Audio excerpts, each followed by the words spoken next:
Story games. Spend, play, and win.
Nothing can withstand the withering. Against the endless erosion, my strength grew weaker by the day.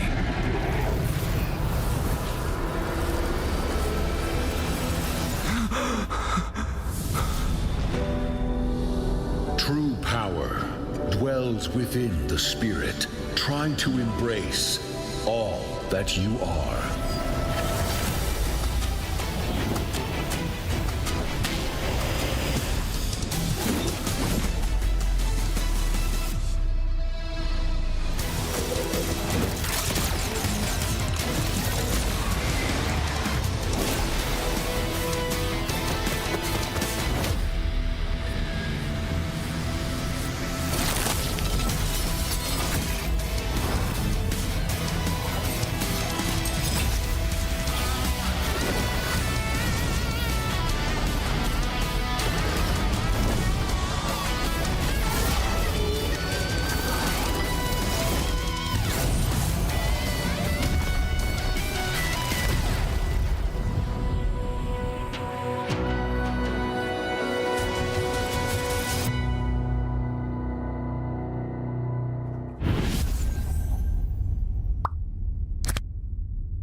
no riddles. It's 0 to 100, no middle. That's right, that's right. When I walk in the room, everybody gotta watch us. R to the I to the S to the E. Gonna shut down the apps if they tryna get past me. You can watch us sizzle. We're making this drop go triple. It's 0 to 100, no middle. That's right, that's right. When I walk in the room, we rise as one. Got me wild and free. Now watch us stay fly. Doing it like I do. If you're rolling with me, the best team that unites. When I walk in the room, everybody gotta watch me sizzle. Got a crew so hot, no riddles. It's 0 to 100, no middle. That's right, that's right. When I walk in the room, everybody gotta watch us. R to the I to the S to the E. Gonna shut down the apps if they tryna get past me. You can watch us sizzle. We're making this drop go triple. It's 0 to 100, no middle. That's right, that's right. When I walk in the room, we rise as one.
Live from Jakarta, Indonesia, it is a crucial second day for the M7 wildcard as teams might have to say goodbye to their main stage hopes if results don't go their way. Day 1 saw sweeps across the board, but will teams be able to stabilize execution and drafts today? Welcome back to the M7 wildcard. I'm Renmar Santa Cruz, and I'll be here the whole time alongside Mr. Y69 when you could 6'7". It's Mirko, and by way of solo, averaging 23 points, 5 rebounds, and 7 assists in the under 15 basketball league when he was 22. It's Sheffin. How are you doing, man? Wow. You know your game. Yeah, you know ball. I Holy, dug that's deep for that. exactly the stat that I've put on in my under 15 game. Yeah, how did it feel to play in an under 15 basketball league when you were 22? You don't have to say that, bro.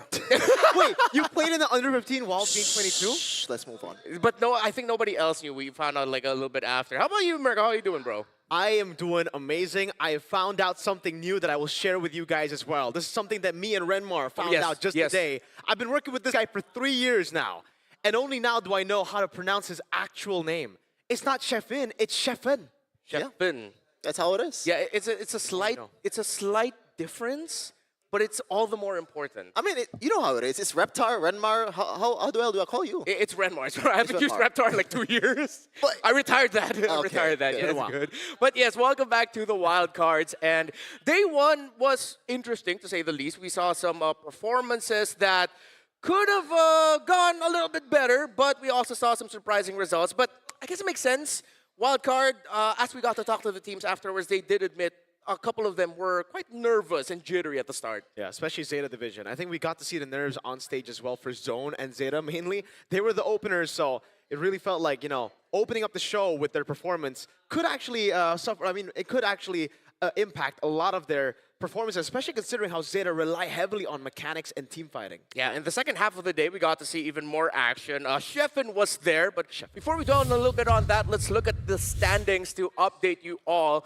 Group A and Group B see Boostgate Esports Team Zone in Group A leading the charge, while Guangzhou Gaming and Virtus Pro lead in Group B. Let's talk a little bit more about the second half of the day yesterday. Sheffin, how did you feel watching the action? Was it the same vibes that you felt like there were a lot of jitters, or were teams in the second half of yesterday just a little bit more confident? Well, it feels like it. Maybe not so much for the second or maybe the fourth match of the day yesterday. It was pretty competitive compared to the third game. But Virtus Pro, man, like I don't see any cheaters whatsoever. They are much more experienced. They're much more poised compared to the other contestants. As we got to take a look at the actual contestants for this day. Yeah, Virtus Pro is going to be in action later tonight against Axe. Before that, it's Boostgate versus Zone. But for the first half of the day, it's the three of us that's going to be accompanying you. It's GZG versus RLG, more related than you realize. More on that later. While Leon and Zeta, two teams, are going to be looking for redemption for the second match of today. Looking at the schedule, Mirko, is there one match that you would hope you could actually be watching or casting for? I think it's the last two matches, unfortunately, the two matches that we won't be casting, but yeah, I feel like, especially after seeing the sweeps from yesterday, seeing their performances yesterday, I want to see Boostgate versus Zone. Yeah. That looks like a very, very good matchup, with them both getting 2-0 sweeps. Zone looked a bit more shaky, definitely. We did talk about how the, Bankai could actually, improve his game a little bit in the laning phase. So that's something that Boostgate could actually exploit. But again, could just be because of that opening jitters. Yeah, what about you, Sheffin, personally? Well, yeah, I mean, it's there, the jitters is there, and for me, the main match that I'm going to be looking forward to today is Virtus Pro actually against X-Mana, because I've seen how X-Mana played in the Grand Finals, and they were kind of shaky a little bit. Maybe they can shake it off this time around in the wild card. Yeah, and let's see if those jitters are going to be gone. Again, a very crucial day too, as depending on the results. You see there are teams already in the 1-0 column, but if they're not careful, they might lose their chances of making it to the main stage, especially if they start off wildcard going 0-2. Let's look at some familiar faces for Indonesian fans. Back on familiar ground, the climb to the M7 Swiss stage for coaches Fly Solo, Vren, and Tezet. I feel like Coach Fly Solo and Vren are a little bit more familiar for the general audience. So let's run down real quick their history with Indonesian teams. For Fly Solo, he was a coach for MDL ID Season 7's Pendekar Esports, together with 2 Filipino imports.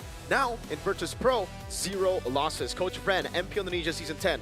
My goats, XBTR, by the way. Also, El Kapur was his nickname while he was at Season 13 Araki Hoshi's lineup, with now him being El Comeback. This is all through the social media content for Guangzhou Gaming, with still 0 losses. And Tezet, ex-Aura Season 9 to 10, MPL ID Aura Fire coach, now with Boostgate Esports, but holding also a 0-loss record. Yeah. You know, there's something about Filipino coaches or coaches who come from the Indonesian region that I feel like translate a little bit better when trying to help grow teams from the other regions outside of Asia, or the growing regions overall. Like, there's just something about the blend of the Filipino coaching style with the Indonesian gameplay that they had to adapt that I feel like is a good introduction for the rest of the world of how to really catch up with the giants of MLBB. What do you think about that? Yeah, because like if you have only a PH coach, what is this? All macro plays? That's not fun at all. Let's play a bit more brawly like Indonesians. Yeah. And I brought this up yesterday. I think one of the underrated buff that all these teams have with the Indonesian coaches is they can find scrims easier than other teams out there, right? Yeah. The other MPL teams of Indonesia, maybe MDL teams, maybe not as good as the other M7 participants, and I don't think they want to scrim with the wildcard teams, because why would they? What they want is hide their cards until the last moment possible.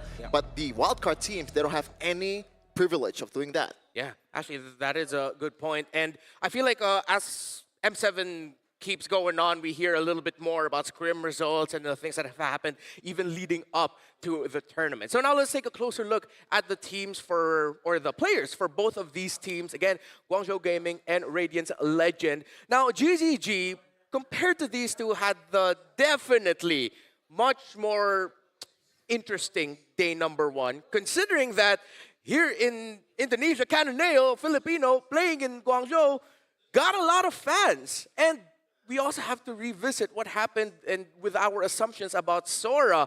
Mirko, going into this, you were saying Sora is so busted.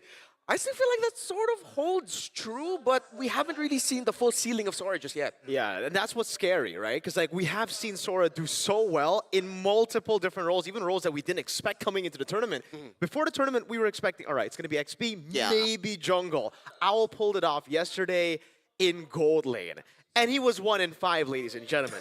When you're on a normal gold lane and you go 1 in 5, you're cooked, you're done. Yeah. He went 1 in 5, and he proceeded to still do so well after getting those core power spikes. The Queen's Wings, I think, was the biggest spike in power where he started to deal more damage, but also stayed alive for so long that it made it difficult for the rest of the other team to deal with him. Yeah. Shevin, yesterday you also got a couple Sora games when you casted. What position was it in? Not just a couple, there's a lot of them. Even the Sora enables Valentina pick in the EXP lane. Oh, yeah. That's scary. The Valentina was actually better than the Sora in that exchange. Ooh, okay, so that's something you have to watch out for again, the Valentina-Sora relationship. But to remind you, Guangzhou Gaming, Cananeo in the jungle, Modi in EXP, Xing, Mei, and Owl in their respective positions. We have to talk about Modi. So many eyes on Cananeo, but when I was reading the comment section, a lot of people really appreciated how that EXP laner played. More on that later as Radiance Legend. Again, unfortunate that... Wait a minute, that is a massive shift. So it's Radan, listed as a sub, now playing in the mid lane. Daylight has been subbed out for Hehehe, who went from mid to gold, although he was a gold laner before. I'm not sure about the change this late. You would definitely try to utilize your main lineup on day one, right? Yeah. So day number 2, this is an experimental lineup. I think, is this a desperate move or is this a... I mean, sometimes when you are very, very desperate, you're just doing a change for the sake of change. Yeah. You hope something for the best, something comes up for you. You would know, you're a Chelsea fan. Hey. No, don't bring not again, not another. Look to your right. Look to your right. Another international where me being a Spurs fan comes up. Okay, thank you. Yeah, we hate that. Sure. Yeah, sure.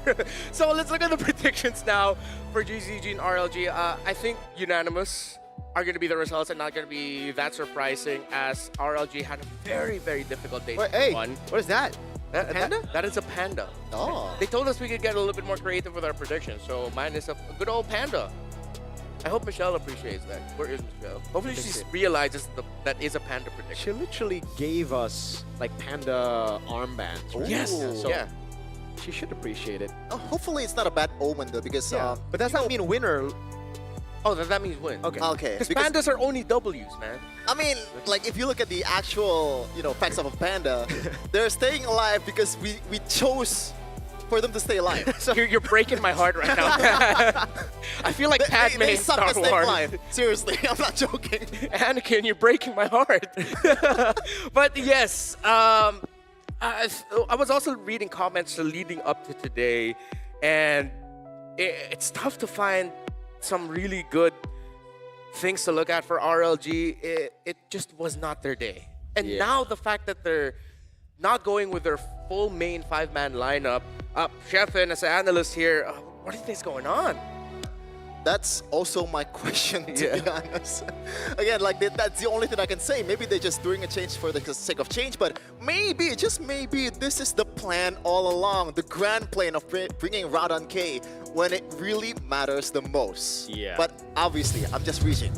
Yeah, well, let's see. Maybe I have to find something to say, man. Yeah, maybe I gotta sugarcoat it. Yeah, to be fair, yeah, because maybe the game, maybe the draft will tell us a little bit more about it. Let's see. Again, Hehehe is already experienced in the gold lane. GZG taking the Sora out right away, so no one wants to deal with having to draft around the Sora. Yeah, not even Guangzhou Gaming, who were the ones to first pick it yesterday, so they know how powerful it can be on blue side. It was interesting to see that Axe actually banned it on blue side, by the way, against Guangzhou Gaming yesterday. So that could be something we can bring up later for the matchup against Virtus Pro. The fact that they might not be comfortable on a Sora pick. But it's still Guangzhou Gaming focusing hard on the XP lane, dude. I thought maybe this was an Alpha thing yesterday against Axe, but turns out it's their game.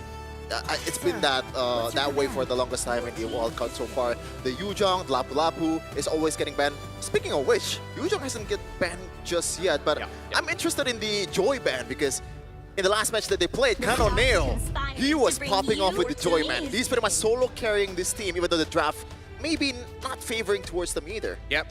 Star-making performance by Canoneo on that Joy. The exact stats I will share just a little bit later, but Juicin first pick yet again up against GZG. Comfort, I feel like they could have gone something for like a Kalea, as Pancake loves the pick-off heroes.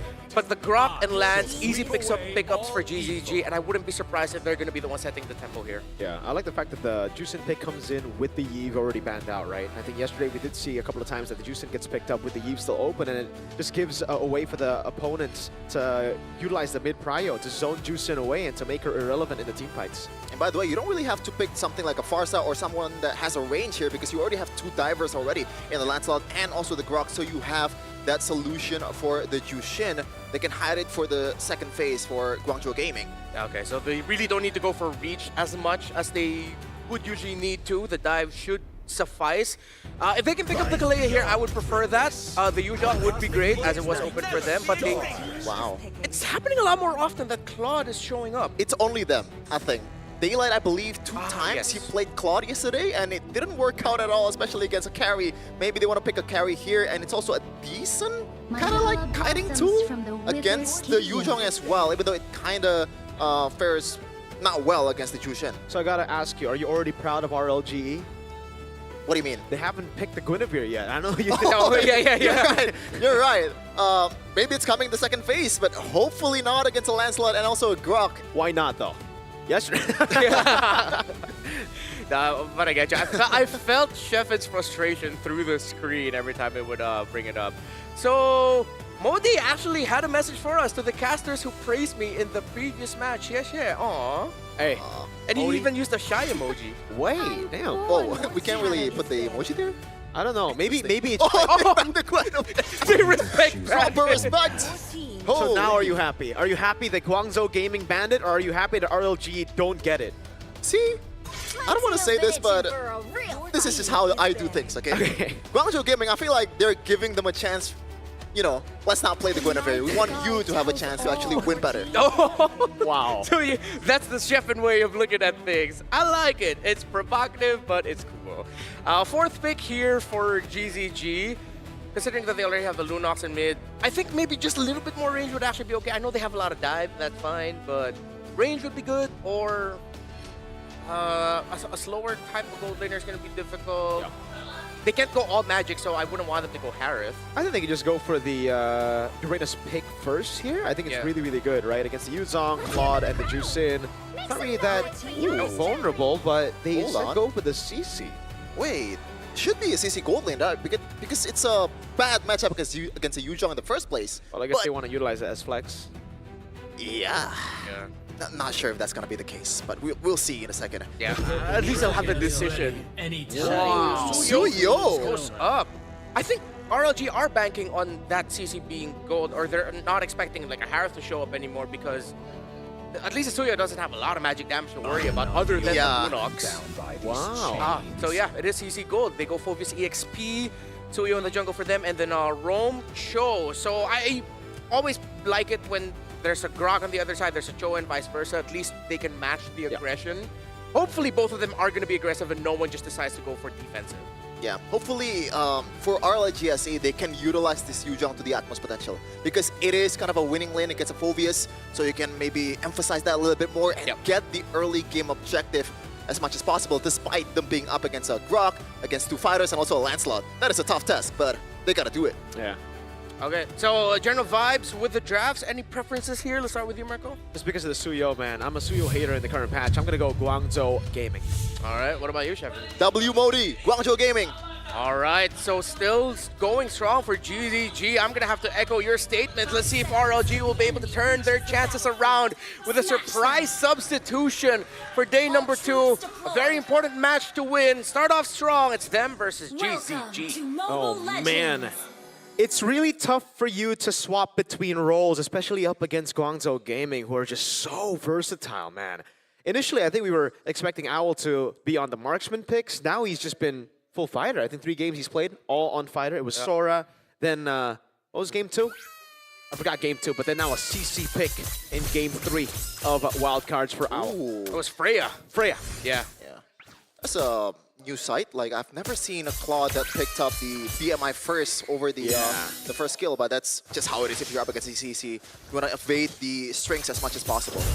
Seems like he just wants to be able to poke a little bit, or also use it for vision. Maybe he was also worried that maybe Owl would just run straight into the nearest bush to surprise him with a yo-yo blitz. Yeah, and it seems like that he just keeps using it to check bushes.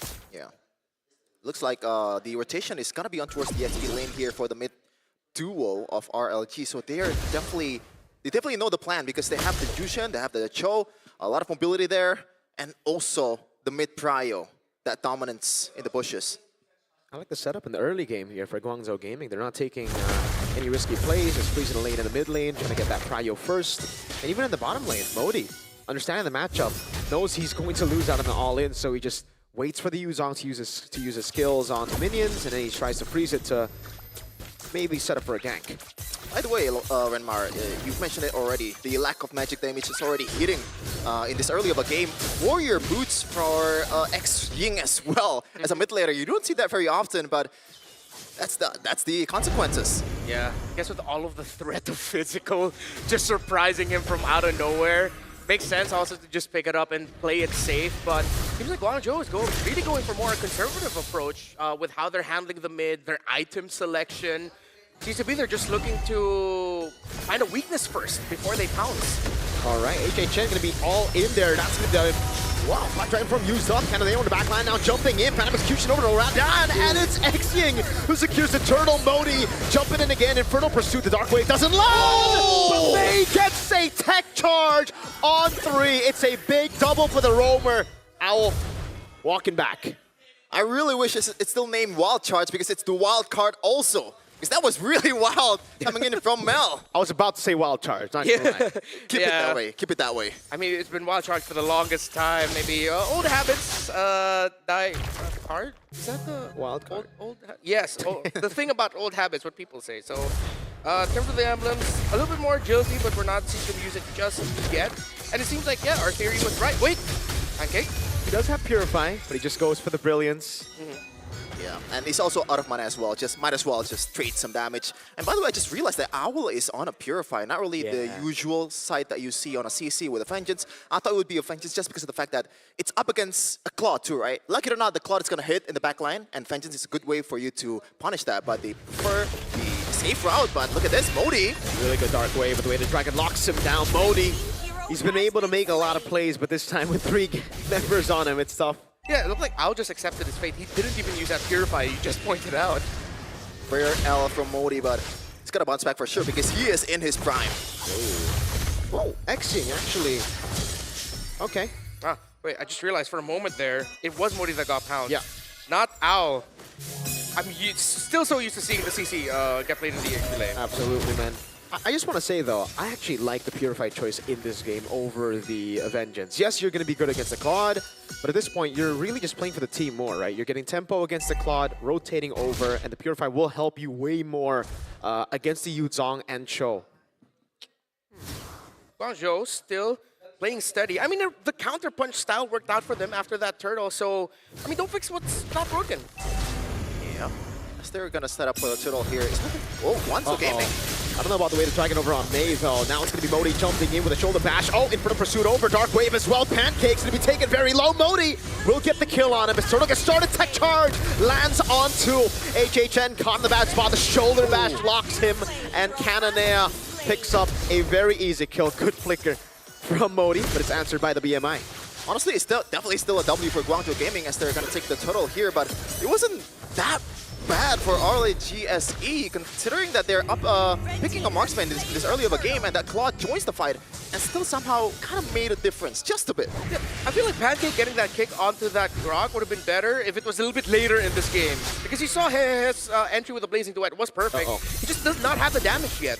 Oh no. Thankfully no flicker just yet from Mei here, and RLG knows that the threat is there. Oh man, it's so good by Guangzhou Gaming though. As a gold laner, this is tilting, man. When you have the gold crab, or sorry, the gold cannon minion get zoned away from you.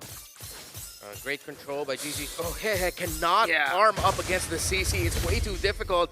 And RLG, they're just behind the tempo. They cannot match their rotation, and now their gold lane suffering for it. Yeah, it's an easy turret here up top. This is just how it is if you win the lane and also knows how to rotate. So far, RLGSE is definitely a step behind of Guangzhou Gaming in terms of rotation. Even in the mid lane, which is supposedly, when you have a Jushin, you are going to be super dominant. Seeing it's not Gansha at all. Maybe that's why Radiant's Legend is slowing down a little bit in the mid. As we saw there, he just straight up went for the Chaos Assault with the ultimate. Oh, man! Oh, man, that'll bait out both Crimson Beacon and Flicker. The current call will lock Hehe down as Owl looks to be the one with the last lap. Hehe forced to use the Flicker in forward with Blazing Duet as well, but Owl's still doing so much here. Has the sustain, gets through a Modi, catches him on the Shun Pool, and it's XGing with just one into the Brilliance. Poetry in motion by Guangzhou Gaming. And right now, Radiant's Legend Gaming, the map is definitely red right now. That's a desperation Blackjack in form that resulted in nothing. GG. I like how they're using ultimates at the center of the map to take control there.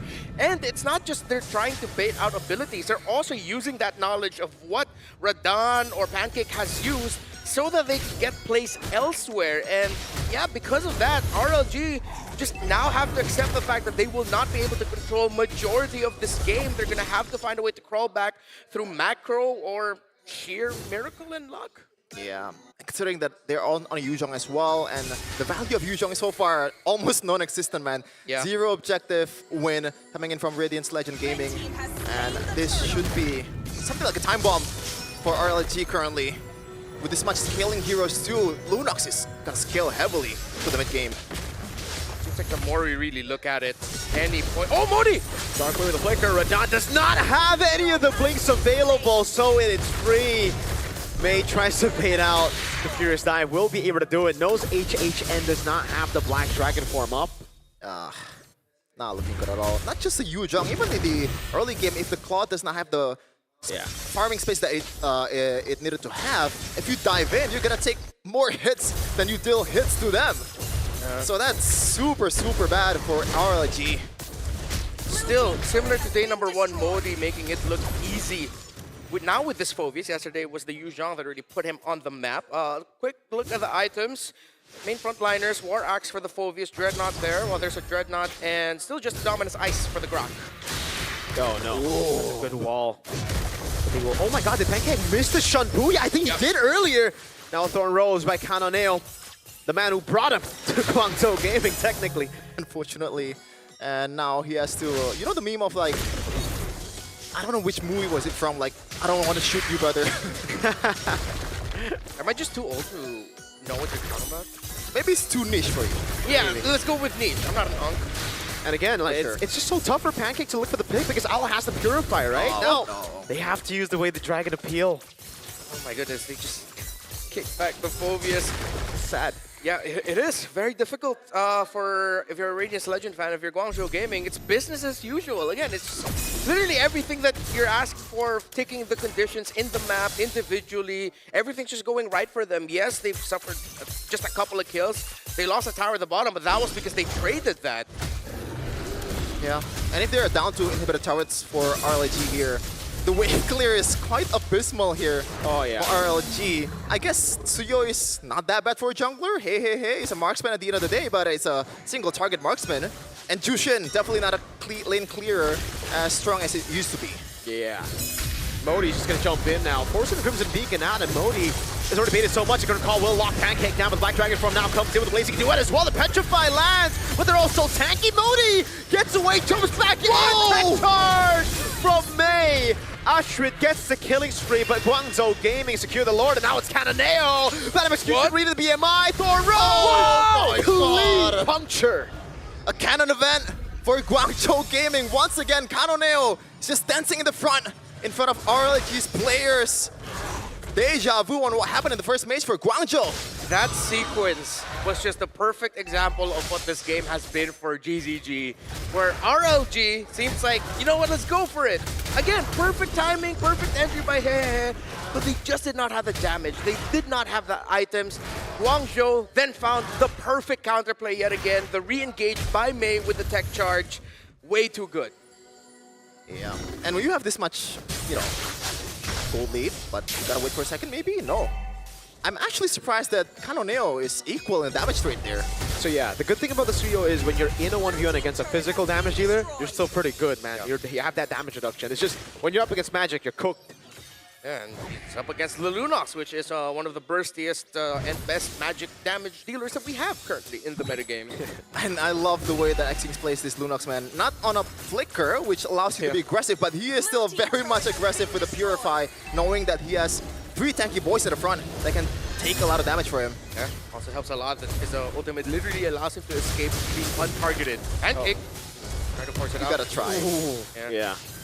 Xing, very steely nerves. He did not pop the Purify. He did not pop his Brilliance. He knew that he'd be fine. Has Xing and Owl used the Purify at all this game? I think so. It was on cooldown one time, I think, Okay. for Yeah. Owl. Maybe. So Xing, no? Just Owl? Owl has used it once? We can check it later. Okay.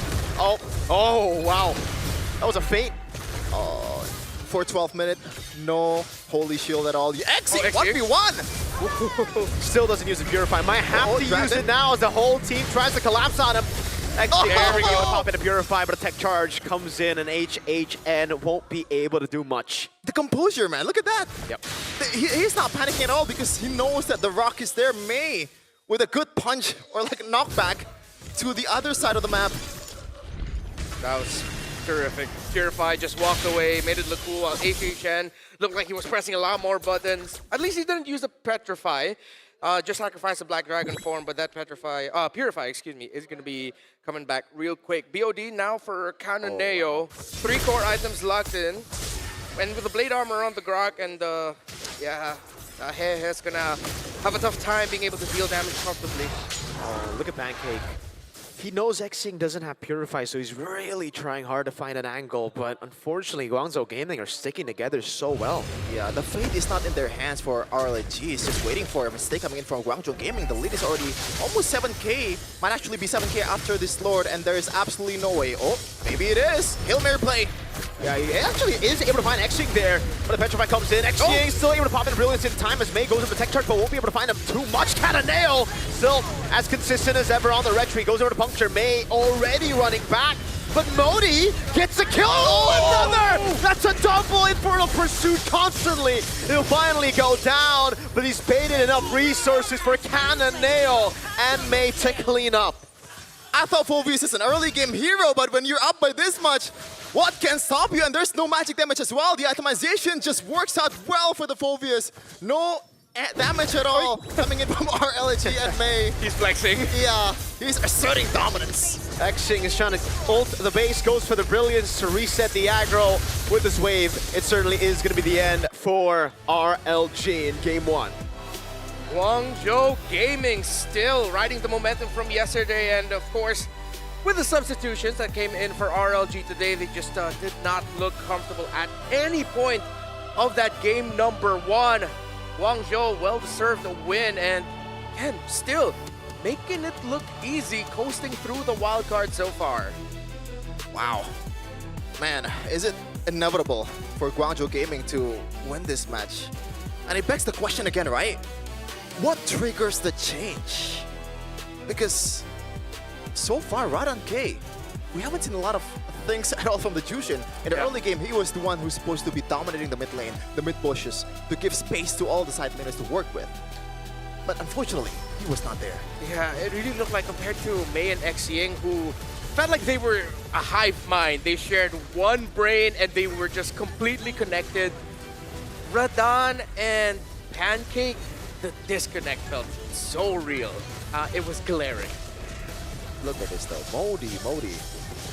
Definitely in his prime, and Guangzhou Gaming just 8. Yeah. Really tough here to find what RLG can work on. I mean, yes, start with the mid, but maybe we could dwell a little bit more on the theories of what RLG could do different as a... Let's just look at GZG. Still looking really good. Their rotations to the center, individually in the side lanes, great control. They knew with the advantage that they had with that CC up against that Claude, Owl was just having the time of his life against that Claude of hehehe. And Guangzhou got the last laugh? I don't think so, man. Huh. What was the question again? I actually didn't hear that. No, I just said Guangzhou got the last laugh. It wasn't the question yet. Sorry. My bad. It might have been my tone, but well, let's revisit something that Coach Vren mentioned about GZG. He actually wanted the team to be a pioneer of the M7 meta, and maybe it's a slight glimpse of it that so far in the wildcard, they're the only team that their gold laner never went with Harith or a marksman. It's just fighters. That is actually true. I don't know if that's a new thing, though. Maybe the Sora in the gold lane is the only thing that's quote-unquote new. Yeah. But then again, in scrims probably there's hundreds of Sora in gold lane. Yep. So I don't know about the moniker of the pioneer of meta just yet for Guangzhou Gaming. But they don't need to, at least in this match. Yeah. They can just play it stable. Considering how the meta looked before the tournament and our expectations for the meta, I think this is a new style. I mean, the fighter golds, we thought it was just going to be more marksmen, more of the Harrods, more of the traditional gold laners, so they are bringing in something different. Yeah, we're not seeing a lot of the marksmen just yet from Guangzhou, but it seems like if Val's not online, Cannoneo is definitely there. It seems like they're looking at Cannoneo a bit more to deal most of the damage. Yesterday, Ao's performances was muted compared to the jungler and even Modi and Xying. And I think, looking at the previous drafts, that might be one of the main points for GZG where your gold isn't really your main core, your main carry. It's the XP and jungle that's doing a lot of the heavy lifting in terms of the initial damage. So that's pretty much the style, at least in the previous patch, right? You try to play for the objective, you play for the XP lane, and that's why Yu Zhong is probably one of the strongest, or maybe the strongest XP laner currently. He's getting banned a lot of times, and that is why RLG Gaming, they were... Wait, it's RLG Gaming, right? Yeah, RLG. They were the one that, you know, they want to play the Yu Zhong because they want to get the early game. Unfortunately, it didn't work out at all. And usually when things didn't work out, you say, just go back to the things that worked out. But so far, nothing has worked out for RLG. Yeah, and I feel like it's just the small mistakes that are just, you know, culminating in such big losses. I think, again, when it comes to turtle number 1 for them, they had the opportunity to give Yu Zhong the XP crab, but unfortunately, Astra took it away. So they halted themselves from getting level 4 on Yu Zhong and starting the turtle way faster than Guangzhou Gaming could react. Yeah, and I thought that after that they were able to get that quick little kill onto Modi, that they could use that as a means to, hey, maybe let's finally start getting our Yu Zhong out in the map a little bit more, get some wins in the opposing jungle, but they couldn't. It seemed like after that, it was just like, okay, let's just go back to reset. Why? Exactly, and it's so weird when you have your Yu Zhong actually being the one to trade. It should be the Claude that's trading on the map, while the Yu Zhong is playing on the other side to react to the opponent rotations. Yeah, that's why you've been very vocal about like Sanford. Yu Zhong is the only hero that can be bring out by Sanford, right? Back then. Yep. Now maybe a lot of more players are more used to that, and that is why like not a lot of players can actually, or not a lot of teams can actually use the Yu Zhong to perfection because it's a hero that requires momentum, right? Yeah, and it's also a team hero. It's not really just one guy. For sure. And I just want to nitpick just a little bit. In the first few seconds, Radan K used the lantern to check the map in the bushes, and he lost out on a lot of mana. I'm not sure, is he not used to playing Jushin, or his mana was literally 0 in the first few seconds? Not sure, man. maybe. Yeah, overcommitment maybe in terms of their own respective resources. A lot of things to work on here if you're RLG. And now clock is ticking. Again, with teams already on the board with 1 win, another series win or more teams that end and fall under the 2-0 column means that they're getting closer and closer to just already sealing slots for the next phase of the wildcard in the crossover match, where the top 1 goes up against the top 2 of the opposing group. And GZG's getting there. I think after what we saw from Guangzhou in day number 1, it's them, VP, and a little bit more towards Boostgate and Zone, somewhat in the middle of like of those actually advancing into the wild card. I think with that game number 1 performance, I can say it's tough to not see a main stage without Guangzhou Gaming. Absolutely. And the fact that they are in the same group as VP means that they actually have a better chance to make it. Because they don't need to be VP to make it to the main stage later in the knockout stage. So again, here, it could actually mark the end for RLG. Could also mark the end for Axe today. If VP and Guangzhou Gaming both win in a sweep, I think we know who's going to make it to the next stage. On day 2. Nonetheless. On day 2. And it's just going to be the first series. We're still waiting to head into game number 2, of course, between RLG and Guangzhou Gaming. It's so difficult because looking at the draft, can't even say it's because they gave away like a hero like a Grok. At the end of the day, they were still able to get a hero that could match that. In fact, it was them sort of somewhat setting the tempo in a way that Guangzhou Gaming didn't really take control of the early game until after the first turtle.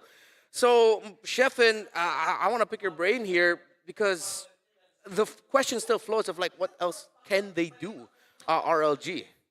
Nothing has worked out, but for me, stick to the basic. These are some of the heroes that requires precision to be able to be executed, right? Yu Zhong, very momentum-based. The Cho, you have to have a lot of mechanical skill to actually use that to perfection, and it's not really a good synergy either with the Jushin, right? Yes, you win the mid trio, but in terms of damage, there's really not much that the Cho can be followed up towards. Yeah. In the perfect world, maybe it's the Yu Zhong, but then when the Yu Zhong was just outclassed by the Phobius of Modi, 3, 3, and 8. Yeah, it's undeniable now why the server that he's on looks at him and says that could be the next big thing, and he is putting his name out there as one of the best XP laners in the world. 3, 3, and 8, but it's really not about the KD, it's about the impact he had around the first few neutral objectives. And it was, again, Modi who stopped HHN from getting good Black Dragon forms and then peeling for the rest of the team. Yeah. But shout out to Mei too. Yeah, he's my fault too, Mei. For me, it's Mei. There's a lot of really solid ball charts. That's one of them. I think there's a lot more plays too that Mei has made in this game. The peel and also the composure to be able to provide for his teammates. But yeah, Modi did his job as well, as good as Mei so far, especially in that one exchange in the late game that really won Guangzhou Gaming the game, even though they kind of already won the game in the mid game. So value here of Mei a little bit more obvious, I would like to say. But I like the little moments that Modi had, just a few little dark waves, a shoulder tackle just to mess up with the opposing team just a little bit, or just enough to set up for things like this. It was actually a setup from Modi that ensured that Mei would get a beautiful tech charge in there. Then obviously Cananeo, crisp clean always. See Michelle here, kind of worried despite the fact that they were dominating. Maybe he was worried for RLG. Again though, Mei, tech charges really stop the tempo and the momentum that RLG could have had with this competition. Yeah. Honestly, that was too close for comfort, at least for me, in that kind of scenario. When they're up by like almost 8k, there's no reason for you to fight a 50-50 battle in the Lord Dance. Especially in a Suyo, right? Yeah. Suyo versus Lancelot is kind of like a 50-50 because you have the extra damage for you to complement with that retribution. And maybe that's one of the biggest problems. When you brought up the thing about Cho and the burst in the perfect world would have been coming from the Suyo, and then later on the Yu Zhong when it becomes a full fight with the Furious Dive and the Petrify as well. And then the swing of the tail sweep. But they just really could not get there. I think this is a glaring example of what happens when after the first objective, your roamer and mid just completely lose their footing in the map. They're off tempo, the rotations are right, and that's what it felt like watching this game number 1. And also, please, for the love of God, there's other gold laner other than the Claude. Please. So, hey, you got what you wanted. No Guinevere. Now you want more? Now you want no Claude? See, the thing is... Yeah, this is their third straight Claude game, yeah. It was Daylight yesterday. Oh, maybe Daylight just wants to play the Claude. He's a Claude user. Yeah. Now it's hey. What is this? It's the Vietnamese Claude. Yeah, actually, when you go back to the last time we actually saw hey play gold lane, it was in M4 where Claude was his hottest pick.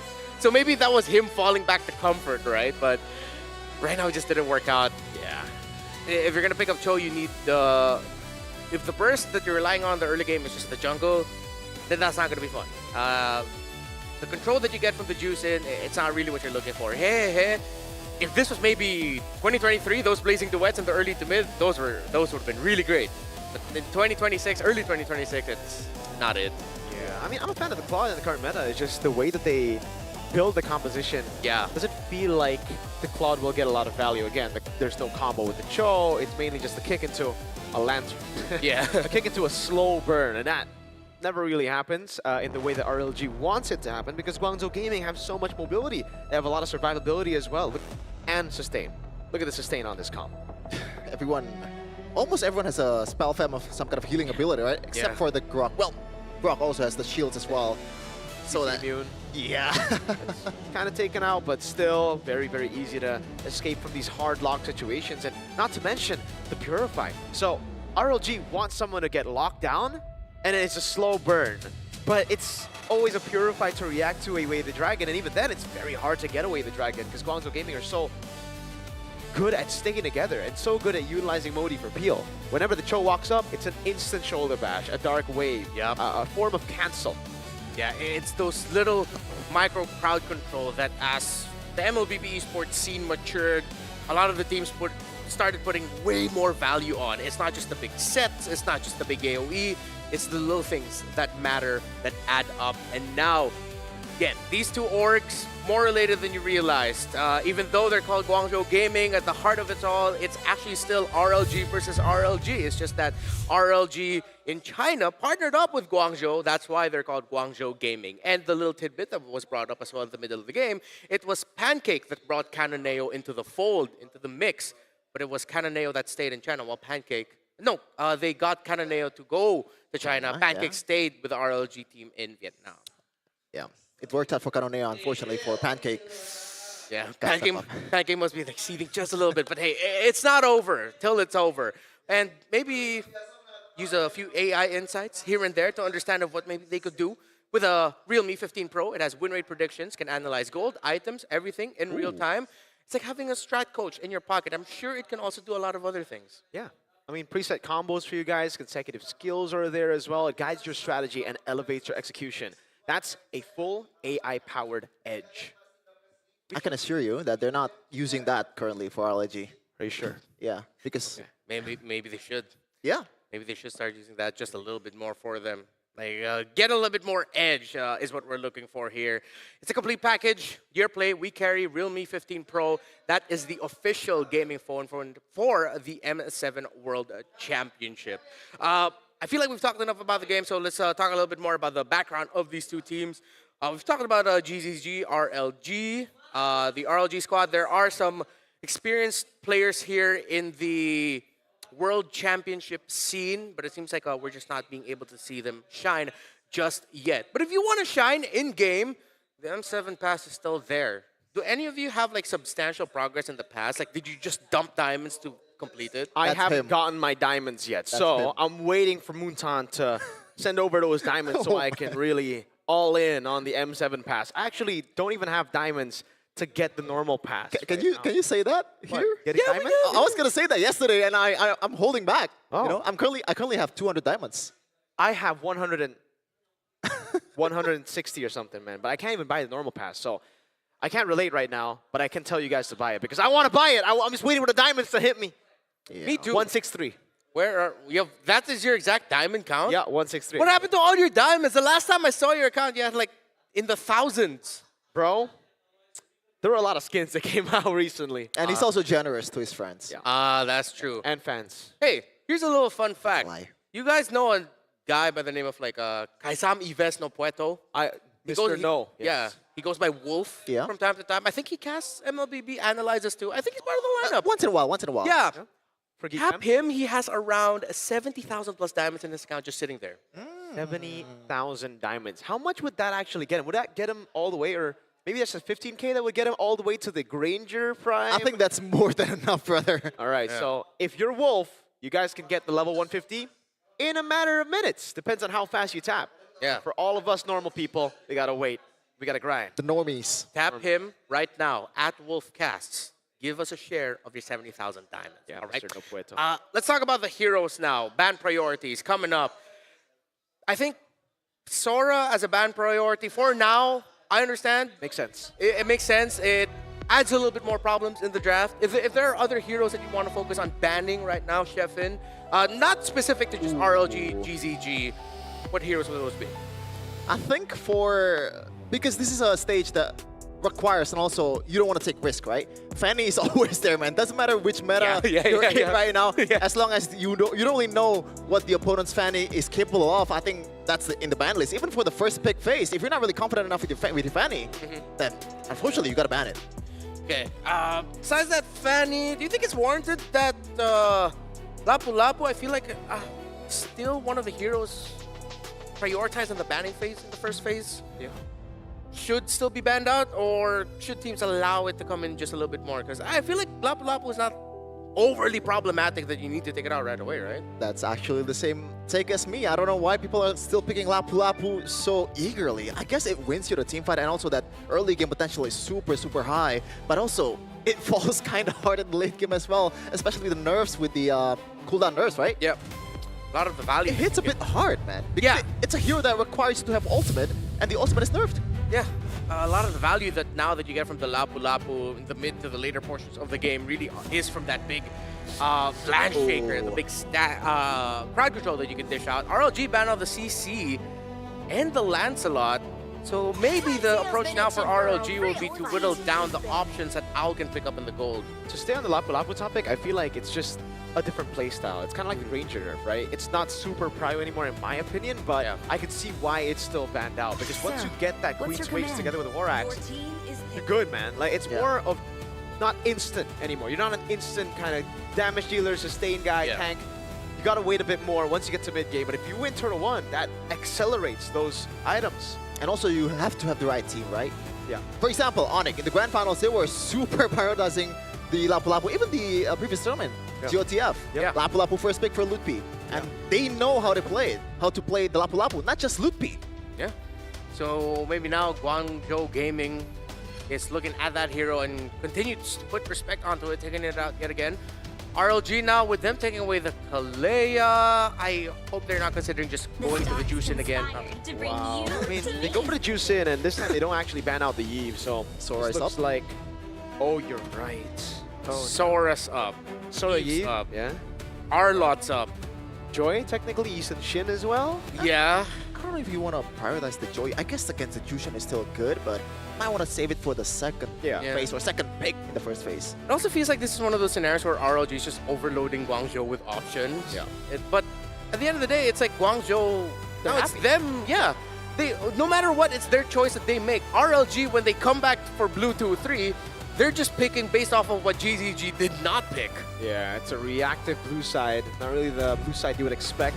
Yeah. Coming in with a lot of very prio heroes. You don't have to rush the Eve either if you're going to play it. Chushong is pretty good. And now, wait a minute. And this is a flex, by the way. Yeah. Well, I don't think you want to flex the XP with the use If- already picked up, but... Wait, Right. that's actually true. Yeah, We saw some Valentina gold Yeah. from one of the players. Not here in the wild card, in the previous stage of their tournaments. Previously, we have seen it. I think it was Shadera Brands who really played that back in the day. I believe RX also played it. So Hayabusa gets picked up.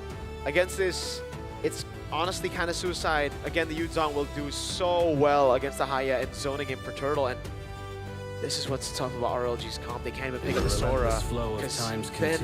Oh man, horrible matchup against the Yuzong. And they can still pick up Sora. They can still pick up Yisun Shin. They can still pick up whatever they want. Guangzhou is setting the tempo here for this draft as expected. The Arlot is undefeated so far in the wild card, but this might just be the first stain in its record. Matchup-wise, not going to be the best. And the fact that they saw the Valentina, it made the blind Valentina pick look even better. Now that there's a final slash that you gave to that hero. And also, usually when you're up against a Hayabusa, you want some kind of like safety for the mid laner, right? And Valentina is probably the best hero for that. And now there is a lot of margin of error for Guangzhou Gaming. They can play a lot in this third pick here, but they want to stick to what works. Yisun Shin is going to be the option. Really good, man. Just want to say that RLG, 2 games, they prioritize the mid, and it's Chushin on Radan K. Is that them using their main weapon, or is this for... Wait, Daylight is back. Ah, yeah. Wait, Oh, Radon Kid's not here. Okay, so Yeah. Oh. this time it's prioritization for Okay.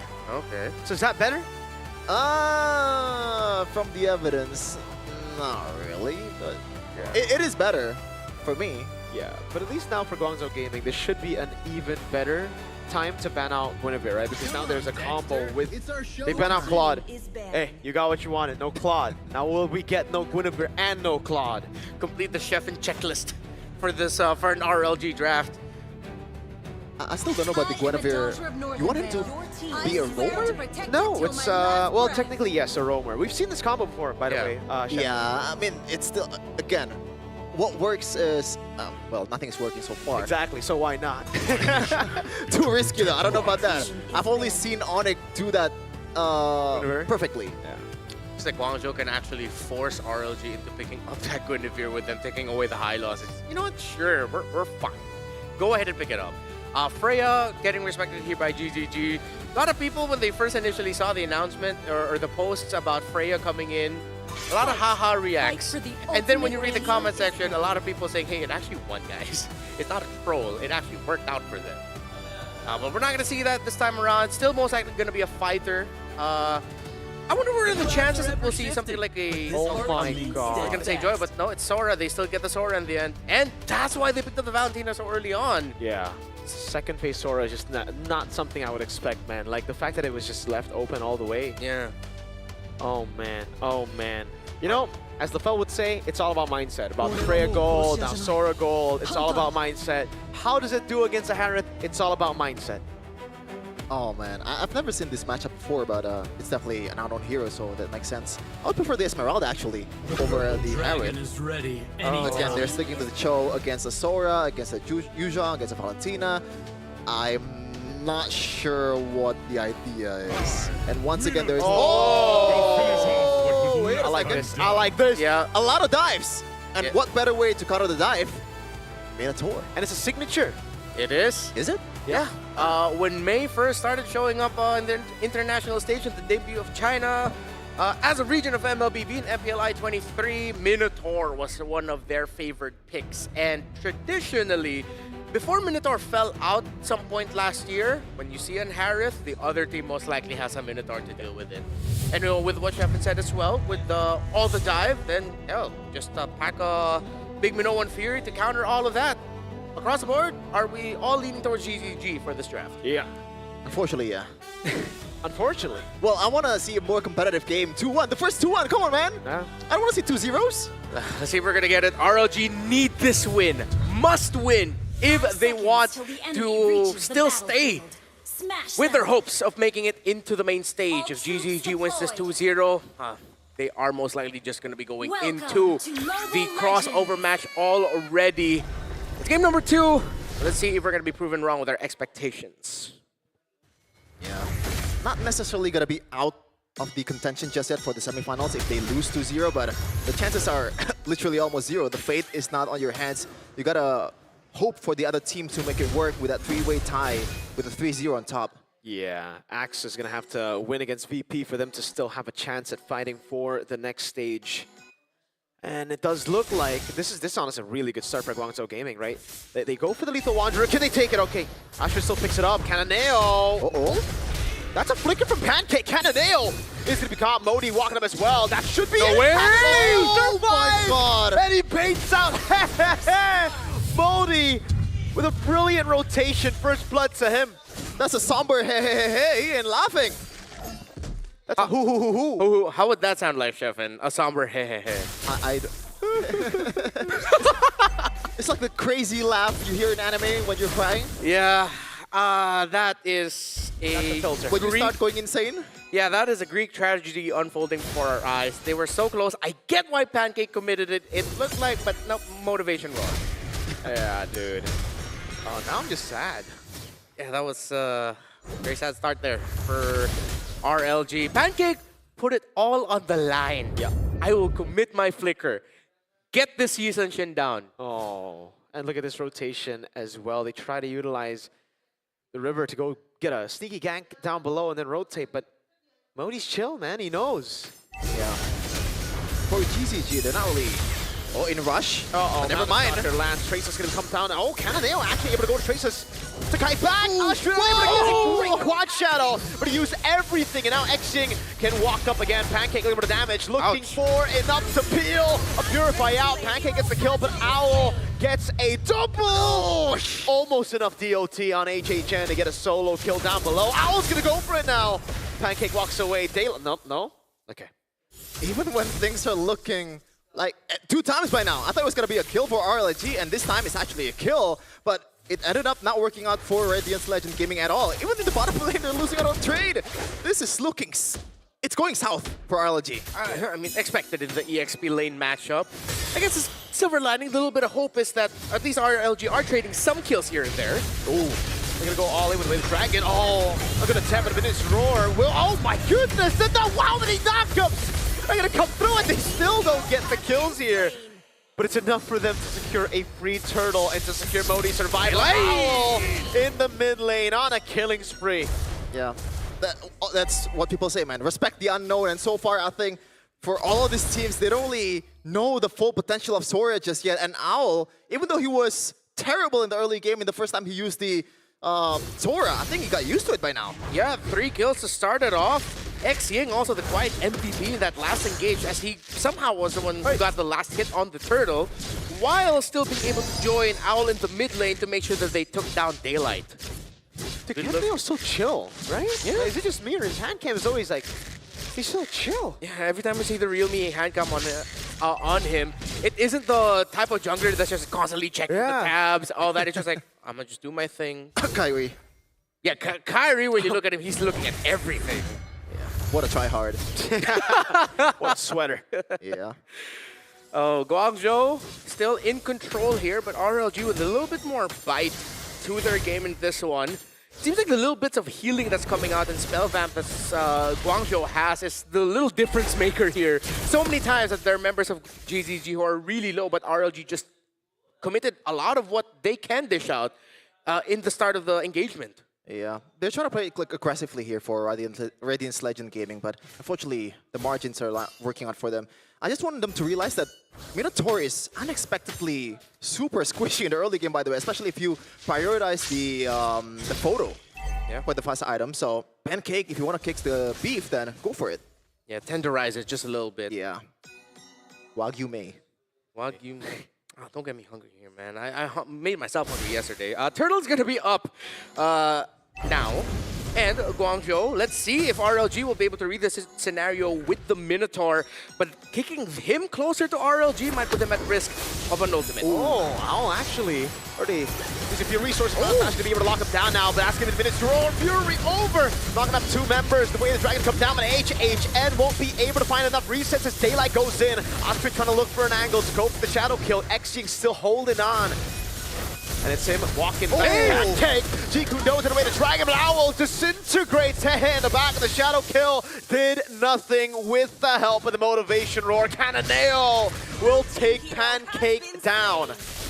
Once again, GZG. Oh, gotta wait for a second. Owl still going for Daylight. Damage, my guy! May. Okay, he's just gonna go for healing. Zoning Ashrid away from purple as Cananeo gets turtle for free. There might be some hidden agenda here from Owl to Daylight. It was a solo kill in the mid lane just now, or earlier. Now, almost another one, as that's a big item from Xing and also Mei, by the way, the photo, boosting literally everyone's HP by a lot, the healing as well. The Owl too, the wings. Yep, and with that, now all of the pressure for RLG will fall onto Daylight to maximize all the dashes and the damage he can deal with every team fight. Because, hey, it's not going to be here for damage. He's just there to dish out a little bit of control. It's really all on Daylight now. I don't know, man. The fact that Owl has Rorax and Queen's Wings and he almost one-shot Daylight. Sora is balanced. And he goes in. Okay. How many dashes do you have? How much CC and damn, man? Oh my goodness, Astrid is just gonna get ran down. Cananeo's waiting in the shadow! And he walks into Xing and Mei. He tries to escape with the quad shadow kill. But it was too easy for them to take, and now the orange buff gets stolen. Oh no. Yeah, not very ninja-like in that exchange. He got on the... Oh no, I mean... At least they secured it. Yeah. Okay, they need to save this, yeah. Good job. Yeah. They're not gonna last hit it, not gonna give it to Daylight yet. They're still gonna give it to Asher. They'd want him to at least cash up just a little bit, even though the gap has increased way too high. Looking at the damage though, as expected, Daylight is gonna be the one who dealt the most, but because of the raw healing and sustain that Guangzhou Gaming has, well, all the damage that Daylight has dealt has just been healed through so far by Guangzhou. For sure, especially with the lack of items so far. Maybe he gotta wait for another item, especially that Holy Crystal. But so far, this composition from Guangzhou Gaming, man, this is nasty teamfight capability. You can play it passively with the Minotaur or aggressively. Way the Dragon over on Owl, but I think Owl doesn't care with the Queen's Wings and a War Axe. He just survives through it all. And it's Pancake, the one who started the fight, who gets taken out. Who do you kick? No one. If they're grouping up as 5. Again, like... Definitely not a 5-0 Sora. Yeah. I know you're trying to get a shutdown. Oh, they really want the shutdown on him. Don't go for it. Yeah, dude, those... Okay, now they go all in on him, but Owl can still... Okay, flickering out now. It's just waiting for the cooldowns. We'll be able to go... Oh! Brings them all in. Still is able to heal back up and finally gets taken out. Big shutdown. But now it's Modi with the DOT, the constant passive procs. Daylight trying to survive. The Furious dive over. Gets him a double as Pancake tries to help the team, but Turtle gets taken out by Guangzhou Gaming. That's perfect for Cannonale. At least they haven't lost the will to fight, you know. Yeah. At least they're trying something. But I don't know if that's going to be profitable. Yes, it is a shutdown towards Owl, but you trade 1 for 2. So once again, they're looking for something here, but I don't want to go for the beef. Again, at this point, for RLG, something is definitely better than nothing. If that's their way of getting something, I'm not going to knock it. It puts them a little step closer, although it's going to be many, many more steps until they get to the point where this is going to be a closer game where Guangzhou will start thinking about what they need to do to keep the lead. So far, Guangzhou can afford that. Winter Crown for Al, he wants that smoke. Yeah. All the cooldown reduction, all the survivability, and spell vamp is going to be really difficult to take this Sora down. It already was even before with Winter Crown. Okay, actually she's walking up. Owl already walking up as well, or rather dashing out. I mean, they bait out the Crimson Beacon. They get a knock-up on him with the Lantern Flare. But Owl's got big hands. Yeah, and he is begging to be kicked, man. Yeah. Me. He's hoping for it, man. Yeah. Like, please, bring me to the team. Maybe he's into that. Yeah, I would not be mad if they changed up their formation and it's Owl right up front. At this point, they can afford that, but... That's been the case. Owl's been in front. Hey, come on! Go ahead! RLG, let's look at the Harith. That is the main one that we should be looking at. Still going to be very far from that Holy Crystal. Only has the Starlium and the Feather Heaven. It's going to take a long time, a very long time for RLG to crawl back into Look this. at Modi. This guy is an assassin, bro. He's not a fighter. Look at him. He owns that territory. Yeah. Sky Piercer for hey. Oh, paired up with Xing. Yeah, that's a deadly combo because Xing has the shadow kill. Oh my god! Oh. Beautiful Petri as well from Modi. He gets kicked, but he has the Black Dragon form now. We get a silhouette of Michelle there as Guangzhou Gaming tear through Radiant Legend Gaming. Oh man, Owl flickers out, was able to go stone cold on the winner as well. Oh, that was a sequence. That felt like a Michelle reaction. Yeah, that felt like a noontime telenovela. Michelle Cam is here in Wildcard. It's one of my favorite moments in Wildcard history, not gonna lie. Yeah, And we're going to get a lot more if Guangzhou Gaming qualifies for M7. Yeah, that was poetic to say the least. I mean, Modi, Xing together, they knew that read to me as a team that just understands fully what the other team wants to do.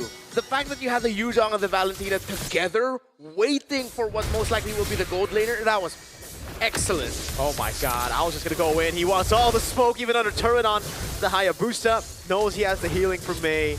And he gets the tier 2 down with the Lord still pushing up top. Oh man, it feels like, I don't want to say this, Mirko, but it feels like one of those MPLID games where you just wait for the items, the early the week MVP who's going to be the... Yeah. Oh. You went there, okay. All right. Oh man, Black Dragon form. You don't get to talk, brother. What? You don't get to talk. Hey, at least they made it to playoffs.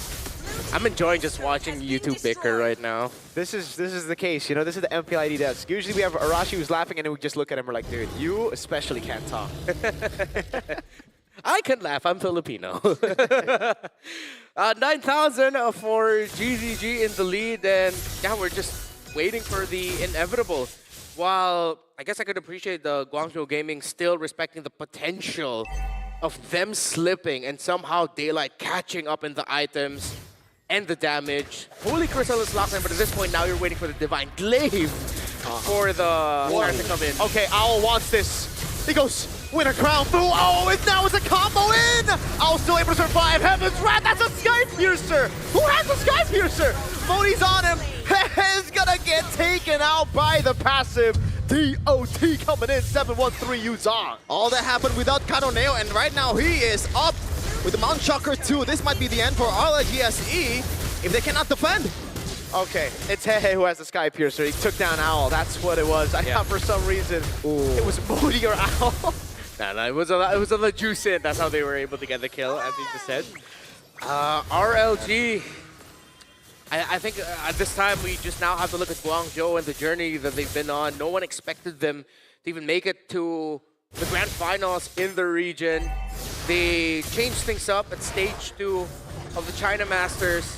And now here they are, a few minutes away from being able to secure a 2-0 standing in their group, which means there's a high chance it will be them MVP depending on what happens later. Pancake gets taken out easily by Guangzhou. I thought Guangzhou already had breakfast at a hotel, man. Was gonna say that. Oh, wow. Yeah. Hey, we got that MPID synergy. Yeah. I like waffles more though.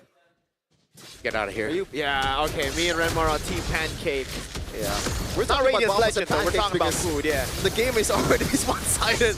Without Kanoneo being that main guy, usually Kanoneo is the one that carrying them, right? Even against Axeman, he was the one that turns it around with the joy, with the dice and all that. Even the game before, the Lancelot was kind of underwhelming. The rest of the 4 is doing their job perfectly. And this is scary for Guangzhou Gaming. They have a lot of weapons that they can use if they want to qualify to the Swiss stage. Guangzhou Gaming, if their main idea about being pioneers in this meta is just damage everywhere you look in the map, then I'm excited to see what else they have in store for us, how else they're going to be manipulating drafts to get that. A Yu Zhang at 7-1-4, a Sora Gold Lane at 6-2-3. Oh. X-Ying has 10 assists, but his presence has been felt all throughout. Gentlemen, I don't want to say this, but Thirst is untouched. Oh! There's gonna corral in, Final Slash locking 3 members now. Hold on, Kanoneo! Countered. All of them going with a crown. He's still able to survive despite the kick happening. Owl is wreaking havoc, will fall down in the air still. But RLG are showing signs of life. Guangzhou Gaming unable to end it right here. I'm sorry, but I feel like Guangzhou Gaming kind of handed it to them. That was pure disrespect, especially towards the Harith potential, man. We saw what Lamach can do in the previous day, even though the odds are against them. Once the Holy Crystal is there, once the penetration is there, you gotta respect it. This is a late game kill what we're talking about. That really felt like a hold up young blood moment for RLG.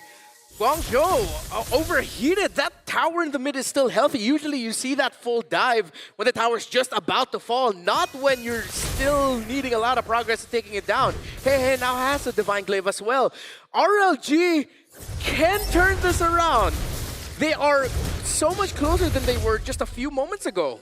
Yeah, it is going to be very, very tough. And again, for Guangzhou Gaming, the way they've been performing in the wild card, you almost forgot that they got reverse swept in the finals of their Chinese qualifiers. And this is the reason.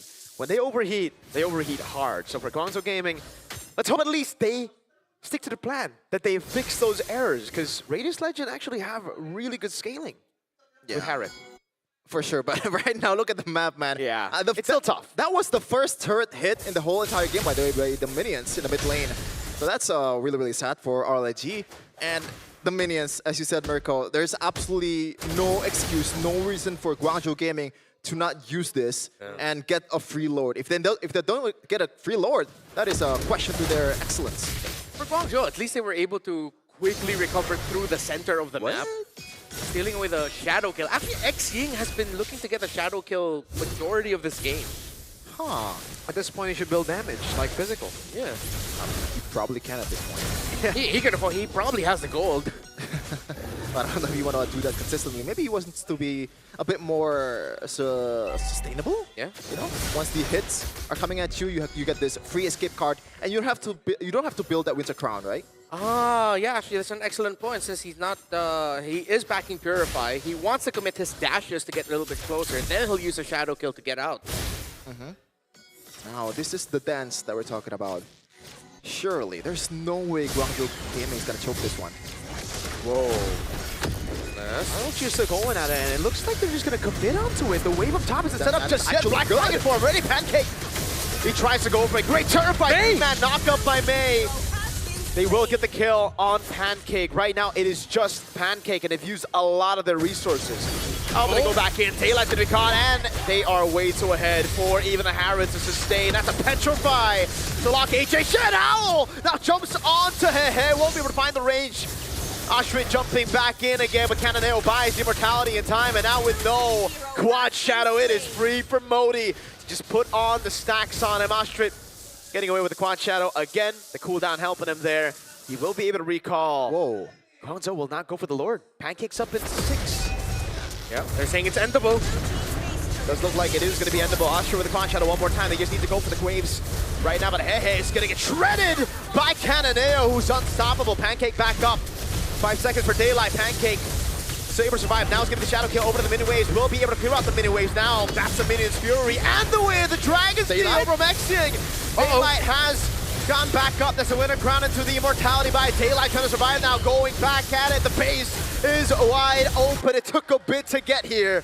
Guangzhou Gaming will get the clean sweep. Still undefeated. Guangzhou Gaming going perfect the first day. Now continuing their onslaught, and they are they through at this point? We cannot fully say just yet, but it's really looking like, based on the performances in the group, looking really good. 2-0. At this point, getting a 2-0 start, yeah, they should be good. Because at this point, there's already one team at 0-2, no other team. They're gonna go up against Virtus Pro, but at the end of the day, it's just like deciding on which one of them will be the #1 in the group. Yeah, and I think Guangzhou Gaming is not afraid on who are they going against in Group A, by the way. Yeah. Because they have their eyes set on to Virtus Pro. Yeah. But at that point, again, it's just for pride of group dominance. While the crossover match, if ever they are going to be #1, they'll go up against #2, and if it's #2, then they go up against #1.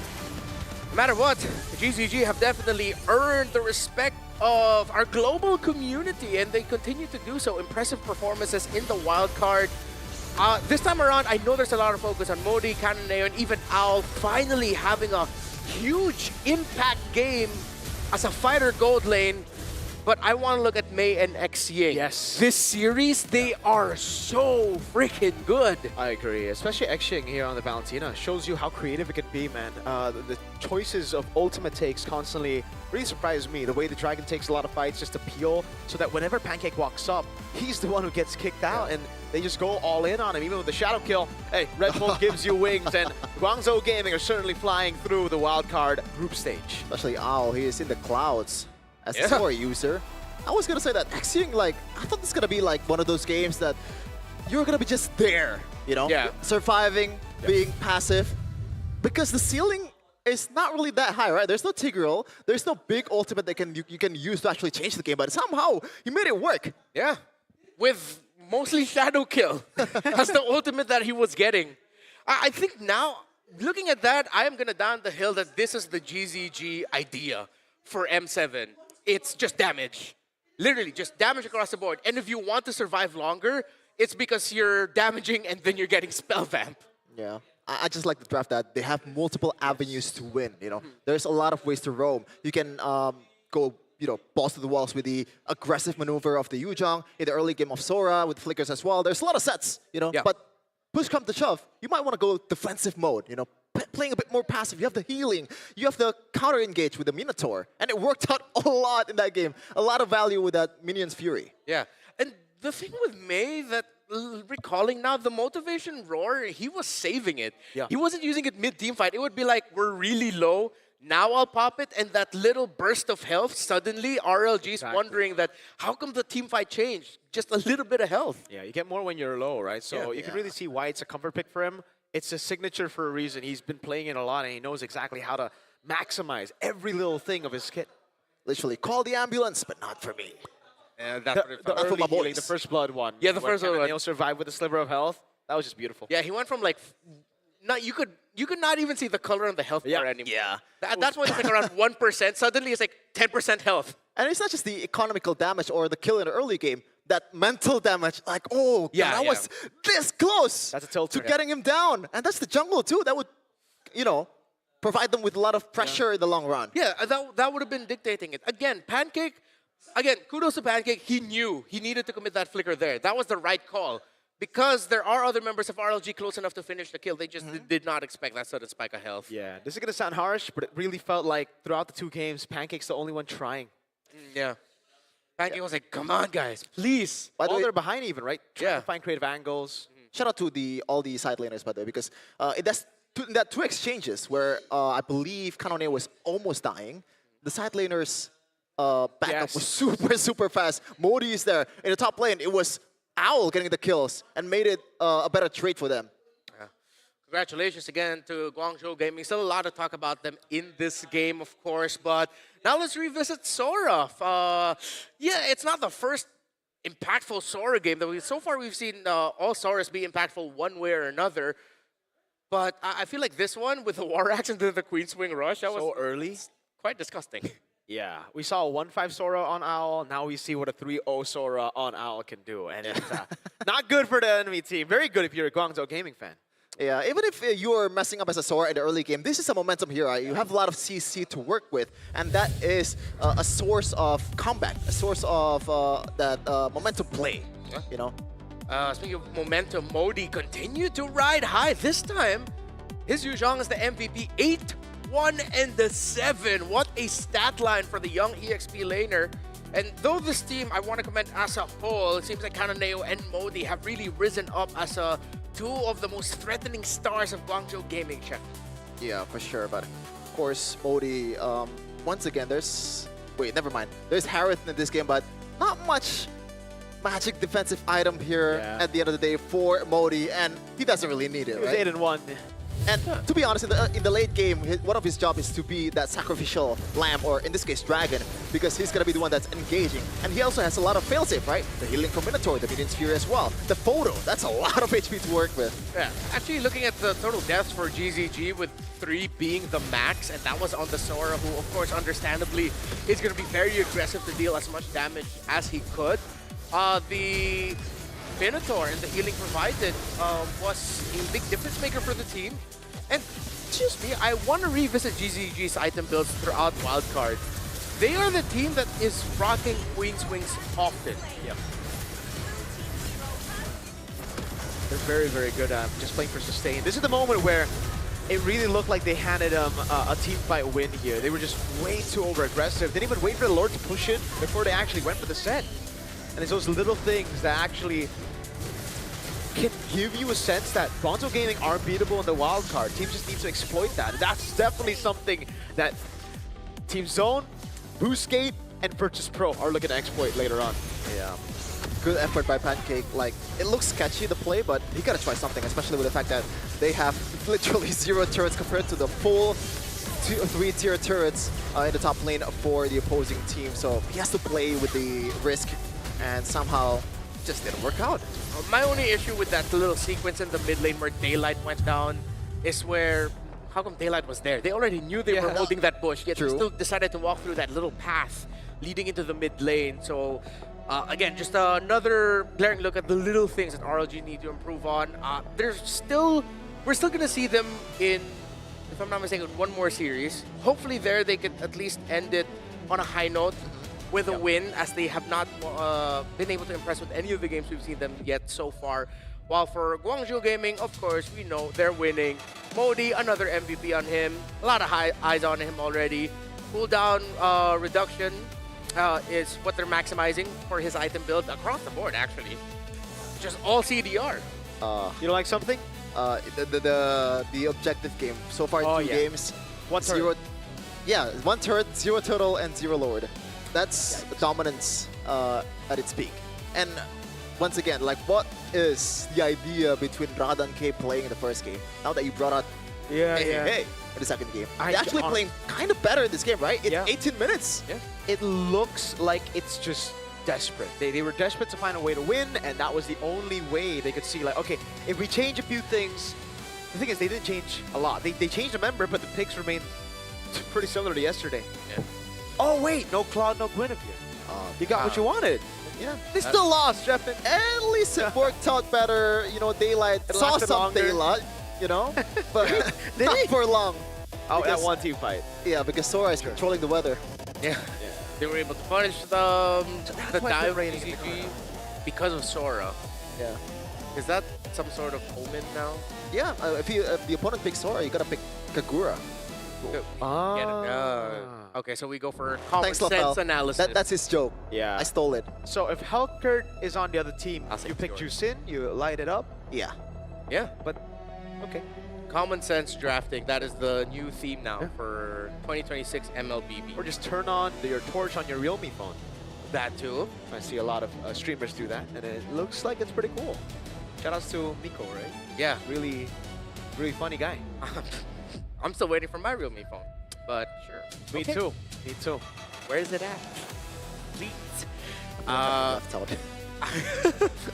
I cannot think of any more really good things to say to Guangzhou Gaming. I'm incredibly impressed with what they've seen, and now Yeah, with everyone now, right? Yesterday it was Yeah. like, okay, certain members, Cananeo popped off, Modi popped off. This Yeah. time, Owl finally got the time to shine, and like you said, Xing Mei, big shoutouts to them. They've stepped up today. yeah, there's something about their combination compared to what I saw from them from the China Masters. I don't know if it's something with the coaches. Maybe that's something we can talk about them later on. If they looked at Mei and Xing to refine their game even more, because even my memories of them yesterday, it was a lot of just again they moved together, which for the fundamentals of MLBB today, it's like that's the most you could ask for really, for them to like please just move together and see how it works out. The top teams, you see them split the roamer mid a little bit more. But if you can move together as one consistently very well, then that speaks of a team with an incredibly high potential. I remember, I think day number one, again, Guangzhou Gaming's first match, I remember saying, this is very similar to like Vren TNC. But now with the Minotaur, it really feels like early days AP Bren with Vren. When they pick the Minotaur, they just stick together, play together. So it's really cool to see Vren bringing those ideas and now mixing it up. So you don't know what you're going to get. Whether you're going to get the crazy brawls or the group ups. A lot of flexibility here for ZGG. That's from America. What about you, Chef? And what do you feel like is the biggest strength right now of GZG real quick? Because I think one of their biggest strength is they have Visa on their hand. They just have Visa. Yeah. We have Visa. I got one in my hand. don't That's have the one. back. I'm not going to show you the back. Where's your I Chef? don't have one. No one. Oh, no. Here, You can I'll give share. it to you. Am I gonna get deported if I don't have one? No, No, this is not that kind of Visa. It's Okay. the Visa you use to pay. Ah, I see. And why do you have to I see. worry about getting deported? You live in Indonesia, man. Yeah, you're just literally going to be, because he's from Solo. So maybe, Wait, how far is Solo from here? I actually don't know. Is it a different island? It is not. Nah. Nah. I See, got it's not it. that far. You're fine. So, again, Visa, this is the official payment partner of the M7 World Championship. This is it. Be the champion that you want to be with Visa. All the unlocks, all the upgrades, everything you need, Visa. Groceries, Visa. Visa. You want to fly into M7 to watch M7 from a different country? Visa. And literally a visa. Yeah. I was surprised you actually needed a visa now for Indonesia. Yeah, that's Usually for Southeast Asians, we just go in with a passport. Wait, you need a visa? Yeah, I needed like an e-visa. That was new. I thought Southeast Asians Yeah. just, come I and go. see. There might have been a hit in my name. I don't know. I wonder what they thought I did. I don't know, but all of this is brought to you by the official payment partner of the M7 World Championship, Visa. Be the champion you want to be. Kaisam Yves no Pueto highly suggests that you get a Visa card. I don't know if people can see it, but this is one of the most adorable card designs I've ever seen. Like that, It's Chefin? super simple. I like this smile here. Chefin likes the ones usually with more art. Yeah. Oh, is that the name of the mascot? It's V. V? Oh, whoa. That is cool. Hopefully And they don't get sued speaking of what? by Oh My Venus. No. I mean, No, it's all good. Okay. It's not the threes. It's Yeah. a VE. So Ah, we're good. Hey, speaking of another cutie, the skin Whoa. of Edith in game. wait a second. This is more Chef instinct. Chef- There's Chefin, an Edith skin? It's your turn to take over, bro. I didn't even know that. Exactly. His favorite hero in the game, by the way. Yeah, because of the voice actor. Shout out to Zante Win. You know, I like her. Stuff. I didn't. I'm sorry, I wasn't familiar with your game, bro. For sure, like it's a pretty flexible hero, and if you're a gold laner even, like it's technically a marksman. So why not just buy the skin? Yeah, and technically for you guys, you can log in for 13 days between January 9th and 31st server time because it's free. Verdant Knight. Yeah. That's literally it. You thought that maybe there's a part of the ad read that we didn't read out. It's literally just log in from 9th to 31st, and you get it for free. Yeah, It's You're that good. easy. Yeah. Don't miss out. that's the big word, right? Free. It Have gets 7 free people's skins brain eating. going. Oh, free? Yeah. What's free? Yeah. It's Okay. the Verdant Knight skin. Shouldn't it be Verdant Knightus? Nidus, is that how you say I don't know. female knight? Is that? Or Nighter. I think- Witcher. I think generally, just night is okay. Nidus Okay. okay, man. Yeah. It's okay, you know? So, like, yeah. get that. Oh, wait, no, but it's not like you log in and you get it right away. You still have to press some things in game, please. With the M7 event, sometimes that's what some people forget to do. Still, you need to press buttons to claim things. Yeah. It just doesn't show Yeah. up. Don't worry, it's not the patty flipping, it's not the crusty Oh, crab. wait. So it's different. I actually got the SpongeBob skin without flipping a single patty. Huh? How? You just Yeah. played a lot, I guess. Play a lot. One of the late, whatchamacallit, the bonus stuff. Ah, okay. I've been flipping burgers. I'm gonna have to log in after this. Coming up, Leon Esports from Lao against Zeta Division of Japan. Two teams looking for redemption. I am hoping we just get to see a much better showing from these two. I Okay, got Z up. Z up. What's the one for Leon? It's this. I don't think you want to L up. Oh wait, no, right, yeah. Yeah, so, Oh, I've been doing it for like 20 seconds. oh man. Just roar, I guess. Roar for Leon, you roar? Zeta. Type down your predictions for that match. Coming up next, again, it's Renmar, Mirko, and Chefin here for the M7 wildcard for the first half of day number 2. We'd like to thank you all for joining us, and don't forget to keep commenting away with all of your opinions, your predictions, everything in the comment section that we have. Real quick, though, give me one hero you want to see for later. Give me a name. 1-1. 1-1. Edith. Let's see if we're going to get that. We'll be back after this short break.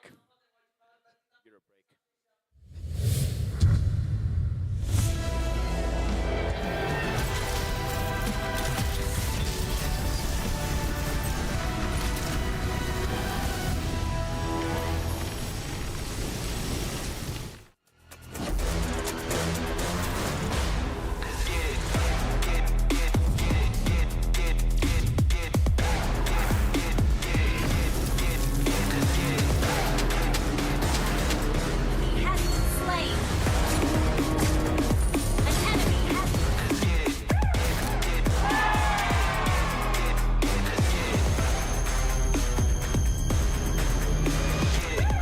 Realme 15 Pro M7 official gaming foam.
Fairy games. Spend, play, and win.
Nothing can withstand the withering. Against the endless erosion, my strength grew weaker by the day.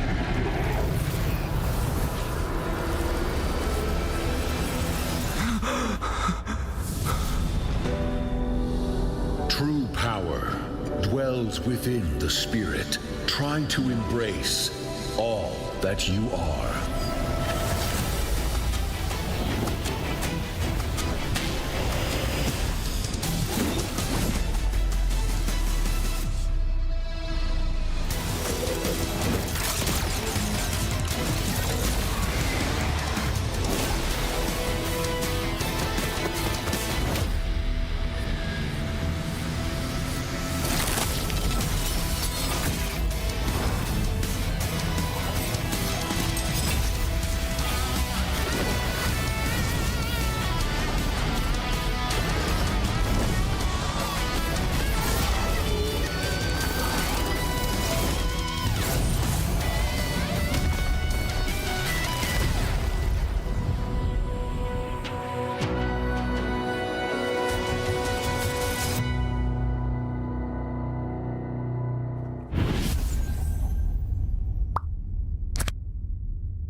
Just sizzle, got a crew so hot, no riddles. It's 0 to 100, no middle.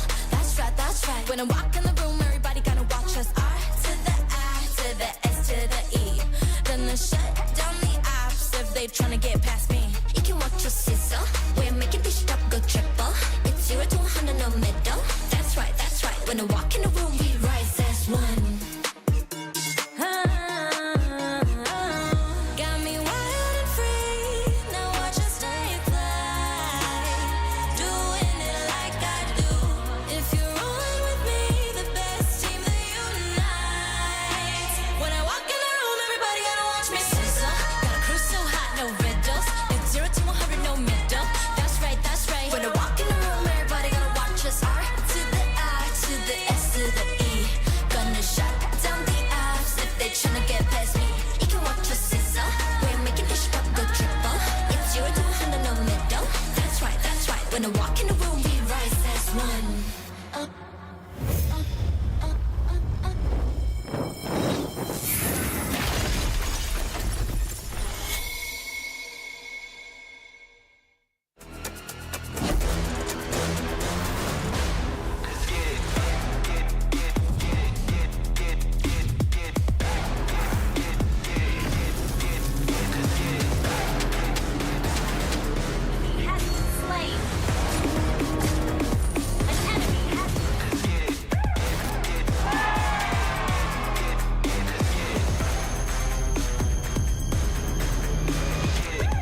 Realme 15 Pro M7 official gaming phone.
Fairy games. Spend, play, and win.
Nothing can withstand the withering.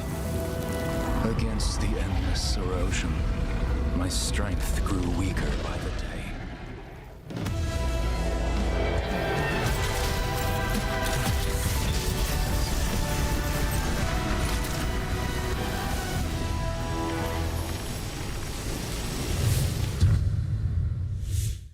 Not a lot of chances in life where we get to ask for a second chance. Good thing this is a tournament where you have multiple chances, and now Leon and Zeta have their second chance for redemption after both. Like, we are at a point where we can say there's definitely a skill gap between some of the teams here. Yeah.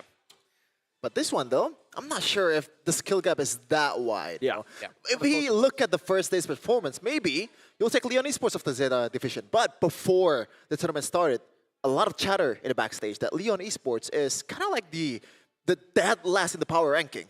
Yeah. And they're not doing that bad against Boostgate Esports. Yeah, based on what we heard heading into this, as you mentioned, that Leon was struggling a little bit in the scrims heading into it, maybe.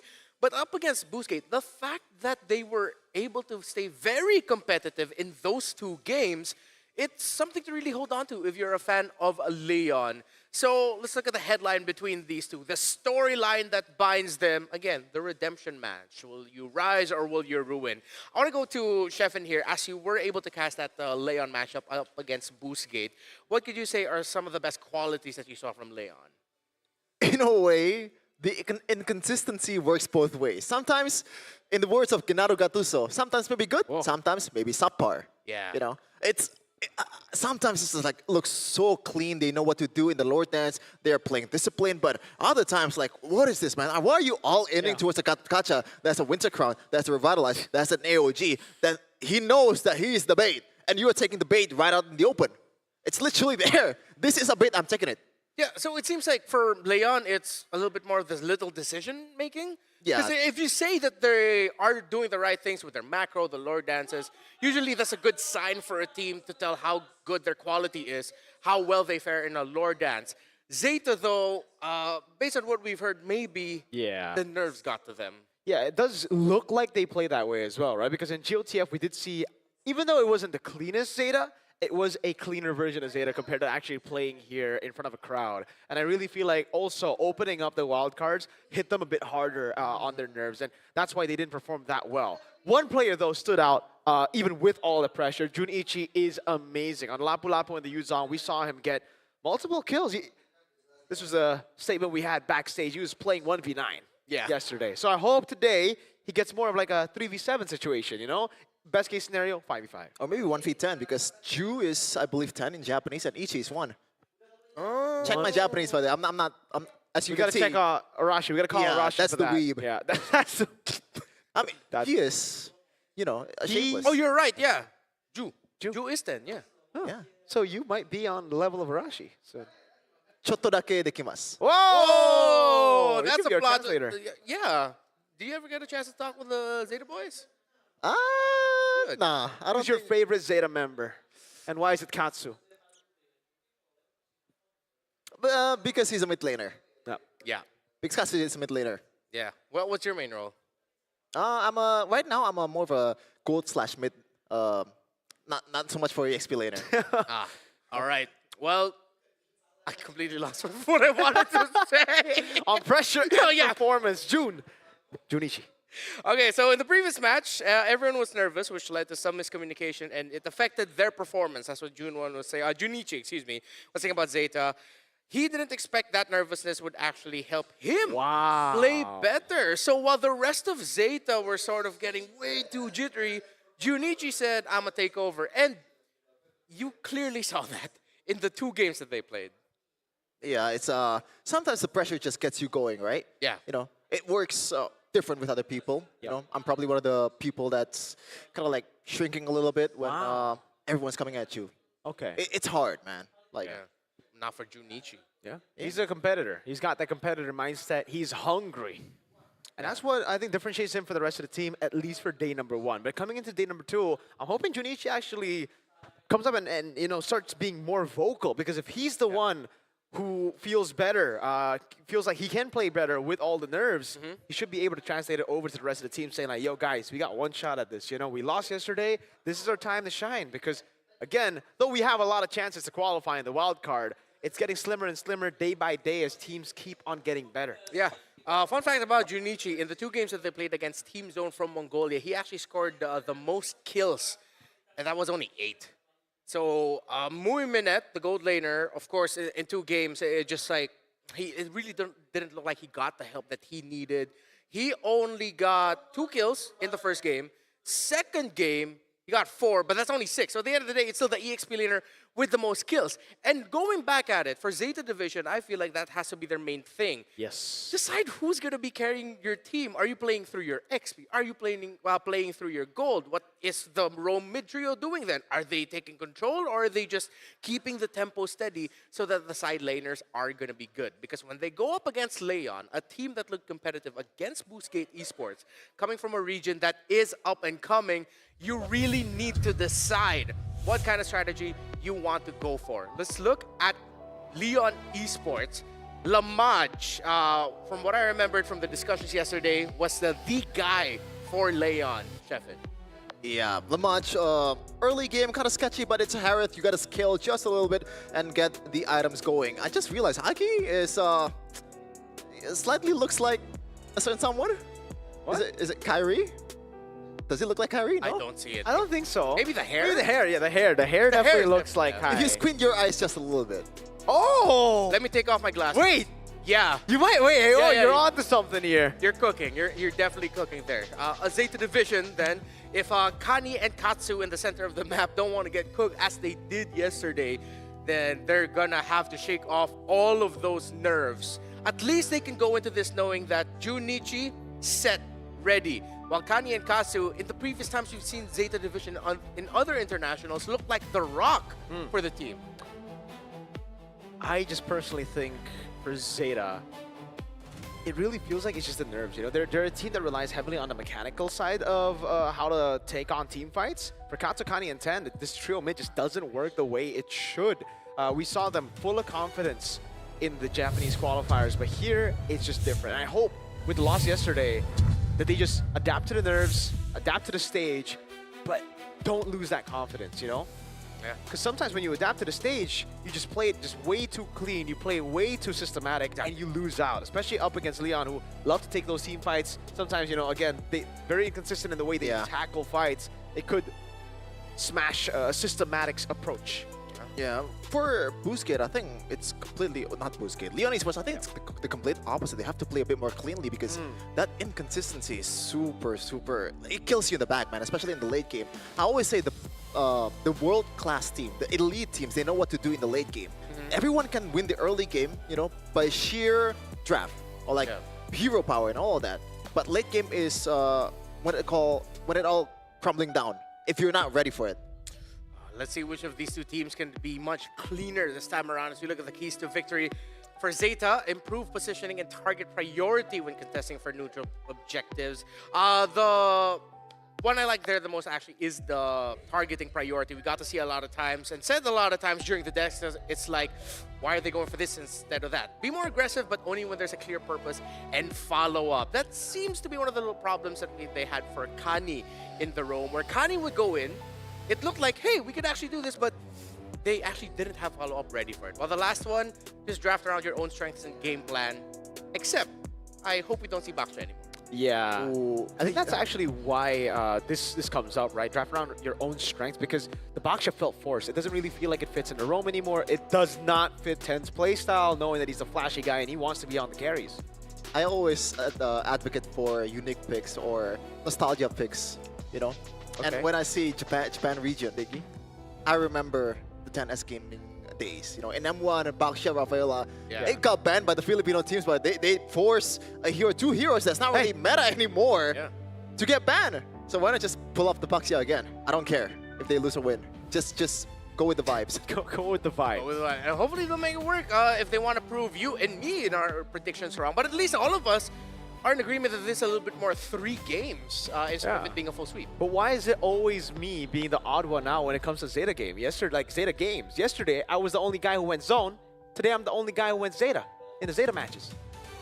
I don't know. Why? Do you want us to all be the same next time? Is it the curse? No, I actually think they're gonna. Well, Zone 1, I think they were gonna win. Ah. But what do you guys think, Leon? Why did you guys predict Leon? Because of their performance against Boostgate? Yeah. Okay. Mainly really just that. Okay. But even with the loss yesterday, I still feel like Zeta can get one over them. And I think usually when I try to predict for, and I put like 2-1, like 3 games, that's usually also me saying 50. that, yeah, it's 50-50. Okay. It's just this team I lean a little bit more towards. All right. That's 3 broken walls. Wait, no. Did we also get broken walls? I think we got mostly broken walls. I don't know why, but I feel like the more we get into this meta of different maps, like it becomes less relevant. Or Yeah, it does. we Even when just it came rush out. past it. Yeah. Yeah. A lot of coaches were like, nah, we don't really draft towards maps unless it's dangerous grass. That one? Yeah. Okay, we get a lot of value. Hold on a second. Just a little bit. Here we are on the draft. Sora. Great choice, Zeta. Just take it out. Red side, that's fine. At least Wiola. this time you don't have to think about so much. Leon is now looking at the center of the map. If they go for a 3-mage ban, I will be so surprised if this is going to be a Farsa suddenly taken away from. And now Katsu's hero pool has shrunk. That might be the idea here. Maybe a Kimi. We haven't really seen a Kimi at all, right? Yeah. In this wildcard. We did. Just We once? did, yes. It was Yeah. yesterday's match. I believe it was game or match number 1. Team Zone, Kenny. Yes, game 2. So if Leon Esports wants to play that brawly kind of game, the burst type kind of game, just get all the mid laners that provides steady kind of damage away. Where there's a lot of options left actually, like the Lunox kind of is more of a stable damage dealer too. Yeah. But you know, maybe that's the way to go for Leon Esports if they want to play super aggressively. Yeah, I like the approach Leon's coming into the draft here. Maybe they also saw how Kani and Katsu were very inconsistent yesterday. Those are the 2 pillars. You take them out of their comforts, and that will only bring up more nerves. It'll make... This basically takes away the Haya and the Isun Shin away on paper against Zeta. I don't know if they still want to pick it up and try to just kill Yuzong in the lane. Just go band for band with Lapu Lapu. We can see that, but I think it should be with a Lance. Oh, they still go with Isun Shin and the Hilda.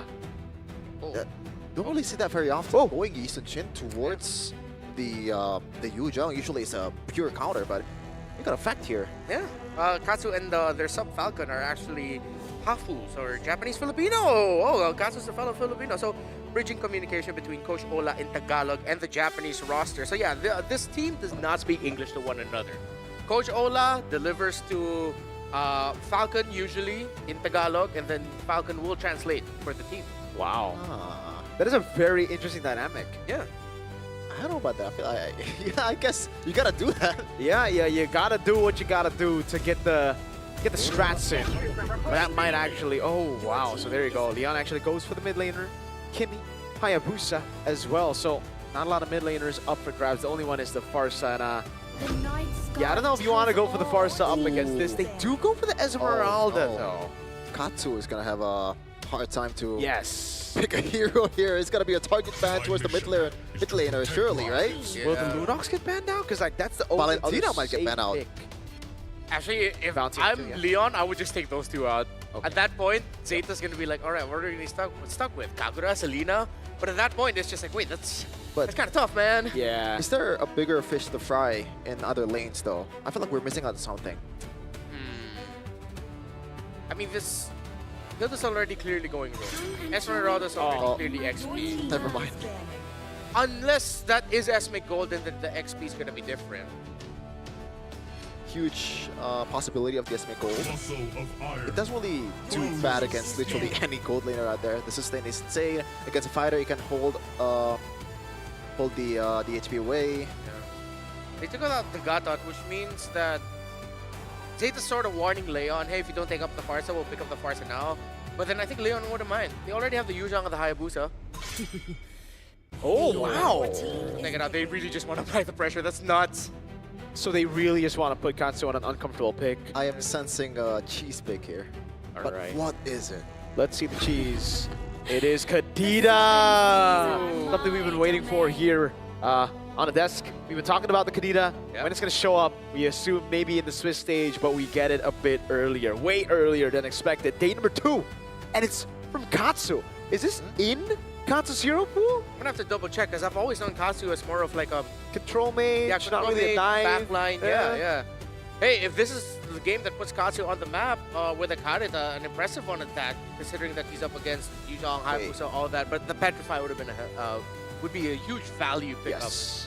Hold on, they picked out the Kadira here. This opens up a flex towards the Hilda, right? It's not going to be necessarily towards the Roam.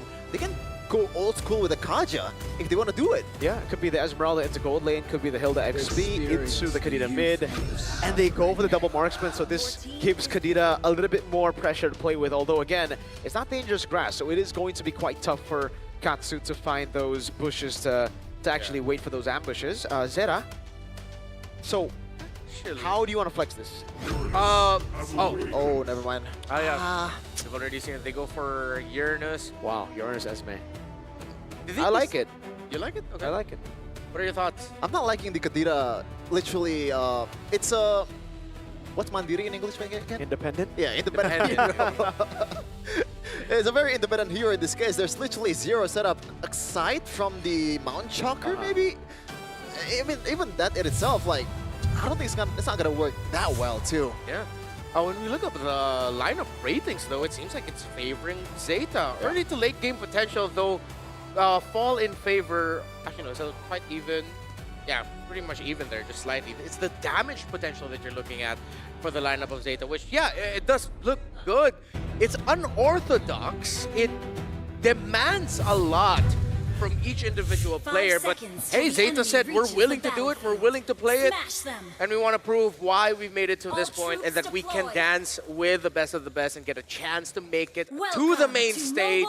Leon and Zeta looking for redemption in this game number 1.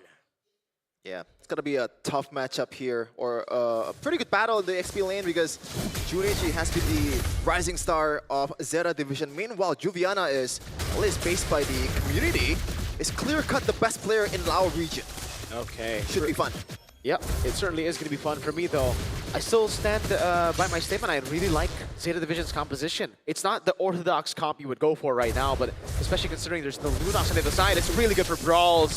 And there's no one who can tread through the Esmeralda, no one who can tread through the Uranus, unless Granger gets enough Sky Piercer stacks. Now that's already very difficult to get when you're up against an Esme.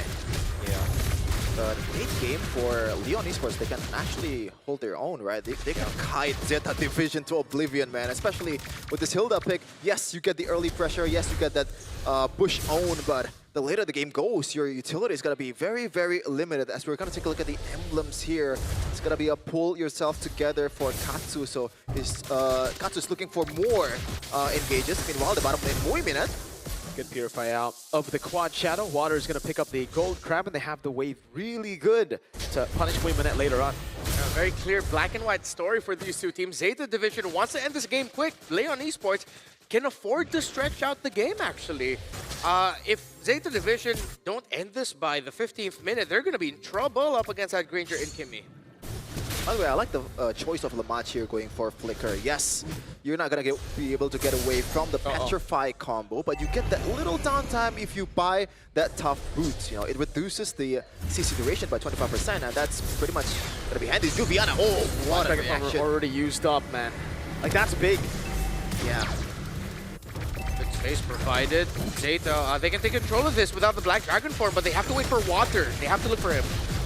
Look at the zone that they have. That's going to be fierce to have the Petrify over on Kani. The Shadow Kill as well. Breath of the Ocean doesn't land. Katsu's still holding onto the angle.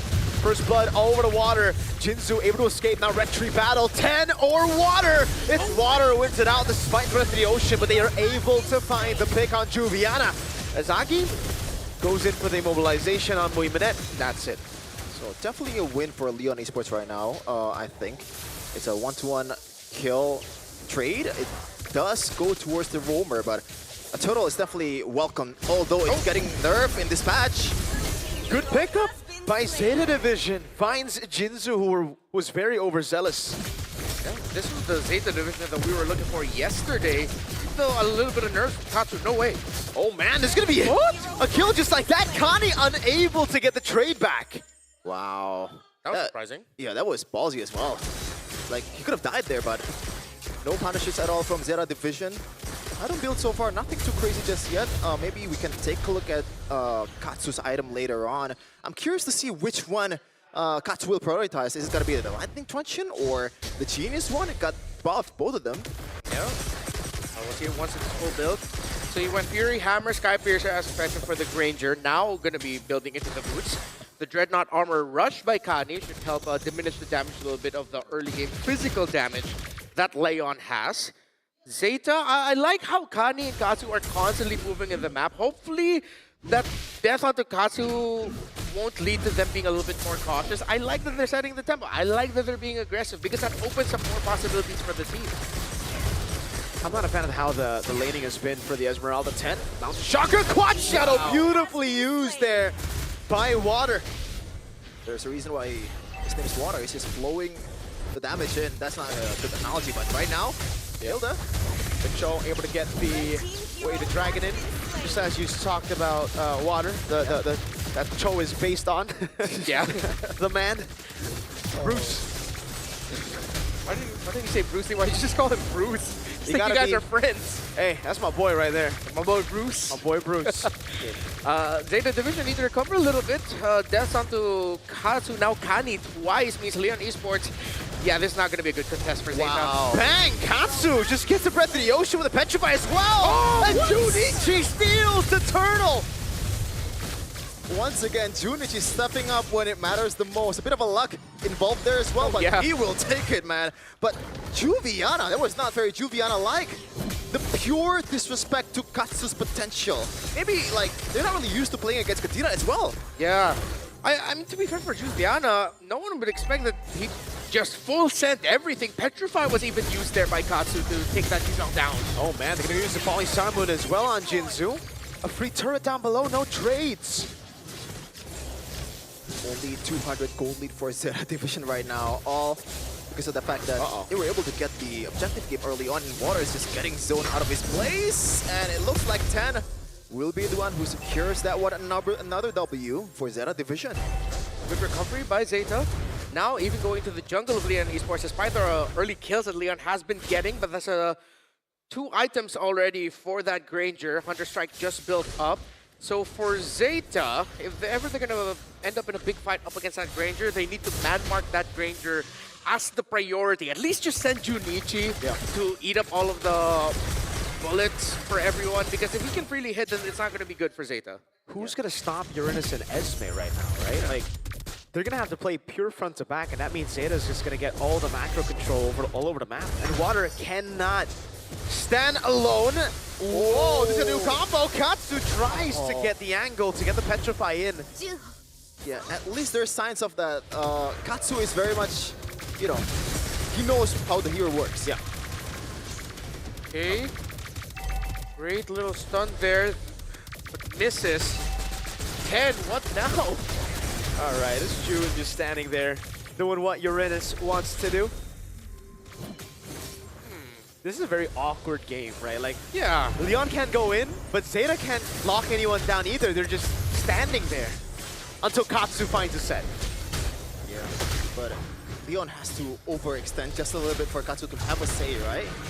It's Jinzu and Juviana. Those are the two, you know, and ironically, priority targets for Katsu. It's so annoying. Because those two are the only one that's available. Yeah. Little nitpick, I'd like Katsu to actually move to the mid rush instead of holding the pixel. He'll get a little bit more value with that mid. June 1 asks the friend, yeah, just do this, but maybe don't give the kill. Yeah, there we go. Yeah. Just provide the space, and Zeta Beautiful. will get the turtle. I'm wondering if Agi wants to go for DHS later on, just because of the fact that there's 3 front laner for Zeta Division. I guess he has to, but Kami taking a lot of beating, but fine. I don't like that kick, man. Traction Pulse will be able to lock him down. Junichi in the front, though, taking all the damage as 10 rotates in with the Traceless, gets combination mobilization field, and the Petrify, but he traces it forward! And he falls. Agi's on a killing spree. Junichi does not have the consecration, but does have the Purify, will be able to use it now. It will be a kill, and Lamage gets the Sky Piercer now. Oh my goodness!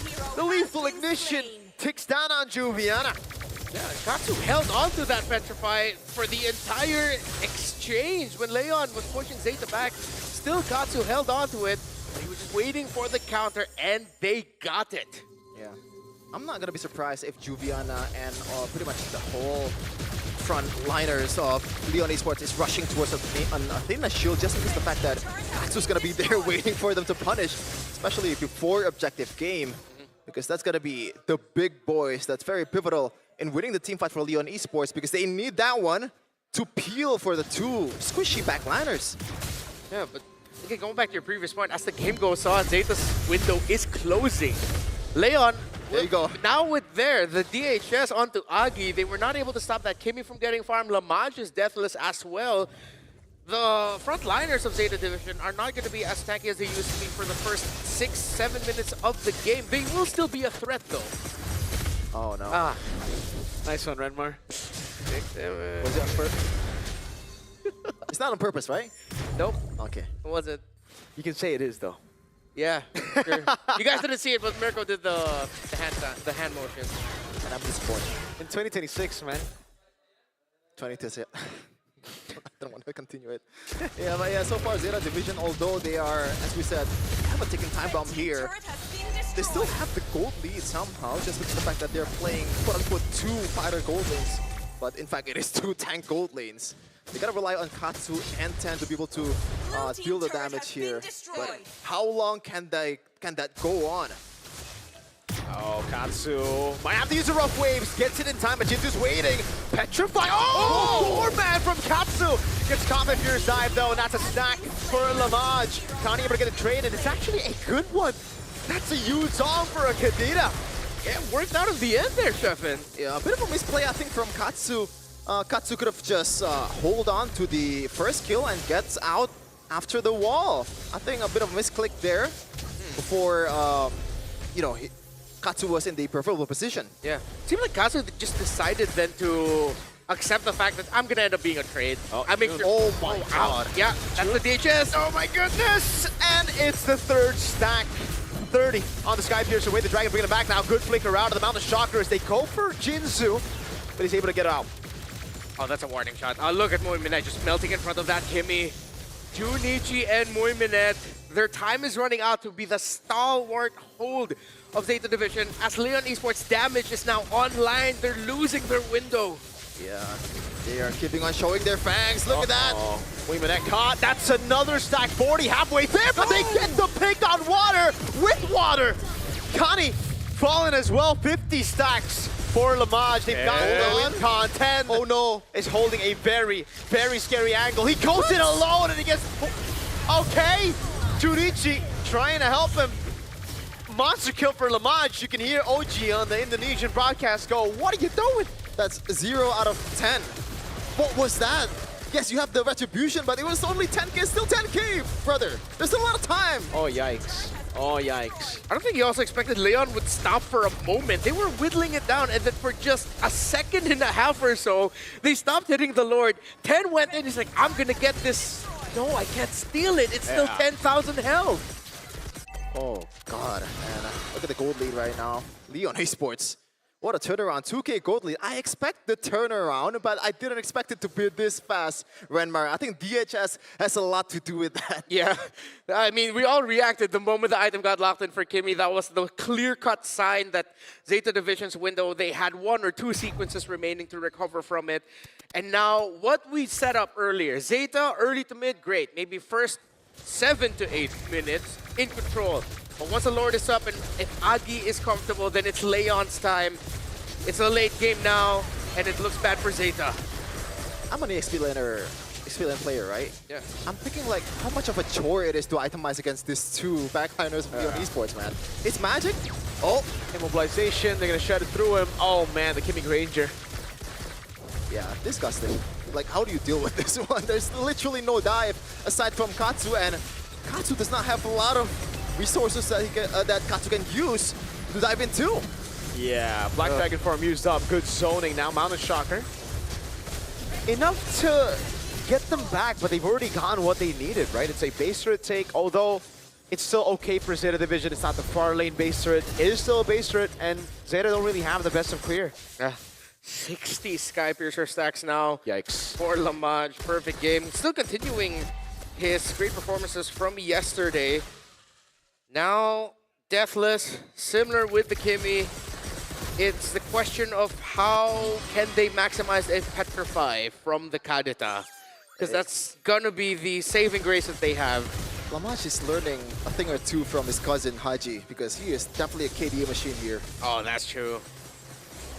Little fun fact about Lamaj, it was Haji himself who recommended him to Coach Bonchan and Coach S on In Twisted Minds to try him out, and they were impressed by the cousin of the KDA machine. Now we see him here with Leon Esports on the brink of winning game number 1 here up against Zeta Division. Now there's a Malefic Roar for 10.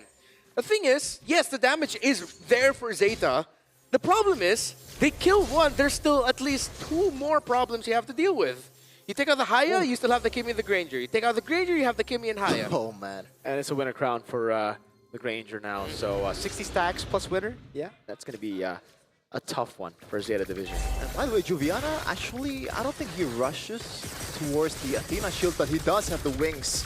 So a single Katsu Rough Waves combo will not be able to kill him just yet. Tendo goes in again. Yeah, he's trying. Oh, wait, the Dragon of the Flicker comboed in. Agi gets the Mega, and they're going to run wild on Junichi next. Water on him can petrify, and it's Lamaj picking up the double. That's 80 stacks on the Sky Piercer. Looking for more. Might be able to flicker in. That's a triple. And a delayed Maniac as Connie tries to escape but gets gunned down by the Dead Sonata. A Maniac for Lamaj. Oh my goodness, what a way to end the game right now. Zeta Division in the brink of a 0-4 start in the wildcard. Something that not a lot of people expected. But a lot of people expected this one. A win for Leon. Demanding was the lineup for Zeta because they had a very small window to work with. They wanted to go into Lord number 1 with a definitive lead, but they could not find it. And Leon got the items they needed for their Kimmy and their Granger and takes game 1. That pretty much went as we expected it to be. And look at the time, around 15 minutes as well. The story for the lineups of those two. Let's look at first at what happened from the early to mid, the good things that Zeta was doing. Really banked in on the fact that Kanita and Hilda together quite nasty early on. Yeah. I think for me, Zeta just they got the composition, but they didn't play it right at all. The way that I would say Muy Manet, man, the laning was just abysmal there. Yeah. Against the Granger, you should be zoning him from the waves, but it's just constant shoves, and it basically gives the Granger a free lane to farm. Yeah. The Granger nerf should actually stop him from farming here, especially level 1 to 3. But it was a win for the Granger in the lane. I don't know, man. Even if he wins the lane, right? Zeta Division's composition.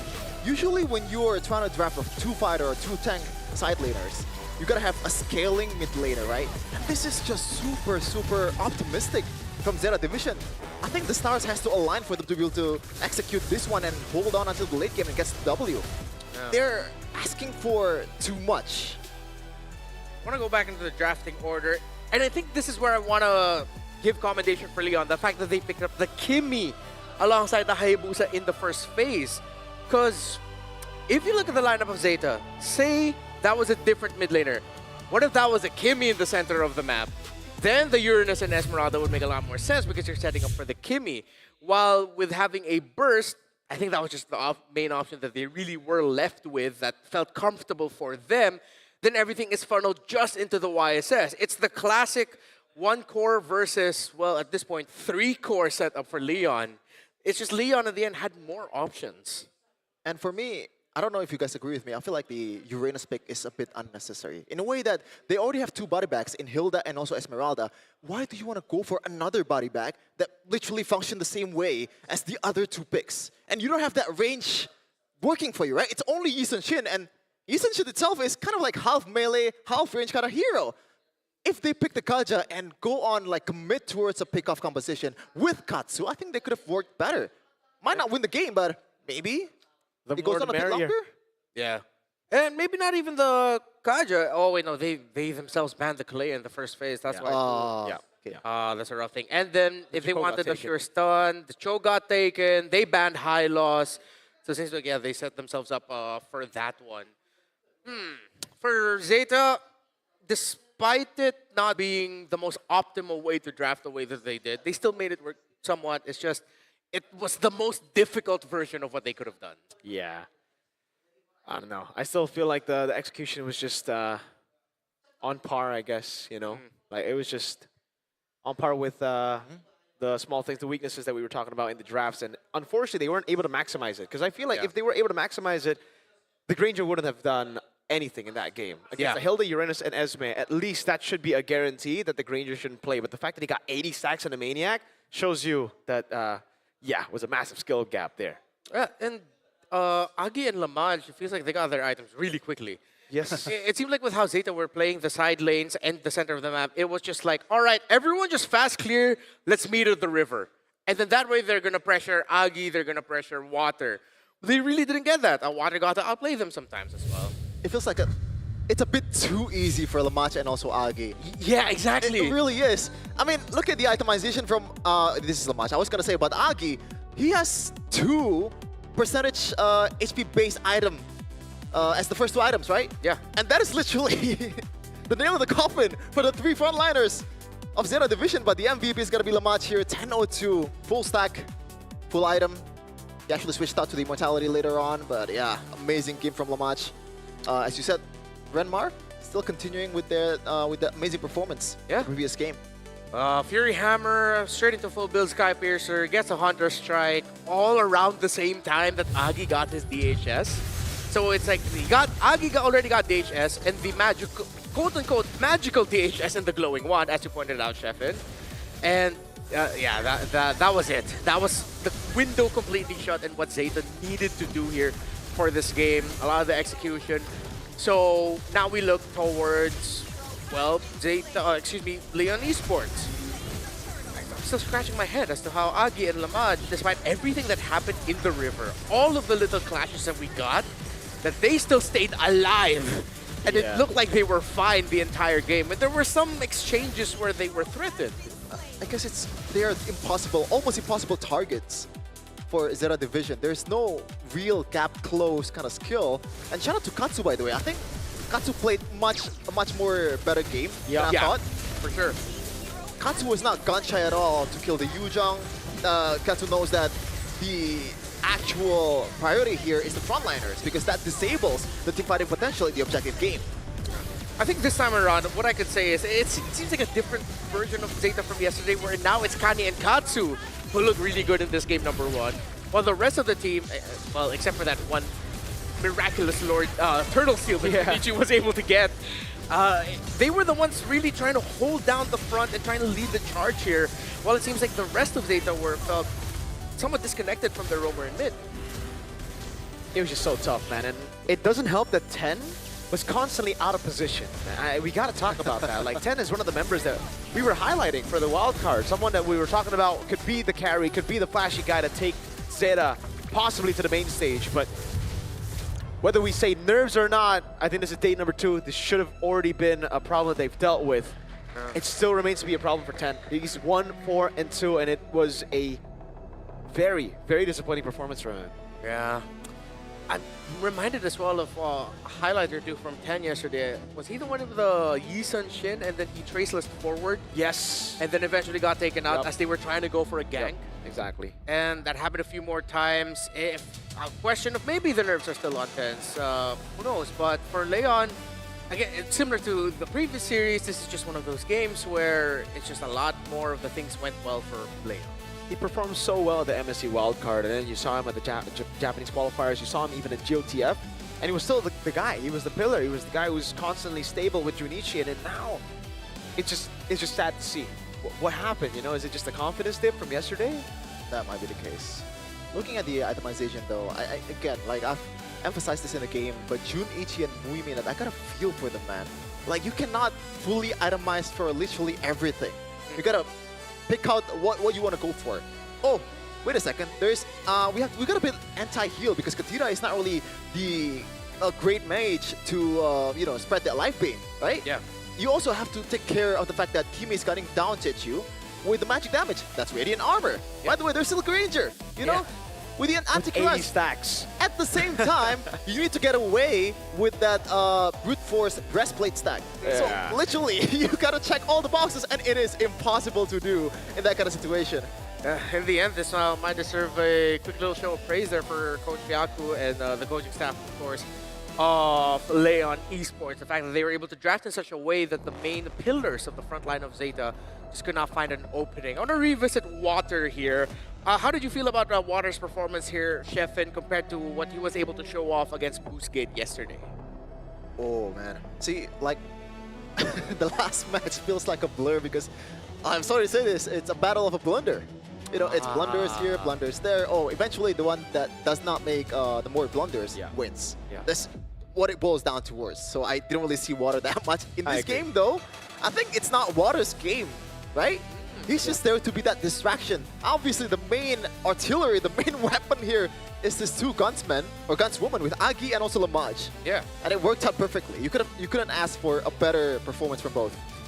Well, now looking at the Leon lineup, it seems like the theme for today is significantly more damage just wins. Guangzhou, 2 lineups, 2 games, just pack all the damage possible, and then you have spell vamp or just continuous damage that forces the other team back. This one, similar idea. So that might be something we have to watch out now for this game number 2, that, hey, let's not think too much maybe about like having a solid front line. Whoever just has more damage, like raw pure damage, spell vamp, whatever, just wins the game. That applies to Junichi especially, right? Yeah. This game, he's on Uranus. The skill ceiling of Uranus is not really that high unless the whole team is snowballing, you know. You can be in the front a lot of time. We can see that in the early game for Junichi, but for how long? You cannot do that every time until the late game, especially against 2 marksmen, man. If he's on a Yujong, on a Lapu Lapu, maybe he can carry the Even early on game. Phoveus. Yeah. And we have the evidence already. Junichi was amazing on those 2 heroes. Yeah. So maybe that's also another suggestion now for Zeta Division. If they're looking at their EXP laners, follow Shevin's advice and look for something more proactive for the EXP laner that has a much higher skill ceiling in terms of this ability kit. Yes, he was proactive with that Uranus, but you can only do so much throwing Ionic Edges and just standing in front. You're lacking that sheer damage, crowd control, excuse me, that you're looking for. That was only game number 1. We still have a second game coming up, but hey, if you want a chance to win 20,000 US dollars by what? Playing MLBB 1v1? Download the Fairy Games app. Scan that. We're not kidding. You can win up to $20,000. Yes, Wow. Just playing 1v1 MLBB. And there are many more prizes as well on the app. So go ahead and download the app right now. Download Fairy Games, win $20K, and win many more prizes. What prizes, you may ask? Maybe they're going to give away some of those necklaces, man. I got one. A watch as well. Whoa. I did not get any of those, but now I will Favoritism. earn it. And hey, you know, I just realized this. I wasn't able to point it out yesterday. The 1v1, you're not playing against real people. You're playing against AI. Hey. And you're comparing your score and performance with the rest of the world. Wow. Okay, that's a unique take in 1v1s. You know, I think this is actually something that Realize can do. Why? He's I don't know about that, man. The way the world is going right now, the AI might be better. Oh, You know oh what? my goodness. You know what? Yes.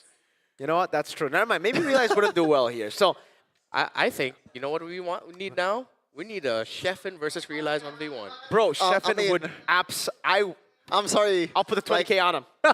We belong in the same tier, by the way. We belong in the same tier. Don't lump me in with Realize. That is disrespectful. Wow. Realize you heard that? He's Ooh. challenging you to a 1v1 now. After this, don't go anywhere, folks. We won't broadcast it, but Yeah, we won't run. Just wait out for the. Just wait look, for the just look at our results. stories and everything is gonna be there. By the way, you also can get the Solar Spark Gata Kacha skin in the M7 post. pass, but this is the one where 45. Is this the right hand? Am I doing it right? this one, yeah, there you go. Yeah. Okay. There we go. You have to hit level 45 on the M7 pass to make sure that you can get it. So just keep playing the game and then claim your reward. Level 45. It takes some time, so please start grinding now. Yeah, or pull a Kaisam Yves no Poeto and just buy your way to level 44 or level 45. 45? 45. What a privileged person. Yeah. By the way, is it Eves or Eves? That's a good question. I think it's don't Eves. know. Brother, you've been with him for like 10 years. Yeah, I only learned how to say Sheffin.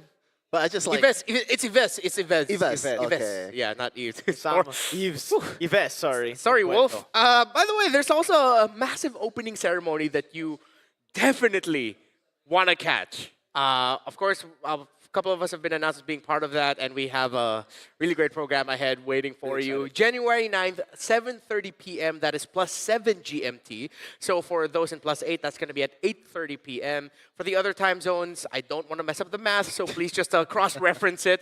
For the first time ever, it's going to be our standalone grand opening ceremony. The January 9th program is just for that. That's M7 Rights S1.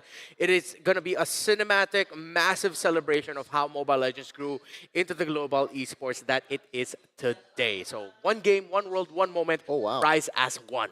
It's in Pick 2. That's a whole other country. Oh, Yeah. it isn't. I thought it was a different one. Okay.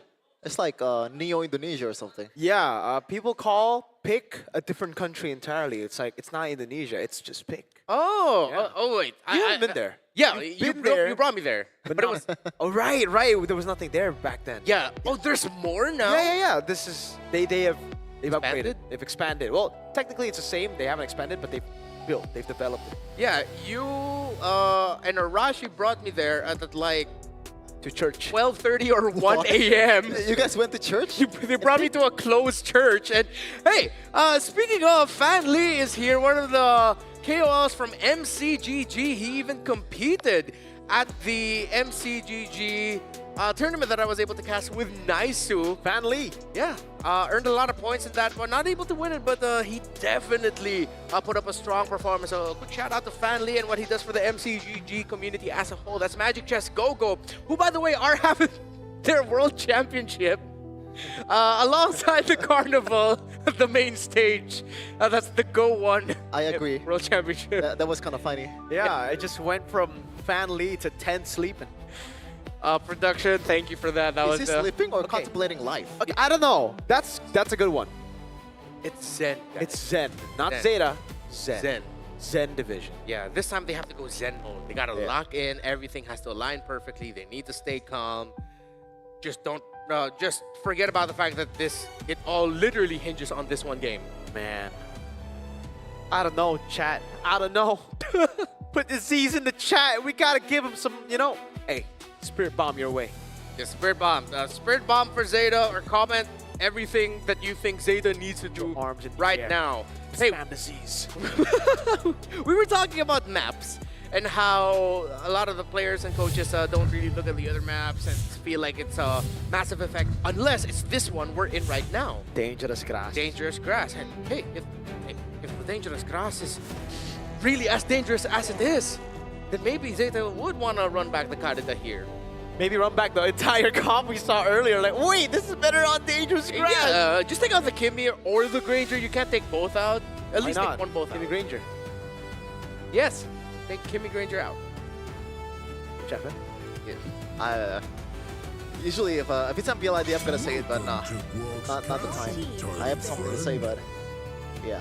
Yeah, you have there's something no- to say about the draft though, right? Yeah. Yeah. It's the draft. Fanny Sora. Definitely. They got rid of Dwayne. Dwayne? Yeah. Oh, the Dwayne Grok. Grok. Wait, the Grok, yeah. Ah, I see. They're still sticking with the dragon. Okay. Oh, that's an early Kimmy, by the way. So it looks like this is the adjustment, right? So Yes, now they sir. realize that there's no gunman or like kiter Yeah. on the opposing side. my They think, God. oh, this They're running feels it back. super greedy. They're running it back though. See, the thing is, I like that they adjust to the Kimmy, but you're picking a Kimmy and Yisun Shin into a Yuzhong. Yeah.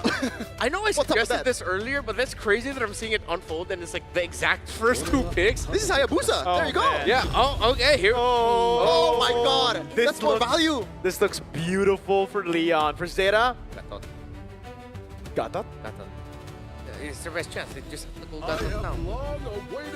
Haha, Junichi gets Lapu Lapu. At least they have a way Yeah. to stop the Farsa. This is the TikTok matchup for Indonesia. Lapu Lapu versus Yuzhong. Yes, sir. Oh, is that the popular combo No, or it's like like matchup in it's for all the people that has no macro. This is what they play.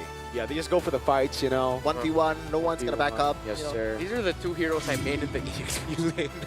That kind of hurts. It only applies to the ID server. Yeah. If you're from the PH server, you're playing different, In ID server, it's all about Brawl, Yeah. brawl. Yeah. And that's why I get destroyed by Ranger Emmas when we go up against each other in the EXP lane. Ah. W Paquito though. Yeah, Who is W he? Paquito. Hey, Ranger Mas isn't your average Indo XP. Ah. Yeah, he's good. He's good. Really good. Hey, Humans getting taken out by Leon, is this warranted? honestly feel like they should worry They're about it. expecting Lapu Gold? Yeah, I don't think so. I don't agree with that. I agree. It doesn't seem warranted at all. But I think it's still gonna be a fighter gold though. At the end of the day, for Zeta Division, there's Oh, for sure. Yeah. already two. It should be a Ruby. If we're looking at it right now, Yeah. against the Haya, against Yuzong, I would go Ruby. I would not go Uranus. Or maybe they want to hold that until the last moment, whether to flex Lapu Lapu to gold lane. Wimanet is an egoist, brother, man. What if he goes But Marksman here? Ego is in Virtus Pro. No, that's Saur. Oh, they get rid of the Ruby. That's Saur egoist. Wimanet is the egoist. They're even wearing blue. They're locked in. Allow me to lead the charge. Never mind. 14. Well, actually, not yet. Gold lane Naya. Maybe they still, to be fair, Wimanet, MSC 2025 wildcard. We know him for the Bruno. He's a top global Bruno, if I'm not mistaken. Yeah, I don't know if you want to make the Farsa even more valuable and the Hayabusa But there's and a the Hilda Yuja. and a Lapu Lapu. No, listen, listen. You're cooking too much. Yuzong, Haya, Farsa. They're gonna have to choose which one. If there are three different choices. Okay, never mind. Never mind. Don't go Bruno. Don't go Bruno, you wait a minute, cannot. please. Win the battle in the Okay. grass. Okay, that's better. That's better. Battle in the grass, Lapu Lapu. Nah, Lapu. Khalid Yeah. versus Hilda here. This is gonna be a fast game, and I hope it's gonna be again one of those games where it's just maybe 10 kills in the first 5 minutes, 5 apiece, 6-4, something like that. This is gonna be fast. You rotate fast, you find pickoffs fast, and for Zeta, I'm glad they eventually just leaned towards CC and Lapu because they didn't need any more damage. I mean, in terms of like Kimmy and Yi Sun-shin as your main damage dealers, that's good. But Sheffin, your quick thoughts on the draft? I don't care about the draft. I just want to see a 2-1 man. Zeta Division, please win this. Hey, they might not have the better draft on paper, but they got the power of friendship. Sheffin, You are my Nakama. plot armor. Well, see how strong that plot armor really is.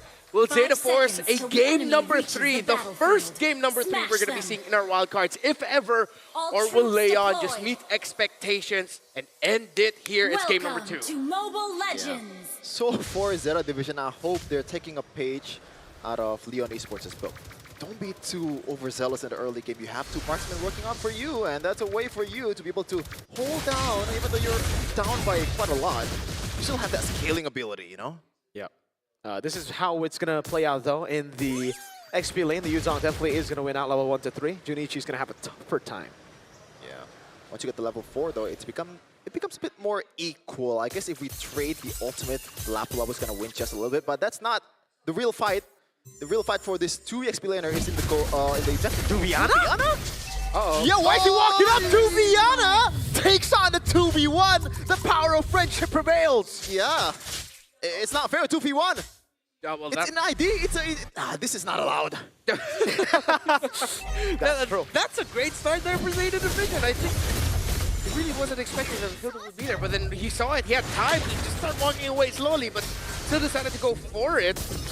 And a little bit questionable as well as to why Jinzu and Agi did not make the most out of the fact that they didn't see the Hilda on the right side of the jungle. They could have quickly gone to the orange side, except they just hovered around the mid instead of trying to apply pressure onto Ten and Katsu. No, it's called being patient, Wenmar. You know? I To don't me, want to get it's advantage in early game. To me, it's overthinking, man.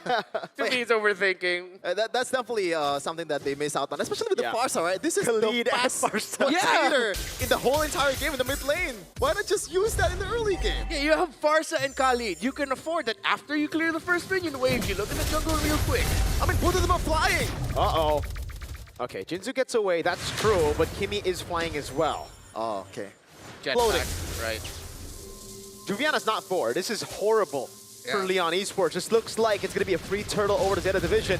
Kani, it's not actually zoning the Hayabusa, but Water is not finding the angle now. Gets the flow. 10 is able to go for the registry. Oh my goodness, Agi with flicker out now. Jinzu taking very, very low. And Katsu gets the lasers shots on to Jinzu for the second kill. Yeah, it's a roamer and objective game trade, but I think it works out for Zeta Division from the economic side. 1.6k gold lead, yeah, already for this team, and they're playing late game comp, so it works out really well for them. Massive. This is the best Zeta Division literally has looked all wildcard long. The best start that they've had, the first 3 minutes, best first 3 minutes that they've had.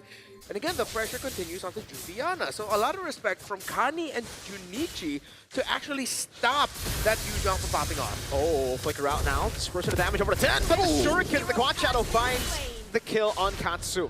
Down below, Junichi winning out of the trade. That's how it is with Apulapu and Yu-Jong, man. But Junichi will try to go back first and get some HP. Juliana will be late in the laning phase. Or, okay, go back Jinzu. Raging Sandstorm, good breaks this away, and Kani picks up the kill now as Agi tries to get a read on the movement of Kani, but he's too quick with it. Hi-hi. Okay. Some Japanese here from Mirko. I'm not familiar with your game, but yeah, if it's Khalid, okay, if it's Khalid and Hilda, it's a battle of who owns the bush first, especially with the far side as well, right? This is a hero that, you know, maybe a pseudo Kadira without the ultimate. You know, the first kill and second skill, that's a lot of pure burst damage in the early game. And Kimi cannot do that. As we look at the Realme hand cam there of Water, still deathless, but Zeta Division are applying pressures on his roam in mid, which is stopping his effectiveness somewhat, although he was able to get that sweet dive straight onto Katsu in the center of the map just a few moments ago. Whoa. Ljubljana still really struggling up against Junichi. Now, once we go into the second turtle fight, it might be one of those scenarios where Leon, this is their best shot of just flipping the script and taking control of the midpoint. That should be the case, and Jinzu has the flicker too. Watch out for that Raging Sandstorm power because 10 is going to be a squishy target for the Khalid. Junichi, that's an early. Oh my Rainbow Spider. Hope it comes out when the next objective fight begins. I don't know if it's going to come out. Maybe? I think take some time. There is a Black Dragon form for Juliana and the Petrify as well. Okay, Black Dragon form used up now. Kani in the back line. Look at Agi. They're gonna have to use all their resources to defend Agi. Even the Raging Sandstorm let out 2 with a furious stab of the Petrify though. That's what they need. The Mountain Shocker lands. Junichi could not find the angle, and Zeta will lose their early lead to Leon Esports. That is proper disrespect, man. Yeah. You're just grouping up in front of a Khalid like that? That's an easy picking free real estate for the Khalid. Yeah, it also didn't look like Katsu and 10 were completely on board with just going for that dive, that sequence. I thought they were giving space to 10, but now it's his jungle getting pressured. He was forced back. He couldn't complete that turtle take. That looked like a massive miscom by Zeta Division. Oh. Dive under turret, Mountain Shocker pop the Quad Shadow of his land. 10 could time this. Can he get it on time? No, Water's too quick. Yeah, and all of a sudden the 1.6k gold lead is now shifted towards 200 for Leon Esports. Oh man, not looking good at all for Zeta Division, as I mentioned earlier though. They still can play with this 2 marksman calm, although there's a lot of solution on the other side. The dive is also nasty as well from Leon Esports, and they have a lot of range to work with. So this game extends, so it might be a similar story to the previous game. Leon, right on the moment we called it, they were able to find the turnaround, but it felt a little bit more just like, again, because of Zeta miscalculating their odds with forcing that sequence. So it's not dire straits. This doesn't mean that Leon will have full control of the game, although Zeta need to start looking at trying to find a way to get more towers down, as Leon has a 2-tower lead. Looking at the items though, nothing too crazy so far. Junichi, weird situation. Still fine. Yep. Water. Oh, Mountain Shocker lands as well. Water taken down by 10 and Kani. Lamage walks up here on the Esmeralda. The traction pulse will force out the flicker out from Lamage. Jinzu floating away, or surfing rather, sorry. Water solidified by the Mountain Shocker, and you cannot get away from that situation, man. Gotta watch out. And I always say this is the Hayabusa disease. You thought you are more slick than you thought. Now Water is able to get back in time for that turtle. Zeta Division did not have the opportunity to take down a tower up top, so now they just have to force a full 5v5. They're gonna go on Turtle. Turtle number 1 was secured by Zeta. Turtle number 2 by Leon Esports. Now, the final turtle of the game. Black Dragon Farm gonna be used up with Quad Shadow already used. Junichi coming down with the Raging Sandstorm, and the Petrify locks him again for Water to get the free retry, but Juliana will fall. Lamage shredded down as Kani disrupts the backline. Will be able to flicker out. Jinzu! Oh no! You hate to see it! He goes on the wrong target, and now he has to eat the laser beams of Katsu. That's unfortunate, man. As we always say, that's a tilter and a half. Oh, Sheffin, you're a Khalid main. How do you feel about that? I'm feeling a lot of things. That's are plot going on in my armor. mind. You know what? That's plot armor. Yeah. Oh, that's unfortunate. I'm pretty sure Kani, after that, he just let out a huge sigh of relief. I really thought that was it. Jinzu could have easily gotten him, but the enhanced basic attack went to a different member of Zeta as Kani walked away. Zeta walks away with 2 kills. Still not going to be able to open up. Oh, Junichi! Just goes in. CC immune. Goes through him. Goes over the stun as well, but won't be. Oh! Hold on now! He finally falls. All right. All right. That makes more sense. The turret does go down, though. Yeah. He just took it like a good boy. Agi didn't really attempt to get away from that situation. I guess he does not have the wings by wings. Yeah. You've got to account for that single dash of Lapu Lapu that can catch up to teamfight quite fast, man. Yeah, it felt like he just accepted it. He didn't even use his flicker out of there. Just like, okay, this is my life now. I'm sure. Sometimes in life, you just gotta know when to accept defeat, you know? Yeah. It's okay. He just knew that wasting the flicker and trying to get away would not have been worth it. Oh, wow. Oh, no. Oh, man. They just don't like Katsu. Mountain Shocker lands on Jinzu, but he's able to heal up for a bit as Kani gets the kill back. It's a roam traded in for a mid laner, so good for Leon as they push in bottom wave as well. Not only it's a mid laner, it's a scaling mid laner. It's no longer the Kadira, it's a Kimi, so it's more value for Leon Esports. Although, wait, Zeta Division is up by 1.5k gold lead? Since when? Since that big swing with that team fight. Okay. When With the Jinzu plot got armor. taken down. Remember the plot armor? Plot armor. You don't remember the arcs of the show you're watching, man. Oh, God. This is wild card, man. It's supposed to be wild. Yeah. And, Sheffin is in the building. What's up? What's up, Sheffin? That's quick. That's quick, Sheffin. What? You're learning. Oh. Oh, the camera. Just realized. Hey, Lord. It's taken to, what the hell? Aki already cancelled the Feather Airstrike in the back line. The falling star move will be used on Junichi and Katsu taking him low. But there's no one to follow it up. Raging Sandstorm 10. Great traces away as the stun from Junichi won't land. But 10 has finally shown his fangs here. Now the Shadow Kill used up. The Black Dragon will fall from the skies. And this is the Nakamas of the region of Japan. Unfortunately, Leon Esports was not able to use their window quite properly. Everyone is just scattered and they go in one by one. That should not have happened. Holy friendship. It's working. The power of friendship is working out for Zeta Division. Anime arc on the way, maybe, but we get to boil it down to why was Aki using his Feathered Airstrike way so early? And it looked like Lamaj, the entry of Lamaj, even he didn't expect that Feathered Airstrike to be dropped down right away and then canceled it right away. The pendulum swings quickly here. It's the ego, man. You think it is a little bit of an ego thing coming in from Leon Esports? Could be. Right, Sheffin? Might be the case, and we might be looking at the first ever 2-1 in wildcard after how many matches? That's right. This could be our first third game. 6 match? This is Yeah. match? This is match 6. Yeah. All right. That's it.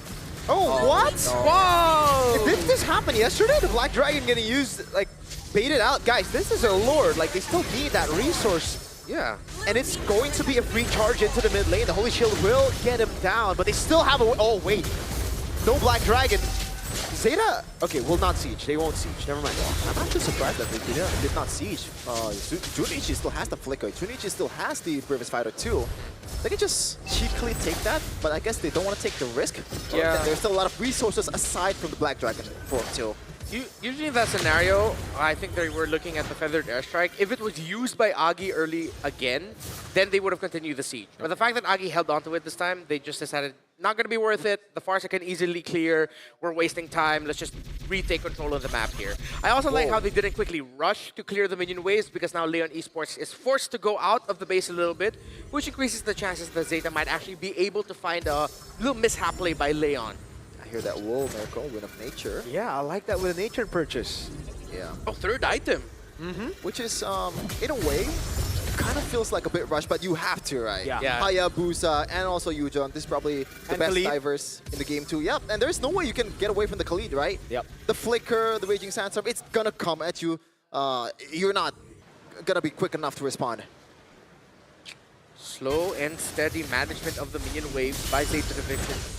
Leon Esports also not being too eager to try and show themselves in the map.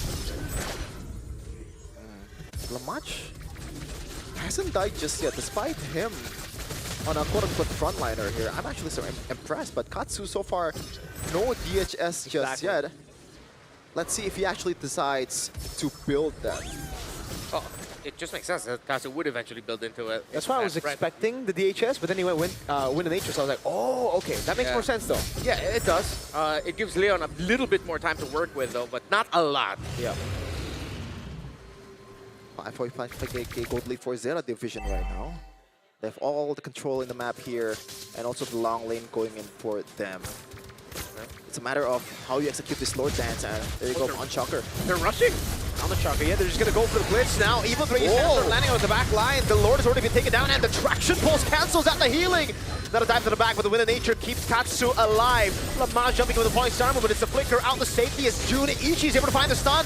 Lamaj in the back, Water with a quad shadow, and it's the front to back win for Zeta Division. That's a Hail Mary that didn't pay off by Leon Esports. A bit too overzealous that time, but they decided to take the risk. Now, this is the task. Can you defend? Lord charge in the mid lane. Kani gonna try to zone. Junichi now with the Bravest Spider. Aggie goes straight to it in the back line. It's Water who tries, but gets caught by the Mountain Shocker of 10 and the damage of Katsu. Lamaj standing strong in the front. Still, no DHS, no shred to deal with the Esmeralda, so they defend. Wow. Another chance to come back here for Leon Esports, but the chances are looking slimmer by the minute with how much item that Zeta Division has stacked up. BOD for 10, that is a big item spike, especially for the squishy members of Leon Esports. Because of the lead of Zeta Division, Agi now had to rush a Divine Glaive as well, just so that they could match somewhat the damage. Par for par, 10, Brave in front of Lamaj's Esmeralda. Another feathered airstrike to help clear the minion waves and force Zeta Division back, who are now in full control of this game. Divine Glaive for Katsu. Wow. So Katsu skipped the DHS altogether, went straight for the Glaive instead. Interesting. So he decided to go for, or Katsu decided to go for a more like magic-based kind of build. More DHS could still definitely work, right? Yeah, they can still go. He can still go DHS next. But it's not the DHS. Holy Crystal would have been too greedy, but at this point, I think Katsu is already really fine with, even if he doesn't get to the 5th item, these 4 are already set for them, considering that the Blade of Despair is already locked in. Full item build for the Yisun Shin. That is a big gap in the XP lane too, especially in the jungle, 3.6k. Like I can't believe I just passed through that. Yeah. 3,600 gold lead. But Hayabusa and Yisun Shin. Yes, Yisun Shin is a better farmer objectively, but oh man, that's way too big at this point. It's also a big deal that in the last major sequence that we saw, Water tried to go for the back line, jumped onto 10 and Kani, but just quicker hands by 10 with the Mountain Shocker. That kill is actually what gave enough gold for 10 to instantly lock in the BOD right after that. So, with Zeta taking the slower approach yet again, they're just going to maximize the minion waves. I don't think Leon's going to fall for another Rush Lord. Oh no, what Zeta that's did. in for Junichi. Does he want to go in? No. No wings by wings, yeah. This could be an angle for Junichi, but he will play it a bit safer. That's the way to go, man. Like at this point, you cannot afford to make any small mistakes. A single death of a single member is more brutal than ever at this point. And Junichi is going to be the one that's solving the Farsa problem, right? Because no one else can get through as easily as this Lapu-Lapu. Yeah.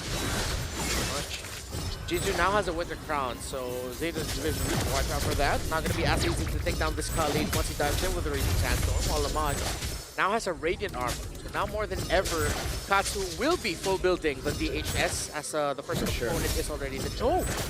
What? Going for Rose Gold. Oh, going for Magic Blade. Interesting. So prefer safety over anything They're else. trying to ignore Lamaj, right? Like that's the... Oh man, that's a lot of damage on 10 with a Feather Airstrike. Good cancel by Kani there. But it's not nearly enough of a trade. 10 is very low. Pass and regen. Now the Mountain Chakra as well, but Lamaj is too darn tanky. Minette in the front, trying to hold on. Junichi, no Bravest Fighter is on cooldown for a bit. The traction pulse. Oh, Jinzu. That's the way he actually uses the heal for a bit. Man. All right. This does not feel like a 7k gold lead game. Especially with the way Lamaj is playing. He is so brave against these two marksmen. And that might be why DHS is so valuable to buy at this point. But there's no dragon. He's already used it earlier. Juviana does still have the Petrify. Can look for a set. Junichi has a Brave Spider back up already as Kani tries to zone to the back with Juviana taking a brunt of that damage. Oh man. Middle minion wave, there's a bit of a flow. Yup. But it will spawn at 10, their own minion waves. Junichi has to go Brave Spider. Falling Summer coming down with the traction pulse as well. They lock Lamage down! And he flickers out to safety. Kani goes in, but he's all alone. Has the Immortality, flickers out to safety into the bush for the regen. And Zeta have the waves set up perfectly. Mid and top. Junichi there. Kani keeps. Wait, whoa! Furious down, the Petrify already used up, and it's only onto the frontliner now as 10 is still able to cut away. Kani taken down by the Feathered Airstrike. Water has an angle. 1-for-0 trade on the board. Oh man. How the hell did they play this one perfectly? 6K gold for Zeta. It doesn't feel like it at all much. Still in the front line. Look at that. Juviana tries to go in onto Juviana. Is doing a lot now. 10 jumps in, able to get the mounted shocker, and the CC's enough. Water jumps with the shadow kill. 10 buys the Immortality. Water's forced back. Lamage on him with a winner crowd from 10. Rose Gold Meteor. But he will burn down to Agi as Lamage tries to cut away against 3. Muiminette trying to deal out a bit more damage. It's the chase now. Immortality down for Lamage. The stun on, but he's too darn tanky again, even with the Brave Spider and the Shred. It'll take them so long. Lamage gets out of the stun with the Falling Star Moon. But with the curtain call, Muiminette finally gives Lamage his first death. That is too much plot armor for Lamage. Finally, he gets taken down, but what a team fight from both sides. 10 almost barely escaping with his life, but that glowing wand proc and also the magic worship. My goodness, that could have gone south for Leon Esports, but the margins just works out. And that might not be the end of it. We're probably going to see a round 2. Zeta Division still have the minion waves towards their side. Here comes Water. Leon Esports, can they rush it or will 10 make it back in time? Oh man. Too much damage onto Water and Leon has to play the slow game again. But while Zeta Division have played the minion game much better compared to Leon, Sheffin. Yeah, for sure. I mean, they have the waves, they have the turrets. Zeta Division, this should be their game to lose. Yeah. It's a big win for Zeta, though, despite that chaotic trade. They got a base turret up top with the mini-wave. So, again, for Zeta, they can play the patient game now. They had to play it chaotic earlier. They needed to take those risks. But now it's all about how Leon needs to take the risk, how they can commit into the fight. They've lost the turret. Yeah. And the wave is pushing in. Hayabusa's going to have to be set there. Oh, no. And they see him. They see him 10 sees him, but the Lord gets reset again. The Hayabusa goes for the clear, but already uses the Shadow Kill up top. Now the Black Dragon gets used up 10. Can he go for the Red Tree Waters? Walk it up, and the Petrify will stun 10 in the back for them to steal the Lord away. But Zeta will tear through the members of Leon Esports. It's a classic Lord 4-3 member trade of Lamage. Can he keep himself alive? Muiminette is on a killing spree. Wait, this is endable. Definitely endable, right? They're still managing the wave here. Zeta Division, the Lord comes up. They might be going for the top lane here. No one is going to take care of that. While Water is taking care of the mid lane wave. Jinzu getting cancelled by Muiminette. Only Water left standing. The Lord of the mid lane will be ushered into the bottom lane. And they'll be able to force out our first full series of Wildcard. Wow. Wow. I thought it was a game-winning play from Juviana with the stun towards 10. But unfortunately, they lose out on a lot of members to get the Lord. It's all equal, 1-1 for the first time in this wild card. Zeta Division, happiest and most animated we've seen them all throughout the wild card. And even the crowd here in Indonesia was going wild for these two teams. Our first game number 3, Damage wins games. And with this reaction, it is quite a big blow, it seems, for Leon. Expecting to get a clean sweep, but now Zeta are truly back in this series. 1-1. It all comes down to game number 3. And again, beautiful stuff with the Petrify there. Gives Water a free entrance into Lord Evolve. All of that damage. I think going into that fight, it looked like the two members diving in from Leon got stunned up, and then they just were forced to eat up the damage brought about by the Kimmy and the Yi Sun Shin together. Nice. Zeta division, it is not over yet for them. And I guess that Kimmy getting rushed early on worked out for them in the end. Yeah. And it worked out, right? Junichi on a Lapu Lapu, that's the winning formula, it seems like. Oh, man. But I gotta shout out Lamach, man. He couldn't have played it better than that. The fact that he hasn't died for the whole, I don't know, like 18 minutes or so? Yeah. On an Esmeralda against a Kimi, against a Yi Sun Shin, that is... what? Yeah, in the end, that was only his second death. At the end of the game, he knew. He knew. Even though Zeta had the damage, he's Lamaj, bro. He's going to be fine. He can eat that up. But the rest of the team cannot. Yeah. I honestly feel like it was also because of no DHS being in the hands of Katsu. But yes, impressive stuff. Just bobbing and weaving, as Nice will put it, against Zeta. I'm looking forward to see the stat here on how much damage taken. Yeah. It's not just damage taken, probably damage dealt too. That's the usual perfect Esmeralda game. But unfortunately, even though you played the perfect game, if the composition is not working at you and it's a late game composition with 2 marksmen, it's hard. Whoa. We have to watch out now for what Zeta has else in store, or if after that performance, it seems like Kimmy is also one of the biggest factors of the draft for these two teams. Will any of them ban it out for game number 3? But we still have to revisit that 21+ minute game number 2, where with how many things happened in the map, I cannot recall now the early game because the mid to the late game lore dances were so intense with minion waves getting flowed in by Zeta. And the pendulum swings quickly too, right, in the early game. Like, we were not sure who is in charge of the map. You know, it's a Khalid versus Hilda. Both can actually take damage quite well. And the healing capability too from both teams, you know. Dangerous grass on top of it all.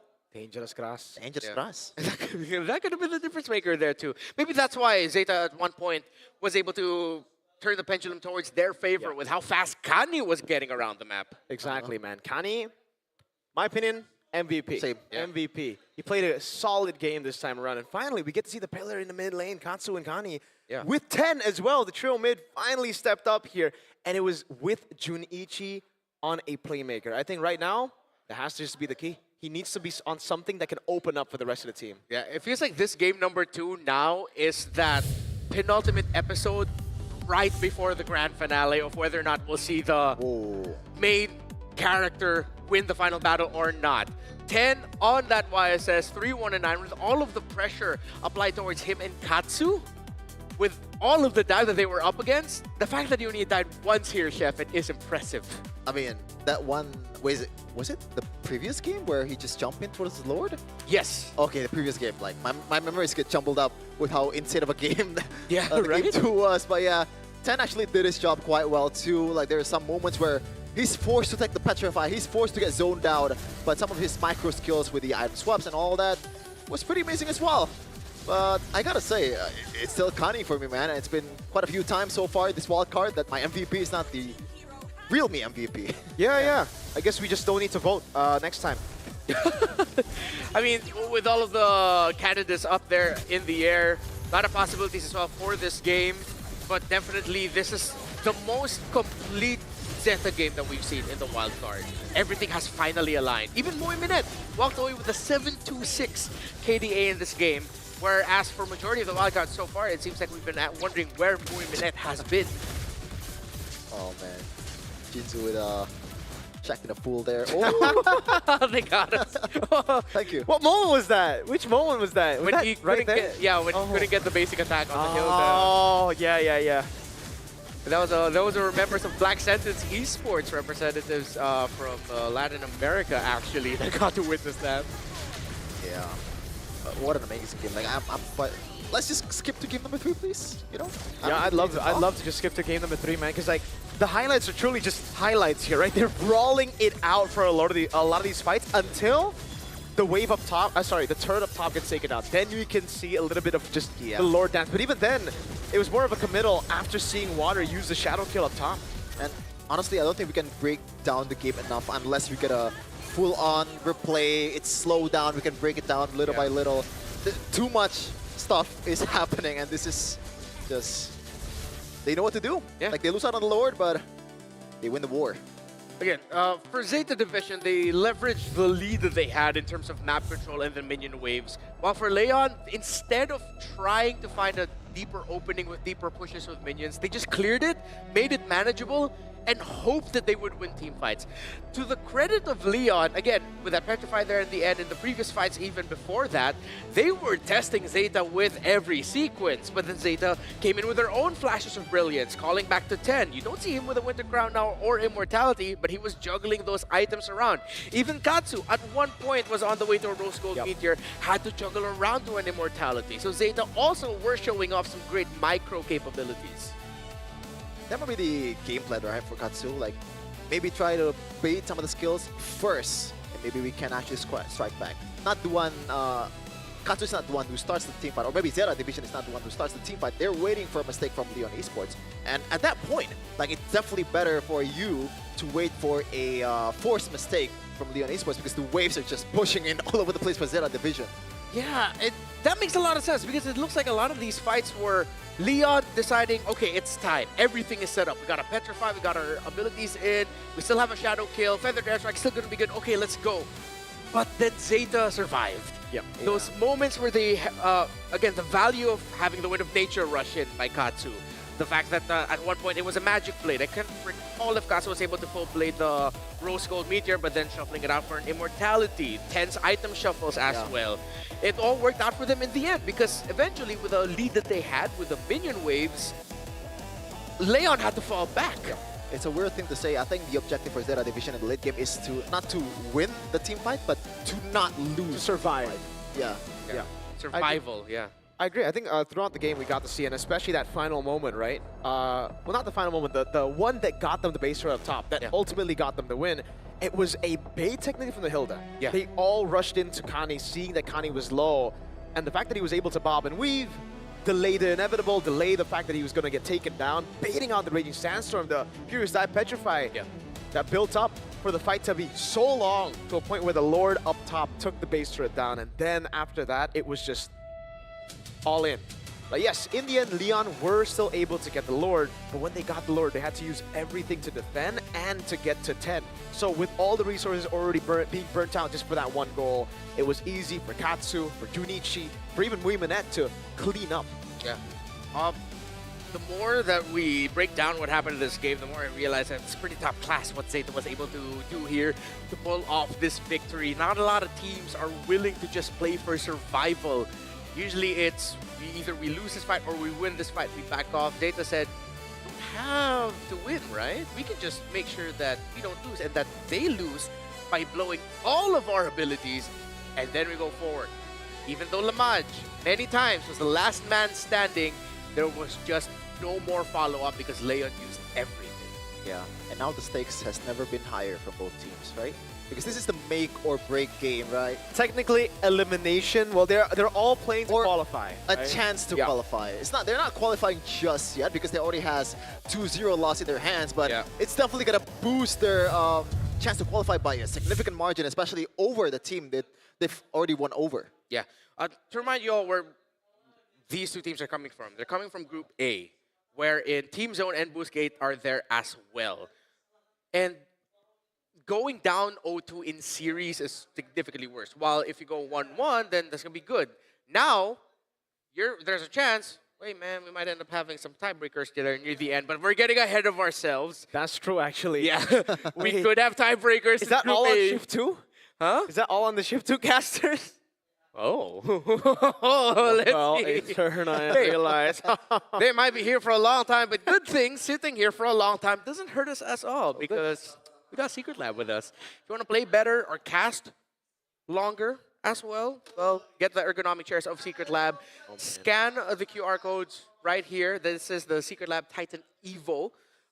Is the M7 version actually purchasable? Well, I don't know. Find out over the QR version. I know we also give away Secret Lab sometimes from time to time, right? I want a Secret Lab. I want a Secret Lab.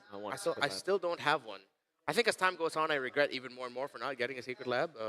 Look at how Sheffin is A sleepy Zen. He is Zen Division. He's pulling a 10 before game 2. Maybe that's what they need, right? Yeah. The nerves were getting to them. They were getting overhyped. A lot of times they just want to go for those brawls.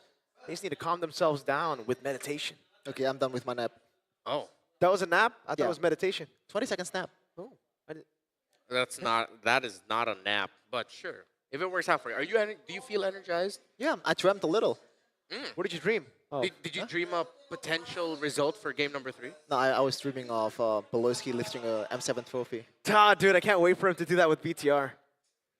What world did I find myself in with you two? Is this what happens after just multiple years of one region controlling the world championship? That this is all. Wow, you gotta rub it in, huh? It's all on you guys. I'm not rubbing it down. I'm just wondering what's happening right now. Again, while we bicker here, you can also just hop on the pass right now in game. Best team in the world. It's yours. It'll just be there. Get the Thunder Ascendant skin. Just have to make sure you unlock it. If you hop into the pass and you're wondering how come you don't have the skin, it's because you haven't spent diamonds to unlock the pass. It's literally, I'm not messing with you. Go on your app right now. I ain't playing with you. Purchase the pass. I And ain't you playing have the with you. skin. What was that?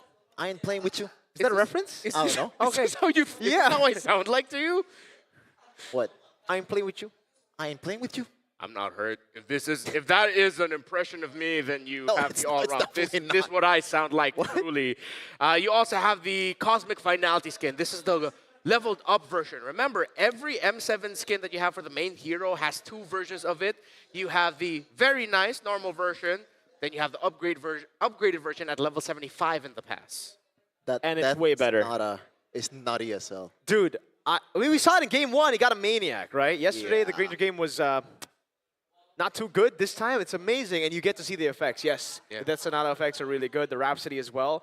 Even just walking, dude. The guy's just Yeah, It is brimming with aura. it is. aura. Yeah. It is. The M series skins are usually some of the most flashiest that we get.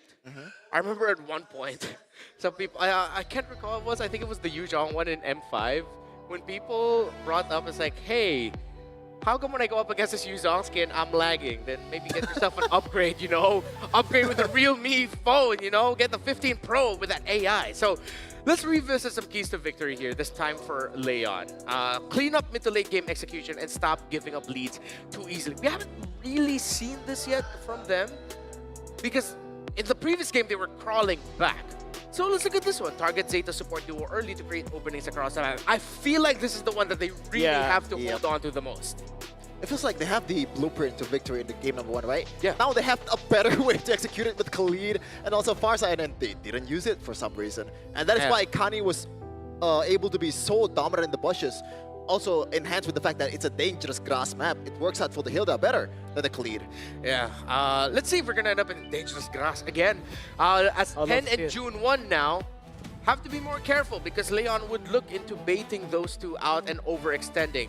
This time around, a lot more control from 10 and even Junichi to be able to say, hey, you're not going to pick us off that easily. We know how important we are to this composition. As we head into the draft, my biggest question is who's getting Kimmy? I feel like Kimmy's going to be the key to the draft here. Do you want to first pick Kimmy, though, right? Like, because, okay, we'll see the side selection. We'll see the map first, okay, because Dangerous Grass actually impacts the whole thing. Yeah. Hilda, Frikani. Oh! The plot armor. And I think the plot, bro. The main reason of Kimi being such a high commodity in this series specifically is the Jushin and also the Eve ban, right? If those two are not banned, then they have a lot more option to play with. Yeah. But with those two constantly getting taken out, you're forced to trading either someone's going to get the continuous damage of the Kimmy or the other one's going to get the burst damage of someone. Wait, are they really setting up for no? It's not going to be Kimmy first pick right There's away, a right? Eve open now, so it's like, I don't think the prio should be... Well, maybe they could just go first pick Eve, because there's no Yuzong on the other side. That might be the case. Yes. But it's going to be one of those rare scenarios where I'm very happy to see a Valentina answer right away. Sir, Because what's your not only command? are you stealing away the real world manipulation, you're blocking a lots of the best partners that you have for the Eve. On that AoE and zone. There you go. There's the Eve. I think Zeta should just jump on a Valentina pick right now. Go Hilda first, no? But Hilda and Hayabusa maybe. Ooh, I don't know about Hayabusa, though. With no Yuzong, don't you want to go Yisun Shin again? Oh, oh wow. With an Esme. Esme? I mean, choice. it was the biggest, you know, Lamash is playing it beautifully in the first game, or second game. So maybe they want to take it away from him, but I don't know if that's warranting a first pick. There are bigger fishes to fry. in the situation. I think with them picking up the Esmeralda, you block out things like the Lapu. That's You can true, manage right? with it a little bit better. Don't have to go up against it. And you can still flex this if ever. Put the Esmeralda in the gold lane, but better proactive pick for Junichi in the XP Relentless lane. flow of time's continuum. Oh, wow. I am a constant that breaks the tide. So this could still be an Esmeralda gold, by the way, especially with the use of the Shin. I think picking up a mid laner will be the best choice right now. Just try to utilize the flex on the Esme, but they go high-lows. Wait. They didn't need to pick up the Hylos now. Yeah, I don't think it was that. Oh, okay. Leon would not ban it out. My biggest concern is, once again, the mid hero for Katsu. Exactly. Yeah. Do they want to... Well, to be honest, the Kadira here is just slightly better because I don't it's think not you because want of to... Eve, And but it's dangerous grass. yeah, there's a lot of caveat to it. Yeah, yeah. Are they willing to play Kadira again after failing in game number 1 in the decider? And once again, there's no proper set. Yes, you have the glorious pathway to catch up, Yeah. but it's still very much telegraphed. Yeah, for sure. If they're gonna go Kadita again, they have to get the CC because they need that extra little bit of setup that can help tie the members of Leon together. It makes it easier to pull off the combo, the say CC and the Kadita together. I still really want to see the Valentina. This is why I was expecting that they maybe pick it up earlier or in the third pick. Because usually when you see an Eve, it's an Arlo that's gonna come in, it's a Gata that comes in. Maybe that's exactly it, Renmar. Maybe they still have the option of either Valentina or Farsa right now, so they don't pick up the mid laner first because they can still go Valentina later. Yeah. Now the Lunox gets taken out, actually. And Zeta can still go Phoveus XP against the Arlen. Yes, Phoveus would be a great pickup too against the Eve. Shevin? Yeah, and there's no way Arlot's gonna be flex, right, in this case. Gacha is gonna be for sure the roamer. Arlot's gonna be the EXP laner, and unless they want to do something crazy like putting Arlot in the gold lane, I don't think that's gonna be a thing. But we'll see though. So for Zeta Division right now, I still think they should hide the flex towards the Esmeralda, and that is why they're picking a Farsa as a good counter towards the Eve. Oh no. I mean, makes sense, but it's just like, I'm kind of like feeling a deja vu with RLG. Oh yeah, that's true, that's true. But I honestly feel like the composition works. Yes. Unlike when it was picked up by RLG, it looked like a desperate move or more of like a, alright, it's comfort. And it's also a good deny pick, because the Claude could actually be a really good pick for Zeta Division to try to get behind the Eve during the real-world inflation with a Blink. What then does Zeta want to put in the gold or EXP lane? I think right now... Cho? Does that Cho work? I personally think a Harith is okay as well in the gold lane if they want to go Esmeralda XP. Yes, it'll be a lot of damage, especially against the Joy. Ooh, oh, it's gonna be rough. This has to be... Because they go Phoveus, you get the value too. It's more on the early game value. Honestly, I think just go Ruby. That might be the case That's too. a good pick. Yes, I don't sure. think you should pick a marksman here with the amount of dive and also long-range artillery that's going to come at you. That's just shooting yourself in the foot, but Wiminette, he's known for the Bruno. Nah. Yes, it's a nah. Not against it. Well, I mean, against the Cloud is alright. I don't think so, man. Oh! It works against the Claude, but against everything else, I'm not sure about that, brother. I would personally like the Phoveus, the Ruby, or even the Harith more over the carry, Well, but... to be fair, in the second game, the game plan was to stay alive, right? That was the whole game plan. We're not losing, we're not winning the team fight. We're trying not to lose the team fight. But that was also with less movement. Like, they have all-in tools, but it's once you go all-in, you're done, right? This is a Joy and an Arlet that can constantly dash, and then I got the Kacha. Oh, God. And the Claude!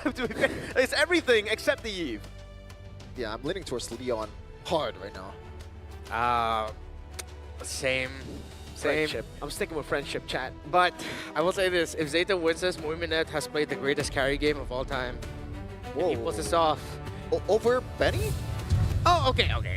Maybe I over-exaggerate, but it just goes to show how difficult this will be to really make it work. With all the dive and all the damage and one chance. You cannot get this wrong, Leon. You cannot get this wrong, Zeta.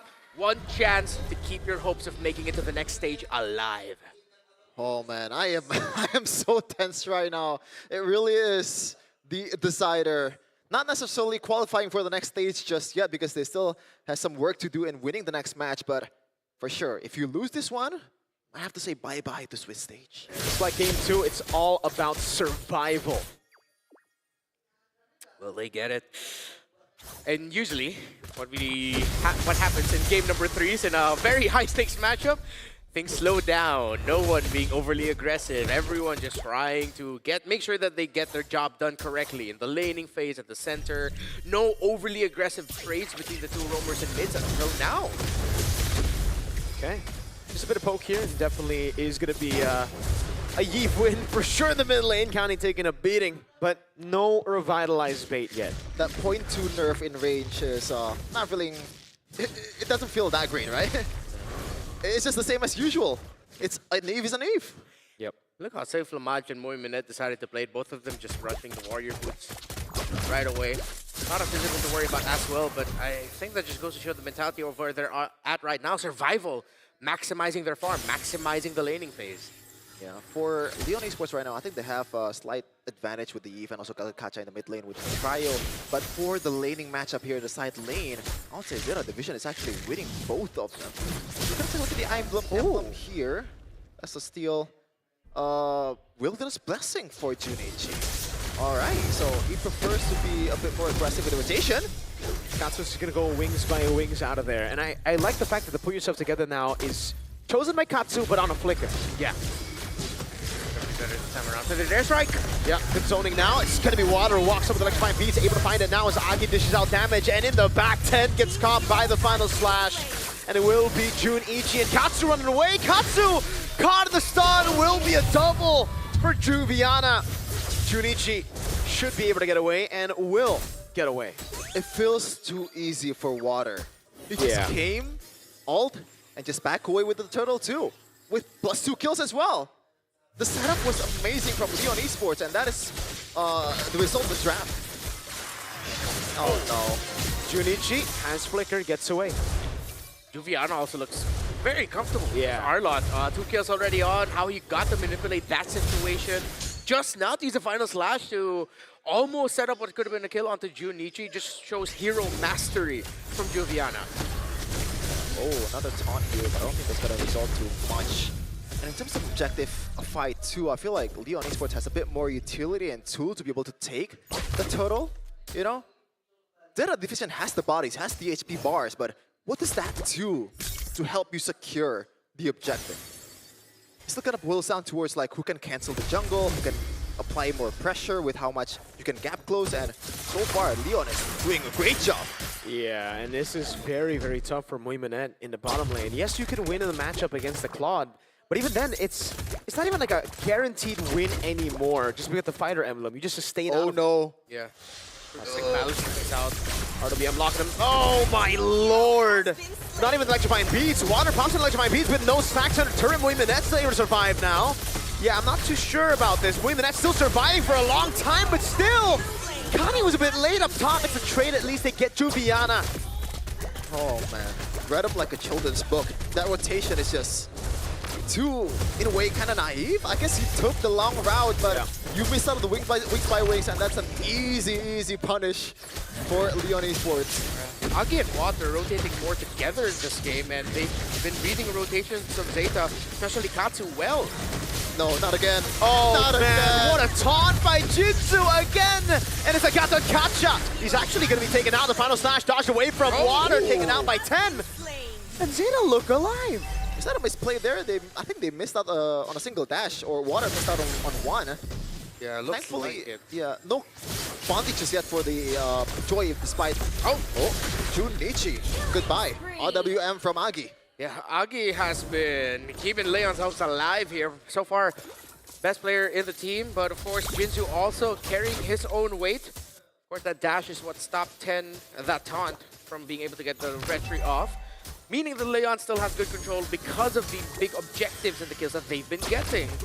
Zeta cannot afford to just keep trying to trade little kills here and there. They're gonna have to find a commanding team fight win at some point. Yeah, I feel like one of the hard job task for some of the frontliners of Leon Esports, no, not Leon Esports, Zeta Division is to spot up where the hell is Water. It's not an easy thing to do, but somehow you always have to mirror him and know where he is on the map. don't think Connie's gonna get taken. Oh, wait, never mind. That changes a lot, and it will be enough to take him down. Connie, 5 seconds on Revitalize. Now, Muy Minute in the bottom lane will not be able to survive. That is a lot of damage. Yep. A lot. Is it Genius 1 first item? I think so, yes. Yeah. Looking at the dive for the Joy. Yep. Oh my lord. June, can you get it? Oh, perfect timing right as the Cannon gets taken out. Falling Star Moon. Dodged away from 10. Ooh, good flicker from Agi. Good trace us out. Final slash into the AOG. Whoa. Trace us in time now. No peel though. They cannot get rid of the dashes. 10 still falls. So much gap close. Junichi surviving the Veteran Strike coming down, but June flickers out, plays a duet from Lamage. Buiminette holds him down. Juviana still with the vengeance. Back to back to back. And now with the final slash, Katsu taken down 11-3. Leon Esports are running wild on Zeta. All of that happening with Water is barely there, or he's not even there at all. That was a 4v4 or 4v5 actually for Leon Esports, and they win that one with the guy that's snowballing. It's actually Agi the one that's snowballing the most actually. 504, I just realized that. Yeah. Holy.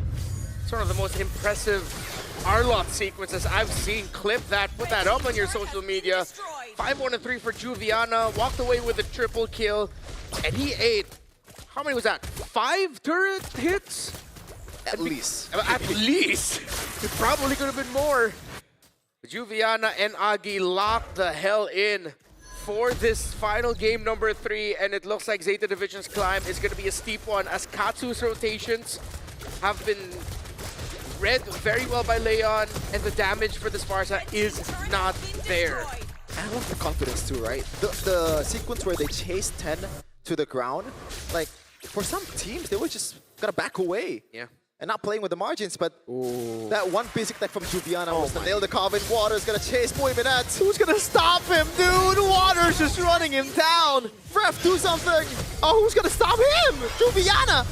Oh, that's a stun. That's another Vengeance proc. Okay, you don't need to stop him if you can run away. Yeah. Doesn't feel like he's playing Mobile Legends, he's playing another Force Gacha game. Arashi loves that game. Oh, it just clicked. It just dawned on me what you two are talking about. A lot of stray bullets as well for Arashi. No, No, we're just referencing him. We're can't wait to see you here at the wild card, buddy. A stun. Oh no! Oh, final slash. No, the horse! No! 0-4 and 0, Connie. Train your horse more. Seems like Leon Esports has made this look easy now for this game number 3. That was an active Oh, that was a really good Wait a read. minute. On the Mountain Chakra, but the Revitalize. No way. Out heals the damage of Blue placing away from Lamage. Into the AOG. Buiminette running away, but Water. No one's going to stop him. No one's going to stop Water. Oh man, if there is a clear evidence of power of friendship exists, or plot armor exists for Zeta Division, it is now. 7k gold lead for Leon Esports already. This is much worse than what happened before. There are no main characters, protagonists, or antagonists here. It's just who's the better team, and so far it's been Leon in this game. Juviana is 7-1-4. Agi is 5-0-6. Jinzu only has 1 death with 11 assists. This is a total team performance by a squad from a region often overlooked. The Mekong River region, a Laotian team. Leon Esports is looking good and looking like they're going to be going into this one with a 2-0 series record in the wild card. That's just sad right 1-1, excuse me. Was that actually a read? That was, was so impressive that if that was intentional. Yeah. Wait, what It's happened? intentional? Thank you. I did that on purpose. Yeah. Intentionally. Jinzu's trying to zone. They will be able to get it. With the help of the RWM Water now. Goes in. Electrifying beats over on Junichi! And he melts him down! Connie in the back, able to go for the stun. But Buiminette gets caught everybody! By Juviana's final slash! And it will truly be the final slash. Leon Esports takes the series 2-1. Put some respect on Juviana's name! And put a lot more respect towards Leon Esports! 2-1! A bit anticlimactic for Zeta Division, but they are forced to snap back to reality. Leon Esports came to play. Gee. What a game. What a draft. Leon Esports, Juviana.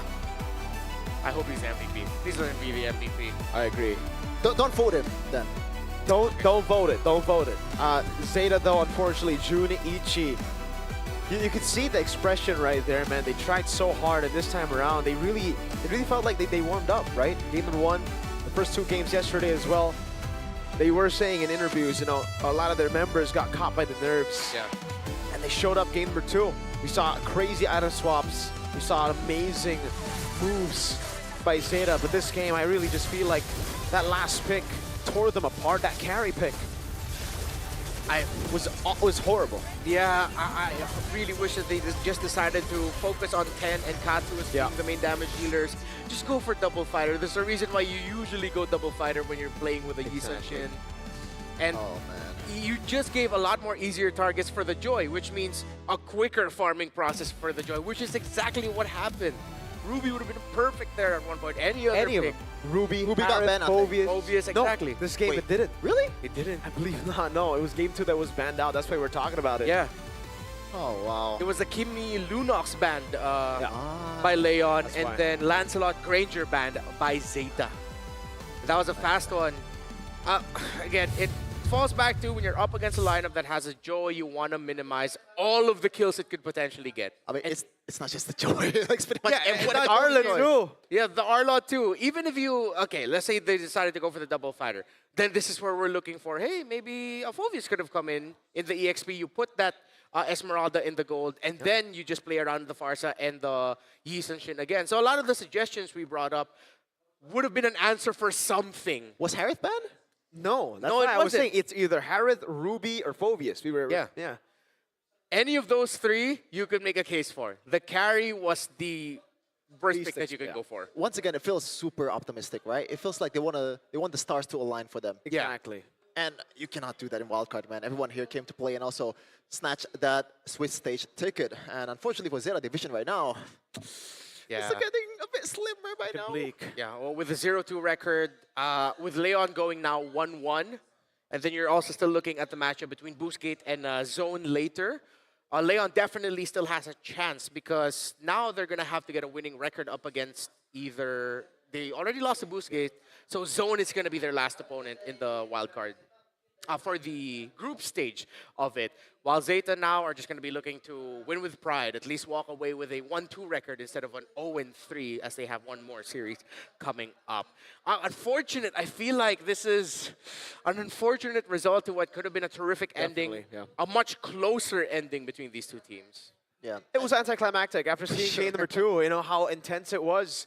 But it just shows you that Leon can be consistent. They learned from their matchup against Boostgate yesterday, right? All the inconsistencies, even in the draft, I feel, they really worked on the errors and the mistakes from yesterday. Yeah, that last two picks from Leon Esports just Beautiful. Pretty much. Oh, man. But the response, unfortunately, is just, in my words, terrible, Mirko. Yep.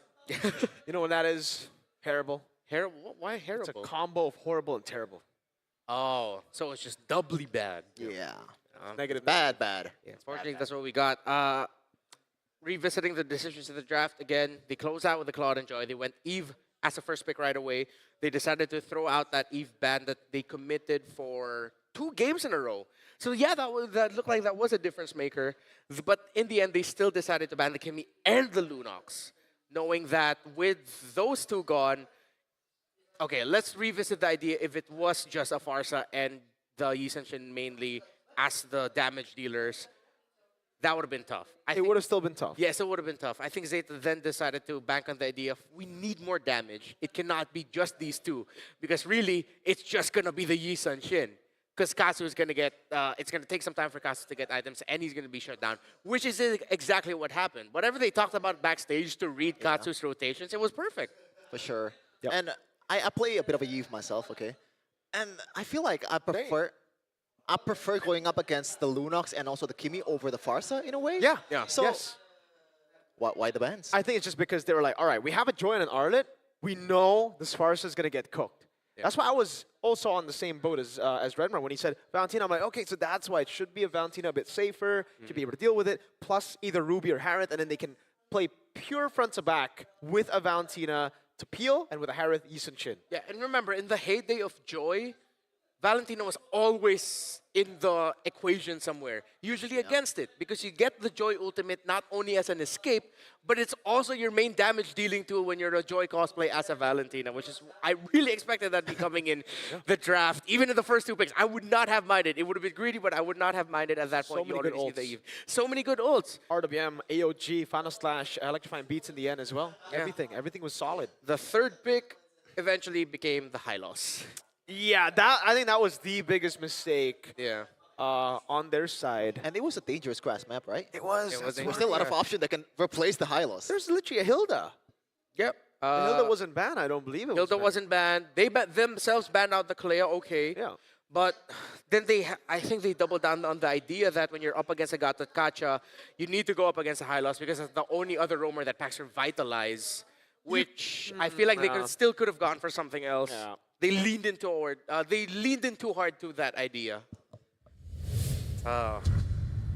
It's heartbreaking every time we try to recap a game such as this. The decisions, the little decisions that could have made a bigger difference. But this man, I feel like, in whatever universe we found ourselves in whatever pick that was, he still would have been an absolute menace to deal with. Oh, for sure. A well-deserved MVP for Juviana. Hey, maybe there's a lot of scouts out there that wants to take this guy to their team. You know, it's showing a lot of promise here. Yeah. And from the community also, he was, crowned as the best player in Laos or Mekong region. Yeah. Apparently. Yeah, and he has been in the scene for quite a long time. Wow. When for the majority of the time, if I'm not mistaken, it was Nightmare Esports. Was he a Nightmare? The constant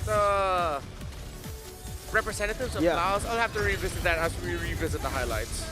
Yeah, this is just, they were kind of doomed right from the get-go, man. And Water, somehow, some way, just comes up in the perfect time. Like, I don't know how they always do this. I think it's a testament on how good his teammates were setting him up.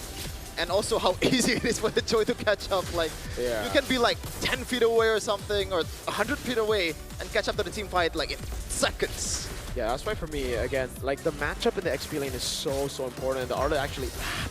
Every time I see the carry in the bottom lane getting ganked, even the top lane getting ganked by Water, I cringe, man, because it's like, women can't do anything. A lot of people might say, oh my god, he went 0-5 as a carry.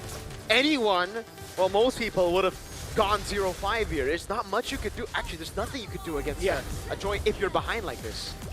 And you are the main target. Yes. Especially in the late game. I mean, in the early game, you want to prevent the carry to snowball early. By the way, shout out to 10 here. Intentional or not? I'm not sure, but let's say it's intentional and beautiful Lizzing duet by Lamaj. She actually played this game quite well as well, despite him not really being the main man in this game.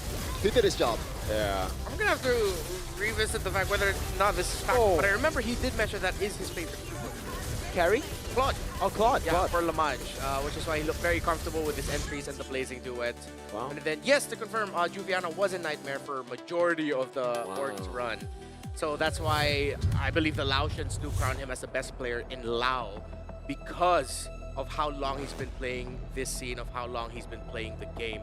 10 minutes was only this, was all it took for Leon to ensure that their chances are still very strong to make it to the next stage in the crossover match, where we're only looking, to remind you all, we're only looking for the top 2 teams of each group to go over into the crossover.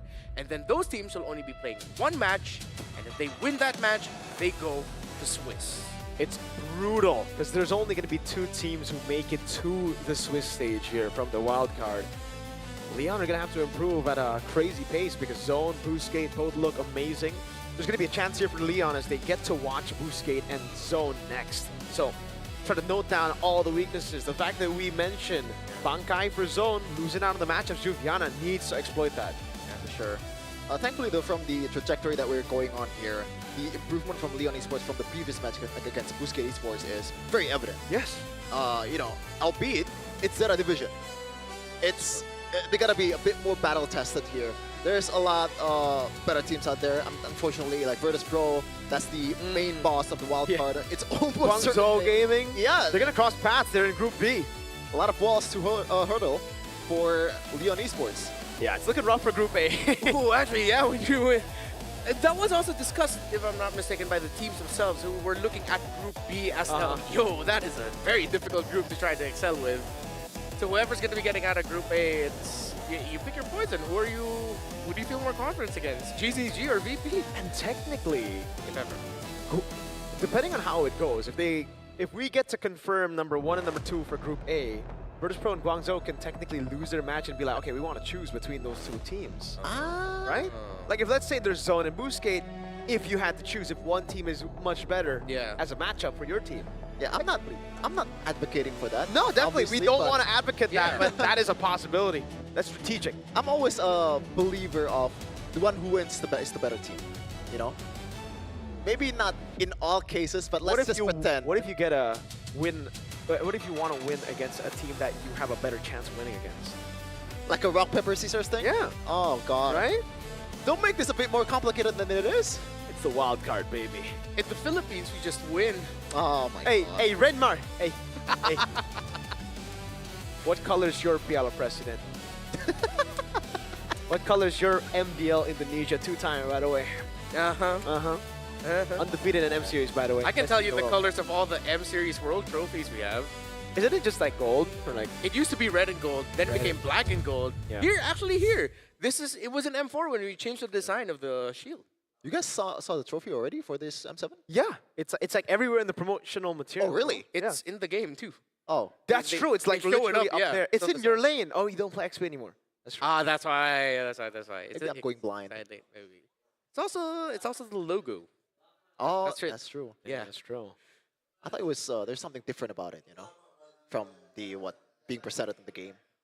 Actually, maybe there is a little subtle. Is it literally like this? Not literally, but it is very similar. Ah, Yes. okay. Well, we'll get to see that. Yeah. Congratulations yet again by Leon. They will be going up against Zone. Zone is the only opponent they haven't faced off in the group stage, and depending on what happens later, we'll see. I believe Zone now has a 1-0. They're going up against Boostgate. If Leon, no matter what happens, they'll be in the same scoring, right? But there's a head-to-head, I think. So right now, I think Boostgate need to beat Zone. No, wait. We'll revisit that. Yeah. You know who can explain this better? The second shift casters, I feel like. Oh, Yeah. we're closing it already? Huh? We're closing it already? Yes. I don't The know. LAR combo. Lafel, Eterna, Realize. Yeah. LAR. They're going to be coming in. And yeah, that is the matches coming up later on. We still have match 3, Boostgate versus Team Zone. That's coming up next on, well, behalf of these guys. Mirko, Chevin, it's been an honor serving y'all. My name is Renmar. We'll see y'all in the next one. There's still 2 sets of matches. Watch that. See ya, man.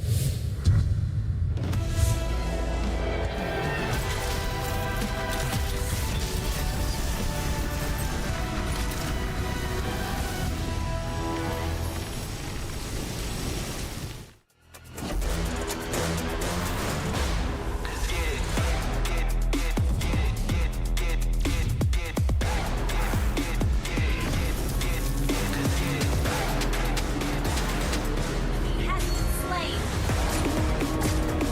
An enemy has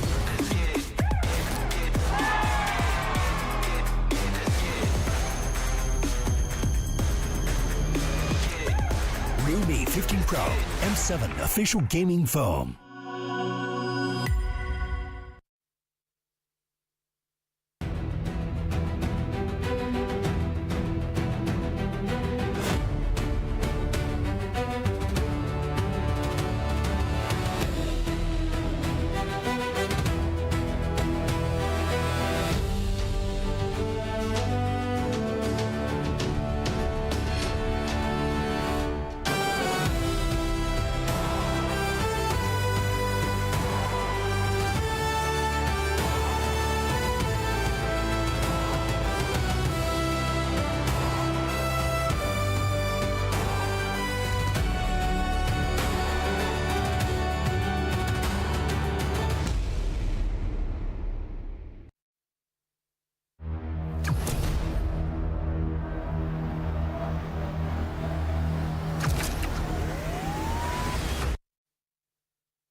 Fairy Games. Spend, play, and win.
Nothing can withstand the withering. Against the endless erosion, my strength grew weaker by the day.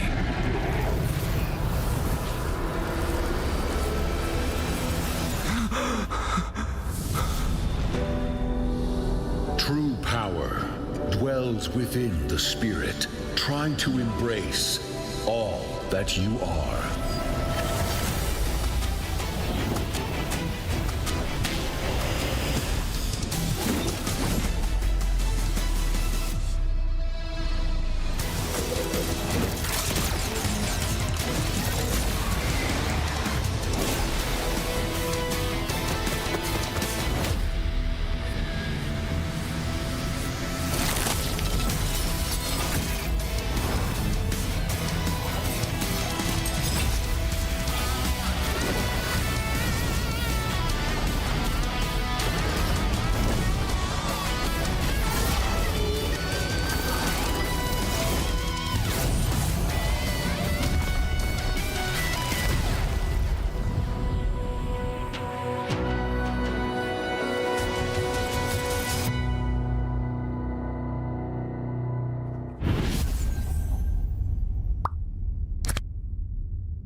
When I walk in the room, everybody gotta watch us. R to the I to the S to the E. Gonna shut down the apps if they tryna get past me. You can watch your sizzle. We're making this up go triple. It's 0 to 100, no middle. That's right, that's right. When I walk in the room, we rise as one. Got me wild and free. Now watch us stay fly. Doing it like I do. If you're rolling with me, the best team that unites. When I walk in the room, everybody gotta watch me sizzle. Got a cruise so hot, no riddles. It's 0 to 100, no middle. That's right, that's right. When I walk in the room, everybody gotta watch us. R to the I to the S to the E. Gonna shut down the apps if they tryna get past me. You can watch us sizzle. We're making this up go triple. It's 0 to 100, no middle. That's right, that's right. When I walk in the room, we rise as one.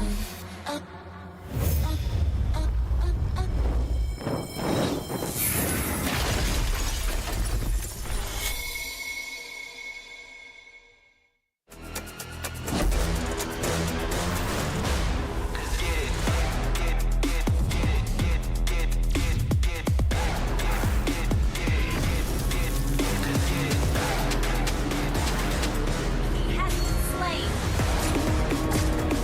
An enemy has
As clever a squirrel can jump, one day he or she will fall down also. And people keep saying the grass is greener on the other side, but it may just be a different color.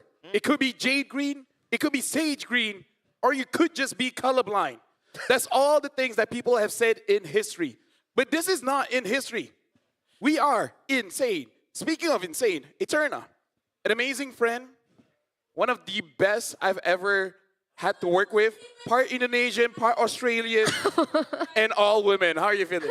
Good, feeling good. I was a little, nervous about your Yeah? opening again, but I feel like this time was a little bit more subdued. And of course, a good new friend realized over here, I gotta say, let me just open up this one. Yeah. I prefer you. Why? The guy yesterday was, I think you can win him in a 1v1. I can. I will. I might just have time to practice Sora, and I'm gonna beat him up. He was saying In-game. In game, not real life. Of course. We don't do violence here. Of course. Or you can just go to love Beyond and then, have Mirko call you Yeah. guys out. That's That'll be also cool too. Pretty cool. That'd be cool. Right? Yeah. Griffin, I'm eyeing you. Am I in you? I don't know. Anyways, right now we have two more best of threes for today. And now it's rise to the top of Group A here because Bootsgate going up against Zone. If Bootsgate wins, if I'm not mistaken, Yeah. this kind of solidifies Group A at that point. Yeah. Yeah. Either way, right? Very competitive right now in Group A. Very different story to Group B, but we're looking at two different teams who have made some mistakes, of course, in their opening games yesterday, but the idea is there. We can see that they both really have a good idea of the meta. Yeah. It just depends on how they're going to execute it a little bit more cleaner today. Actually, let's talk about Boostgate here because they already like to play early aggression. Yeah. But then with Coach Tezet there, he's just like, yeah, do that, but more. Right? He just added the sambal onto them. The sambal The garnish. turkey sambal. Well, I mean, Tezet is kind of like an Indo rep as well here in Wildcards. I think he is, not kind of. Yeah, he is. He's Indonesian. He is Indonesian. Ex Aura.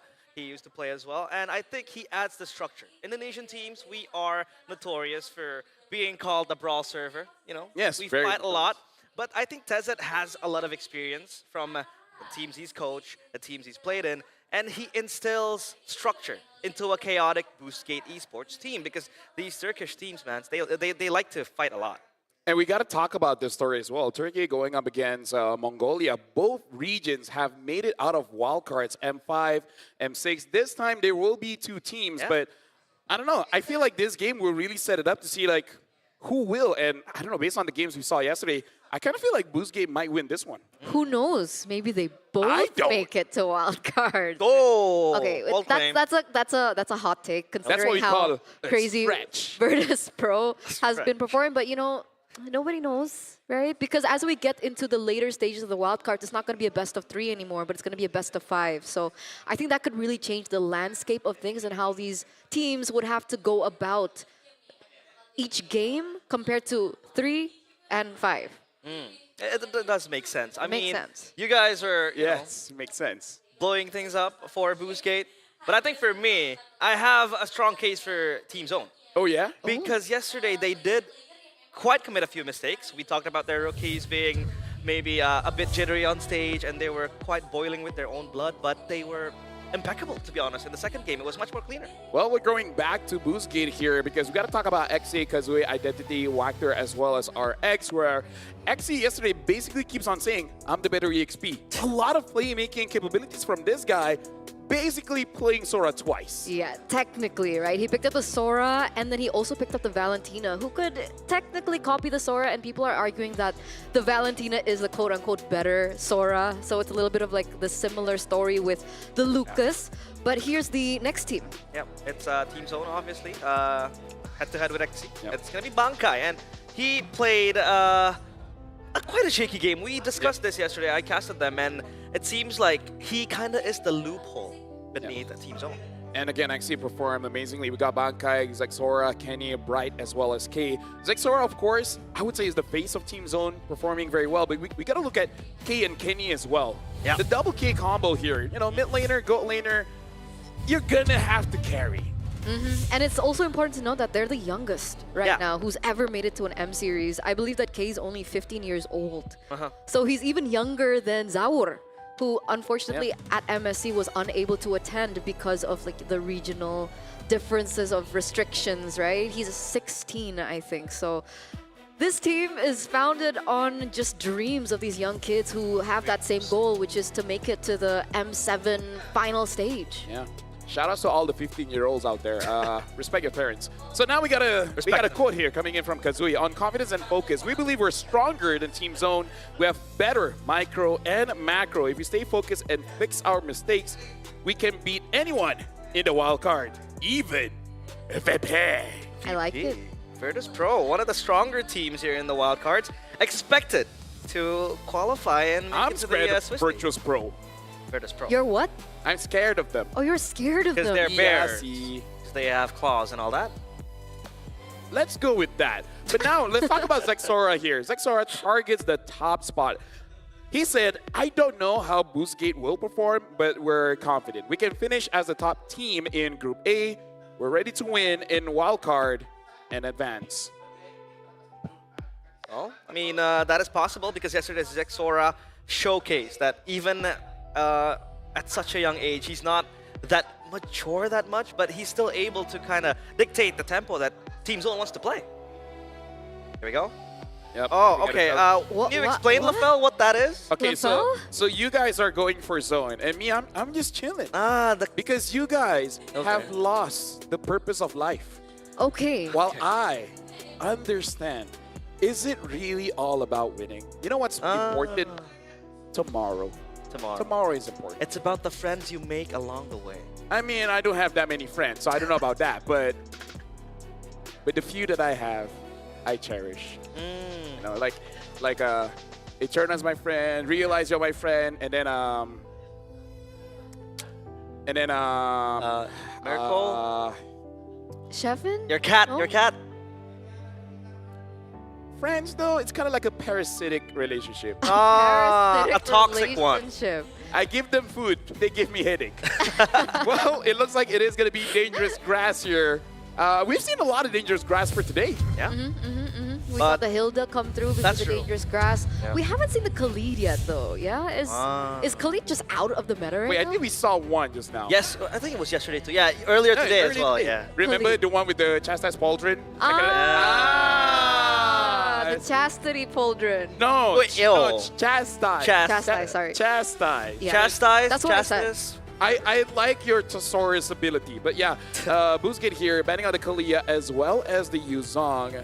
Zone banning out the Sora as well as the Grok. I like that they just don't want to risk it. So I wonder what is going to be the next ban here, because Boozgate, when it comes to the first pick, we've seen Yuzong first picks, we've seen Jushin. I wonder if Jushin might be one of the bans here, because I feel like it could be clutch for both teams. Yeah. Could be, could be. Very safe as yeah. well. Especially a few of the Hayabusas has been popping up too. So yeah, that Chusen is very safe to be picked up. But the Hilda gets eliminated here. We just talked about the Hilda being a good hero in the dangerous grass, so the Hilda does get eliminated. Bootsgate are maybe saying that they might want to go for an assassin once again, right? We do know that Kazue prefers his assassin, so we're looking at heroes like perhaps the Hayabusa again, the YSS again that he's picked up yesterday. So Joyce. do you think that could be a choice of ban maybe from Team Zone? Do they want to respect Kazue's assassins? You can only ban one. Yes.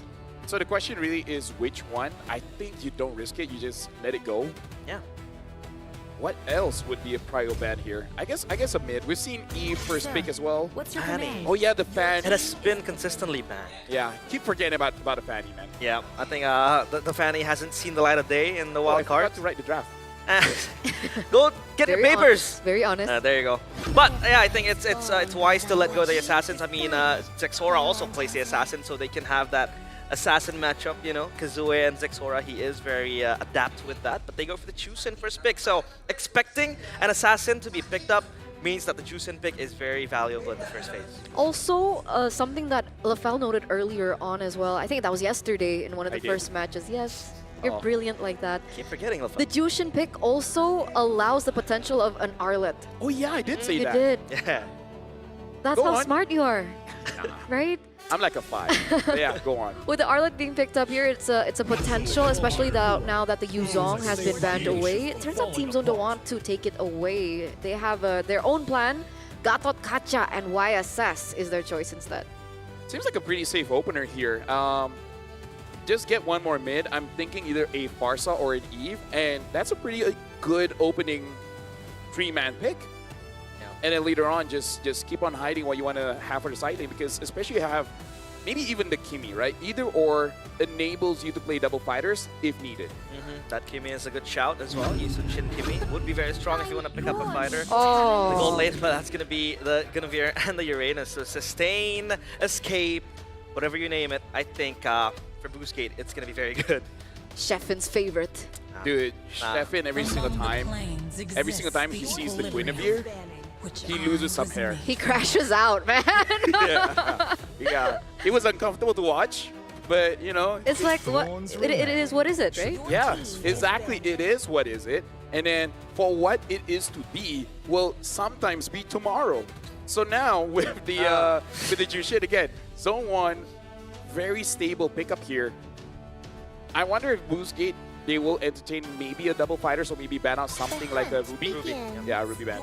Has to be. Where does the Guinevere go, though? Because I don't think Team Zone are that confident that it's going into the jungle, seeing that Lancelot gets banned in the second phase. Yeah, I think it's going to go to the roam. We have seen a couple of Guineveres pop up here and there, and I think it is much more valuable in the roam. It is very strong as well to set up for skirmishes, pickoffs, and I think it has to go to the hands of Wactor, because Wactor yesterday was also one of the catalysts for most fights happening for Boostgate Esports. And yeah, they do ban out the assassins. They know well that okay, we have secured ourselves that Yisun Shin. Why not narrow down the choices for Kazue? But I think it would actually be, maybe they're just confident going up against the Haya, because Haya does have a good matchup against the Yisun Shin. Yeah. But yeah, the 20% reduce in range. Oh, yeah. Right? As a guy, we know how much that really impacts us, right? Yeah. We can't, go far. Heights and everything is so important. It is very important. Yes. But the damage, though, I think it's still there for Hayabusa. I think it's a secret buff. I would say the secret buff is the shorter cooldown, right? Yeah, that one. So like you're faster. You're faster. I've been waiting. Okay. No range, but fast. Speaking of fast, right? We have the carry of being banned out by Boost Gate. Considering now that if they still want to go for a double fighter, I think Esmeralda is still an option for Z1. Now, honestly, that is a pretty good shout. Other than that, is there anything you want to go for here? Because for Boost Gate... Or they could go Claude, so they don't allow BGT to get the Claude. True. I think they might save... Never mind. I was about to say they might save the Esmeralda for the last pick because a potential Harith might pop up from Boost Gate. But yeah, they go for the CC. As stated, double range means you can have that fighter in the gold lane. I wonder if Boost Gate, because of the bands of Joy and Lance, are they forced to use this Gwyn in the jungle? Which I hope not.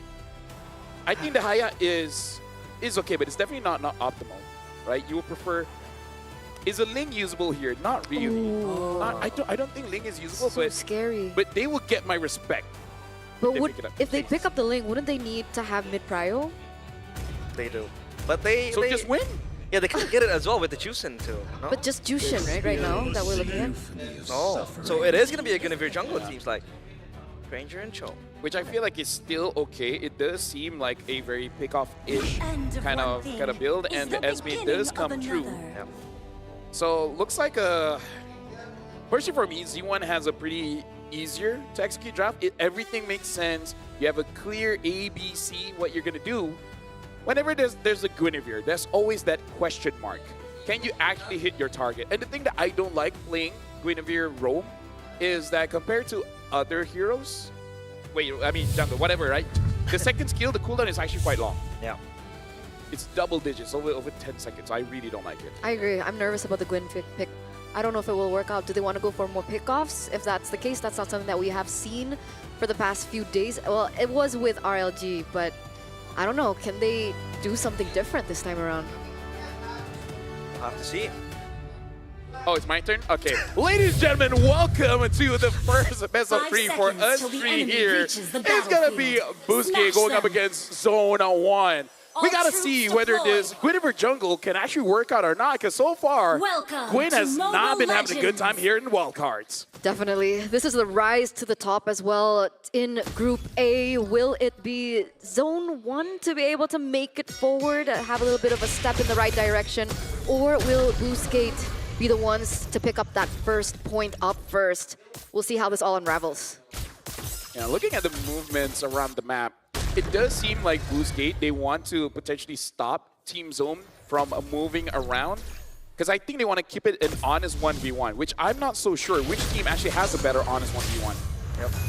Cosmic Blast one towards Kazue. That Lantern Flare is so good. Kicking off Bright, he is very low, but he has that passive that's going to save him too. So yeah, a bit of a quarrel in the river, but it's all fine. It's very 50-50, right, in terms of that mid trio? Yeah, well, towards Kenny, but it's going to be Wactor. Absorbing all the damage, the Void Crystal is so good on zoning out the players of Boost Gate. Yeah. Right now, looking at the builds here, Rupture for the Jushin, and looking at the build for Kazue, are we going to see a damaged Gwyn?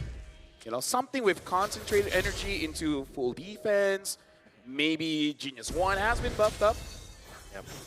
It's possible. Maybe they're relying on that early game, right? They want to utilize that early game pressure. Unfortunately, it feels like the trades aren't as in favor of Boost Gate Esports as intended. Team Zone seems to be being able to clear a lot quicker, perhaps because of the Eve as well, but we do see some rotations coming through. That's Bright and Exy in some action. That's okay, just wait around a turtle, man. Turtle, you jump, get 3 people, boom, you win. I'm gonna wait for the timing too, because the Gwyn hits level 4. Spatial Migration into the Violent Requiem is a one-shot, one-chance type of deal, and just like that, the first blood on towards Bright, secured by Wactor. They have prio on the turtle now. Well, there it is, right? That damage coming through, they finally are able to get a little bit of a foothold in the early game, despite the trades in the mid that we saw earlier on. It looks like they want a little bit more. Bankai.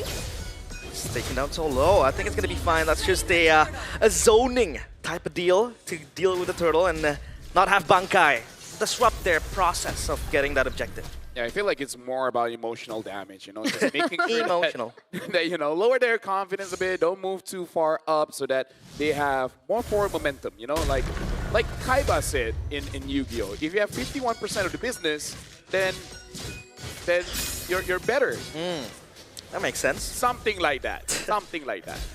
Well, look at the movement from Boostgate, though. They're invading the orange side of the jungle. Mountain Shocker connects on towards Identity.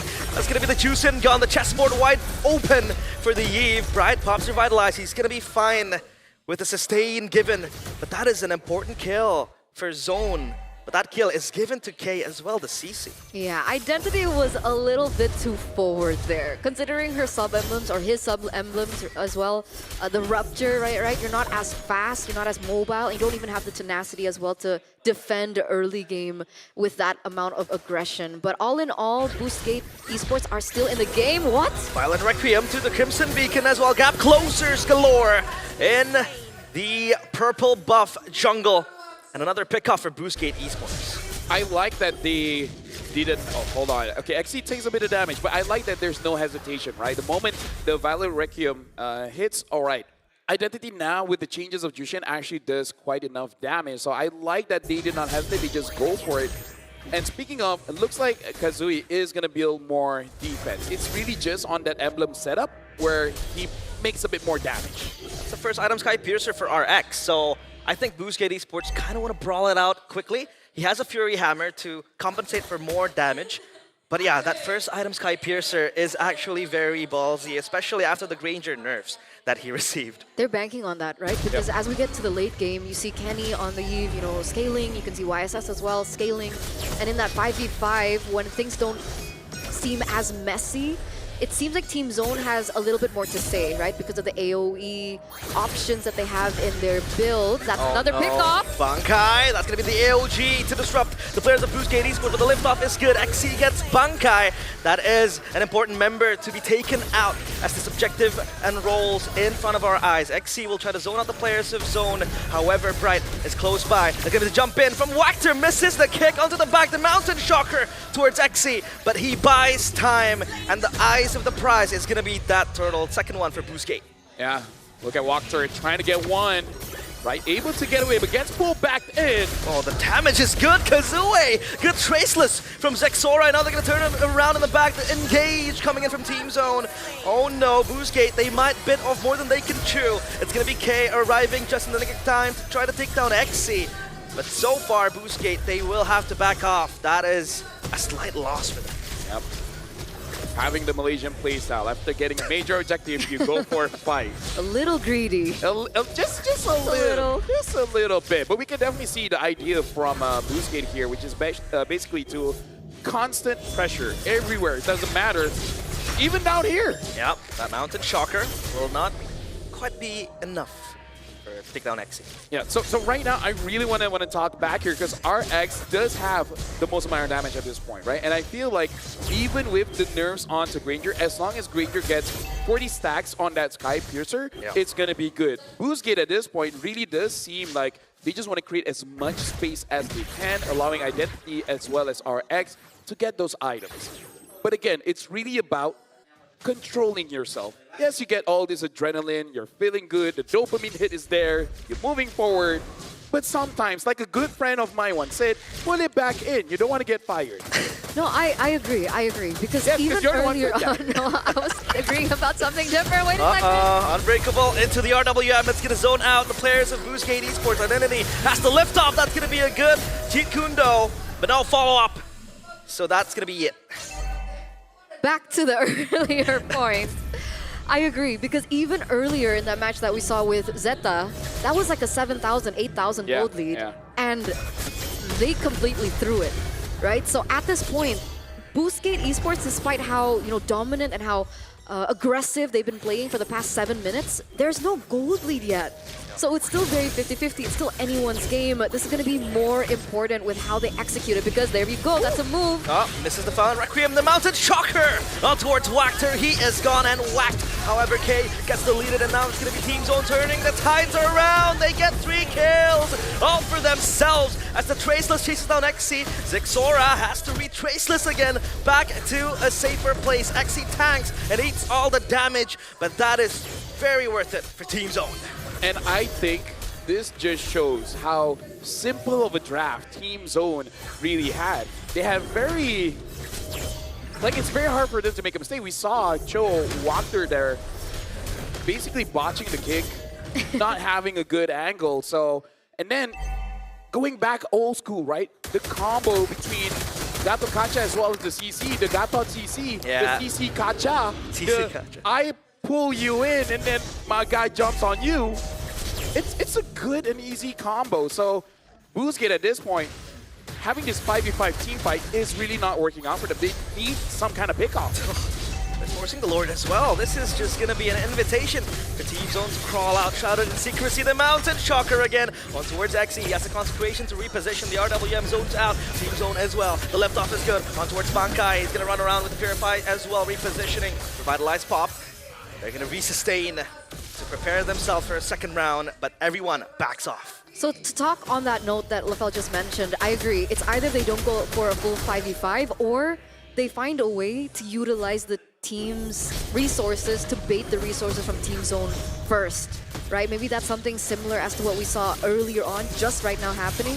But if Wactor goes in and commits, it will be very difficult for them to look for anything, but it seems like they still want to go for it. Yeah, Wactor is just taken down solo. The kick connects, but that's going to be Zexora connecting onto the Lord. But they go even deeper to the purple buff jungle. Exi repositions, Violent Requiem not committed. Bankai has to run away. That's a win for Team Zone, a slight one at that, but Identity gets Bankai as well. 2 for nothing. And my, oh my, Team Zone walks away with the Lord. That's a 2-for-1 trade though, right? I don't think it's worth it. You want to know why? The kill didn't go with Granger. Right? If you gave him that Sky Piercer stack, 100% worth it. The fact that you went over to Identity, it's kind of nothing. What you did was delay the game. If they were able to give the kill over to RX, that's a win condition. So it's one of those situations where it's like, yes, it's good. You know, beggars can't be choosers, but you really wanted those kills over to RX. But Team Zone, they couldn't push with the Lord. They can't. I mean, XE is you're just being a nuisance. But Is it just like economic advantage? Because technically they lost a turret instead in the top side. But look at them go up top. It's going to be locked down towards XE. He's taken down, but he's going to survive. A Uranus, as beefy as ever. Crimson Beacon popped. Identity wants to re-engage. Kazue watches the jump into the back line. RX is here to gun down the players of Team Zone. But look at Zexora in the back, just dancing on the verge of death. Boostgate Esports are losing their grip of this game. The jump in with the falling star. Moon Bankai eyes the prize on towards RX, but Wactor with the kick onto the back. Pops the Purify, it's gonna be Bankai. Zexora again, unstoppable. He is insane, but Boostgate Esports completely confused on what they have to do. XE has to bite the bullet, but thankfully, he saves himself. Let me just say, Gwyn users are not having a good time now. Right? Because even if the jump connects, you're put in a very dangerous spot. And Boostgate, they committed a lot over to Kenny in that previous fight. But in the RWM, you can take damage, but you're immune-ish. You're not able to move the Eve away. So, I don't know, man. I don't know. I feel like they're playing their comp like a team fight comp when they really should just play like a pickoff comp. And the problem is, not enough damage for a pickoff. Exactly. Not enough damage as well because the Guinevere has that tank build, RWM open, RX has that Rhapsody, or rather the that Sonata connecting. But yeah, the lack of damage, right? The Granger has no kills, has no stacks. The Guinevere opts for a much more defensive build with that brute force breastplate. K looks for the assassination, but that's gonna be Zexora taking down XE, his first death swallowed bitterly. So what's the idea now for Boostgate, right? Because they were banking on a snowballing, right? For sure, right? With the way that they were playing in the early game, with the way that they picked up the Sky Piercer very early for RX. But at this point, does someone need to shift in terms of itemization? I think what they need is for the Gato Kacha to just randomly ult inside the base. And then you kick someone towards the turret. And then give those 2 kills over to RX. And then by some kind of miracle, he gets 2 more kills. That's 4 stacks. Okay. And then... And then? And then what? And they just don't throw. I think it's too late to kind of like, you know, I mean, we saw re-itemize. We saw Gatot like ulting the mid lane twice yesterday and twice. And that was died. Wactor, by the way. Oh, right. Well. So that's what I also wanted to talk about, right? Earlier on, I was like, you know what? Wactor on his show, he looks pretty good, because he was able to win on the show yesterday. Oh. And then we see, you know, this happening. So I couldn't bring that up as a point. Poor Wactor, man. Not having a good day either on the Gatot or the show. Well, they're going to siege down bottom. It's all team zones for the taking. BOD and Divine Glaive completed for both the Yi Sin and the Eve. Otherwise, we'll just give team zone that inch. Push into the base. That'll gun down the players of Boostgate Esports. Up top, the Lord is pushing in. Traceless back from Zexora to play and approach this in a bit more safer way. But I think for now, team zone, they want to take a breather. Yep. RWM used and RX gets caught. Gato jumps in. Can they get a kill? Probably not. Yep. They won't, but XC will bite so much damage. Verified buff by Bankai. They're gonna siege onto the bottom side turret as well. Zexora, one last hit, not enough. And now they want to go in. That's gonna be the Violent Requiem. Is this a turnaround? The left off as well. They get one, but that's just it. It's a trade for Kazue and Bankai. Boostgate Esports, they keep the crystal intact. Like, you can see it in a way that they kept the crystal intact, or like they lose all inhibitor turrets. Are you half full, half empty type? Wow, XD just died kind of type. For me, I just buy a new glass. So buy a new glass. Yeah. What about a jug of water? You know, it kind of like contains all of it. So not half, not full as well. You know what I mean? So next game maybe? Because I mean, we're 14 minutes in. They have almost a 9,000 gold lead. We're getting to that point where Exora is starting to hurt a lot more. Kenny's starting to hurt a lot more. Is Bankai building a damage or like the usual Esme build? I can't see. Yeah. Well, Bankai has a talisman, so yeah, you have a bit of a cooldown reduction and that magic damage too. Ooh, RX is 7th in terms of player damage. Yeah. Nice. Yeah. Lucky number 7. Yeah, maybe next game. You know, maybe next game. I think it's over. If Wactor can kick someone into the crystal, they might still lose, but they can get 1 extra kill. So stat padding, basically. Yeah, because you know a wise man once said, you know, never give up sometimes. I think you should give up when the damage is that big, and there goes Kazue. Goodbye. The AOG will not connect onto anyone, but Zexora jumping in aggressively with the Traceless. The RWM opens up. It's saved by Kenny, but look at the players of Boostgate Esports scampering away to the base. The crystal is exposed. Falling Star Moon onto the back. RX can't do nothing but watch and probably play his violin. It's over. Team Zone gets game 1. And they won with 10,000 gold. That was a dominating win. Not something we expected coming in from, honestly, Boostgate, because yesterday they looked amazing, but this time they look pretty shaky. And personally, it's draft. It's hard to apply the draft. Not saying it's bad just yet, because this is still a developing meta here in M7. And usually, we always have this pocket meta, but I don't know, man. I'm a guy that loves damage. And that one doesn't tickle my appetite. Oh. I feel like the draft maybe could have worked. Like, there was an idea with the draft. The problem was that the window of execution was so slim, and if you miss like even just a millisecond, it's like GG towards mid, towards late game. Especially we were hitting what, like the 15th mark? Yeah. I think that's how long that game actually went. Because earlier on we saw in the execution in the early game, like we had the idea they were trying to get lots of pickoffs early, and it was working. They were pressuring the mid lane as well as the bottom side of the map. But after that, it was like, okay, we get a few pickoffs on the board. Now what? Well, to be honest, I think they sealed their fate when they had the Granger buy the Sky Piercer as the first item.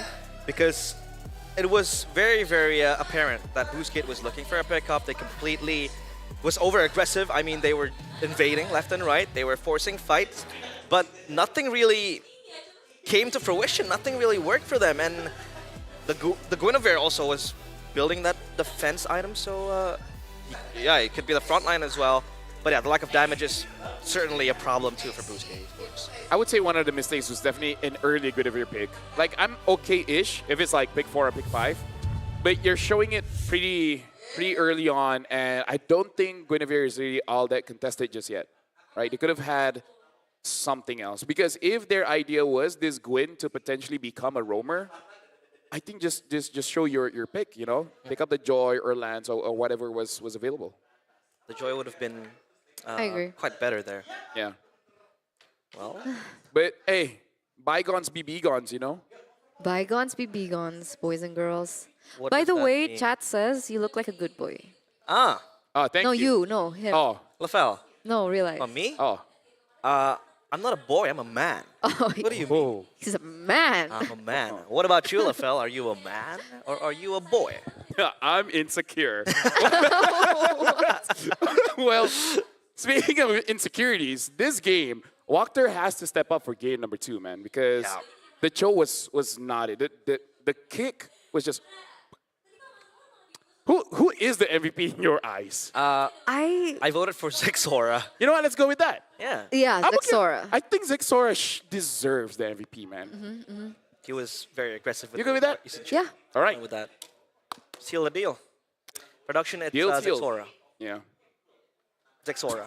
But despite Let me help you whatever guys. MVP would be pulled out later on, I do think that, Bankai did a pretty good job in this game, right? I think a lot of people have been talking about Bankai being, a little bit iffy when it comes to his performance. Yeah. And if they did that head-to-head against Exy, that Bankai would be Exposed. like the weaker side. Yeah. But, I mean, he performed really well. Yeah, but Zexora though, I think okay for him to be MVP. Still. That's my and Eterna's thoughts. Okay. And the good boy. The good boy? The good man. Mine too. Yeah. I said your name. Oh, okay. Yours as well? Yeah. Okay. Yeah. So Yeah. afterwards when we see the MVP, it could be anyone. It could be the anyone. coach. It could be anyone. Who could But- it be? But the MVP by Real Me is gonna be Zexora 7-0 and 6, 87,000 damage. Wow. That's a lot Even of having damage. the Demon Hunter sword. Yeah. I think we talked about this, Lafel, backstage. The DHS did get buffed quite well. So, yeah, the Yisunshin quite benefits with this as well because he likes to bob and weave in and out. That's the way he plays the Yisunshin and it works very well. So, yeah, deserved MVP for Zexora. Yep. We're going to be looking at the highlights here, and I think despite this being Zone 1's win, I really feel like it's mostly Boostgate's loss because the highlights here is really on the attempt never really working out because you can't say they didn't try. They did. It's just not enough firepower or not the right target. And that's one of the more difficult things with this draft is you're hoping you get the right target, and you're hoping whoever the damage dealer was is gonna be there.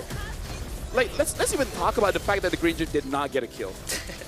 Because maybe it could have been so much different if he got at least 2, and then maybe they could equalize it. And you portrayed it for us perfectly, hoping look at that this. Ranger gets 4 kills. Look at this. But yeah, He was trying to get it, and he just couldn't. it was the Jusin mainly dealing the damage. There was once where RX fell to number 7. I think Yeah, the damage dealt. So yeah, the Granger was sorry to say quite irrelevant when it came down to minute 11 and 12. It was just Zexora, man, farming the bodies. Okay, I'm curious. If, as a Gwyn, you jump on the YSS, Yeah. are you supposed to be able to get the YSS? If you're traceless on time, you won't. We saw that multiple times. That's with why. Zexora I'm as like, well. why does Gwyn just keep going for that same method though? Maybe she hopes that he's not hovering the traceless. Yeah. Maybe. Hey, Sometimes. I mean, You third miss time's all the the charm. shots you don't take. Exactly. That's true. Talk to me about the quote, the 50% and the 51%. Just talk about it in the game. That was an amazing anime before. with cards and monsters. Yeah, and then this guy, rich guy, blue eyes white dragon guy. Yeah, I know. Yeah, he said if you have 51% of the company, then you're the rich one, or something like that. Yeah. That Eterna. I wasn't listening, honestly. I heard Blue Eyes White Dragon zoned out. Zoned out. Like Team Zone. They zoned out. Zane in. No, zone in. They zoned in. They zoned I mean, I was gonna say they zoned out to BGT, but yours sounded better. Yeah, so they zoned in, and I feel like this is just honestly a drafting, because at the end of the game, the DHS might be a new Yisun Shin thing, because with the buff towards the Devour, really does quite a lot of damage, and I feel like with, what was it, 8% of HP, even squishies will eventually feel that. And yeah, would this game look different if Kazooie just like, you know what, I'm just gonna go Genius 1 first item? I actually think it could be different. Yeah. You mentioned it as well in the draft. Is this Guinevere gonna go damage? Is it gonna go Genius 1 first? But he went for the Brute Force Breastplate as one of the core items. So yeah, lacking damage is indeed a problem for Boostgate Esports. Maybe don't pick Gwyn again. Maybe. Maybe don't. Well, just a suggestion. We'll see if we can see like if the Gwyn gets picked again, we'll quickly look at the win rate and see how she has been performing here in wildcards. Maybe later on in the Swiss stage, she could be better. I don't know though, but let's say they didn't pick up the Gwyn. Yeah. What would be a better jungler in your opinion? Akai, Fredrin, Lance, Joy. I think like even into real world manipulation. Better than the Gwyn. It's better. Okay. Because yeah, I think Lafel mentioned it. If you jump in with the spatial right? Point taken. Am I right? Like, could you go Haya in that position? Well, Haya, I think is better compared to the Gwyn in this scenario. Every time you ask me a question, I'll just answer, why not? Why not? Because I don't know. Yeah. Never say never. I might even take this Uranus jungle and just put like an Arla in EXP or something. Fair enough. Uranus jungle hurts. Fair enough. It's all about mindset, Eternal. It's all about the mindset. It's all about the mindset. We learned that yesterday. Yeah. Yesterday. Oh. I just want to see a shift when it comes to the draft. What do you think? Well, I think, yeah, don't pick Gwyn. That's number one. And even if you want to pick Gwyn, you know, compensate it with more damage. Just and also ensure that the Gwyn is able to kind of set up. I think they did that with the Cho, but yeah, Wactor kind of botched a few setups. So nice try. It's okay. Speaking of 51%, cards are cool. And you guys can get MLBB cards. There's a new way to celebrate esports highlight. Official MLBB M Series tournament trading cards bring premium design and modern tech together. Available this January. Head to play.com for early access.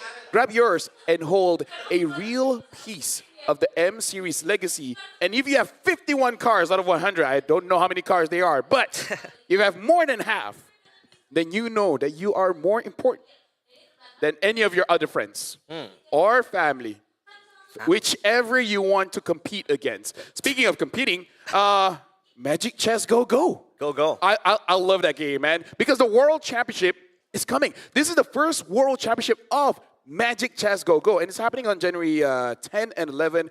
The group stage semifinals will, it will be fierce competition. I don't remember who's playing on that one, but on January 25, that's going to be the grand finals. It will take place at the M7 Carnival, which should be an amazing time at the carnivals. But make sure that you guys follow the official channels to get the latest information and witness the birth of the first MCGG World Championship. Wow. That is crazy. Is KB going to play there again? I think probably not. He wants his redemption arc. But he was actually so good during the SEA Games. I was watching and I'm like, you were casting it as well, right? I was casting it. Yeah. You were casting KB? Yeah, Yes. with Leo, right? Yes. See how wow. You see how tables were spinning? What? Huh? Tables have turned? Turn. Spinning. Tables don't spin unless it's like... It could be a turntable. That's true, but you need a vinyl. The chairs have flipped, and now we might be getting into the pick and bans here. Ladies and gentlemen, if you guys are at home, make sure you guys take care of your furniture. If you guys have cats, I don't think you have any choice in the matter. Yeah, you don't. Yeah. Unless you have wooden furniture, then maybe you're fine. No, What it about gets leather? scratched. Oh, you get scratched still? Oh, my leather couch. It's broken, man. Thank you, Neko. Neko. Yeah. That's Well- a nice cat name. Speaking of, we It's gotta cat. look at the damage, Japanese. the damage numbers here. 87,000 damage by Zexora. Kenny doing 84,000. By comparison here, you gotta look at Boostgate. I would say despite the tank build, Kazooie did kind of okay, 27. Yeah. But still, that's nowhere near enough. Zexora had 87k. And even the Uranus earned more damage compared to the Granger. The Granger was stuck at like 48k something. So yeah, not the best. What do you think, Turner? Or are you That not was thinking? that was a big difference in damage. Sorry, good I'm analysis. reading the chat as well. Good insight. Bro, W chat right now. Okay. They're pretty cool. W chat. Oh, What's your analysis? A big difference of big damage. difference, all right? Big difference. There you go, LaFell. So M7 Meta Watcher, Gwyn fever. 0-3 so far. Should teams avoid the Gwyn Fava? Quinn, wow. It's Fava. French. It's French. You guys don't get it. It's a malade. Maladin? Do you know what a malade is? What a Mallard? A Mallard. Malade. Yeah. What is that? No, I don't know. It's called a sickness. It's called a sickness? It's sickness in French. Oh, is that like a rock song or something? No. Malade. It literally means sickness. Ah, très bien. French. Très bien. Très bien. Très bien. Hey, I know my Okay. arigatos, okay? Come on now. So Arigatos. let's 0-3 so far. 0-3 so far. Is it still gonna be dangerous grass? Ding, ding, ding, ding, ding, ding. Nope. No. Expanding rivers. All right. Do you love your rivers? Uh, Do you take care of them? I'm okay with it. My apartment has a swimming pool. I've been staying there for like all together for 5 years now, and I've never been to the swimming pool. It's okay. Swimming's not for everyone. Is a what? Swimming's not for everyone. Oh yeah. Sorry, I couldn't hear. You're far away. I know. It kind of sucks. Well, Boostgate is going to be the first pick here. They're batting out the Kalia, the Yuzong, as well as the Gata Kacha. Now, Zone 1, still batting out the Grok, as well as Sora, and now the Fanny. Your team is So before this, they did pick up the Jushin, which honestly was okay. But if they want to go for a Gwyn, I think something like a Farsa would have been better. Yeah. Yeah. I think Or that just take away the Shin, right? yeah. The Sunshin was a problem as well, but the difference now is that they took out the Hilda for the Gatotkacha. Chusin will still be core, of where BGT wants to kind of revolve around. It helps a lot. I mean, it was multiple CCs being thrown at Team Zone. So yeah, we'll have to see how they round up the draft with the Chusin as the first pick. Do they still want to go with the YSS for Why Team not? Zone? Right, it worked It's in that first available. game. Unfortunately, they won't have, their hands on the Gatot Kacha this time around because it's banned out. But there are other options.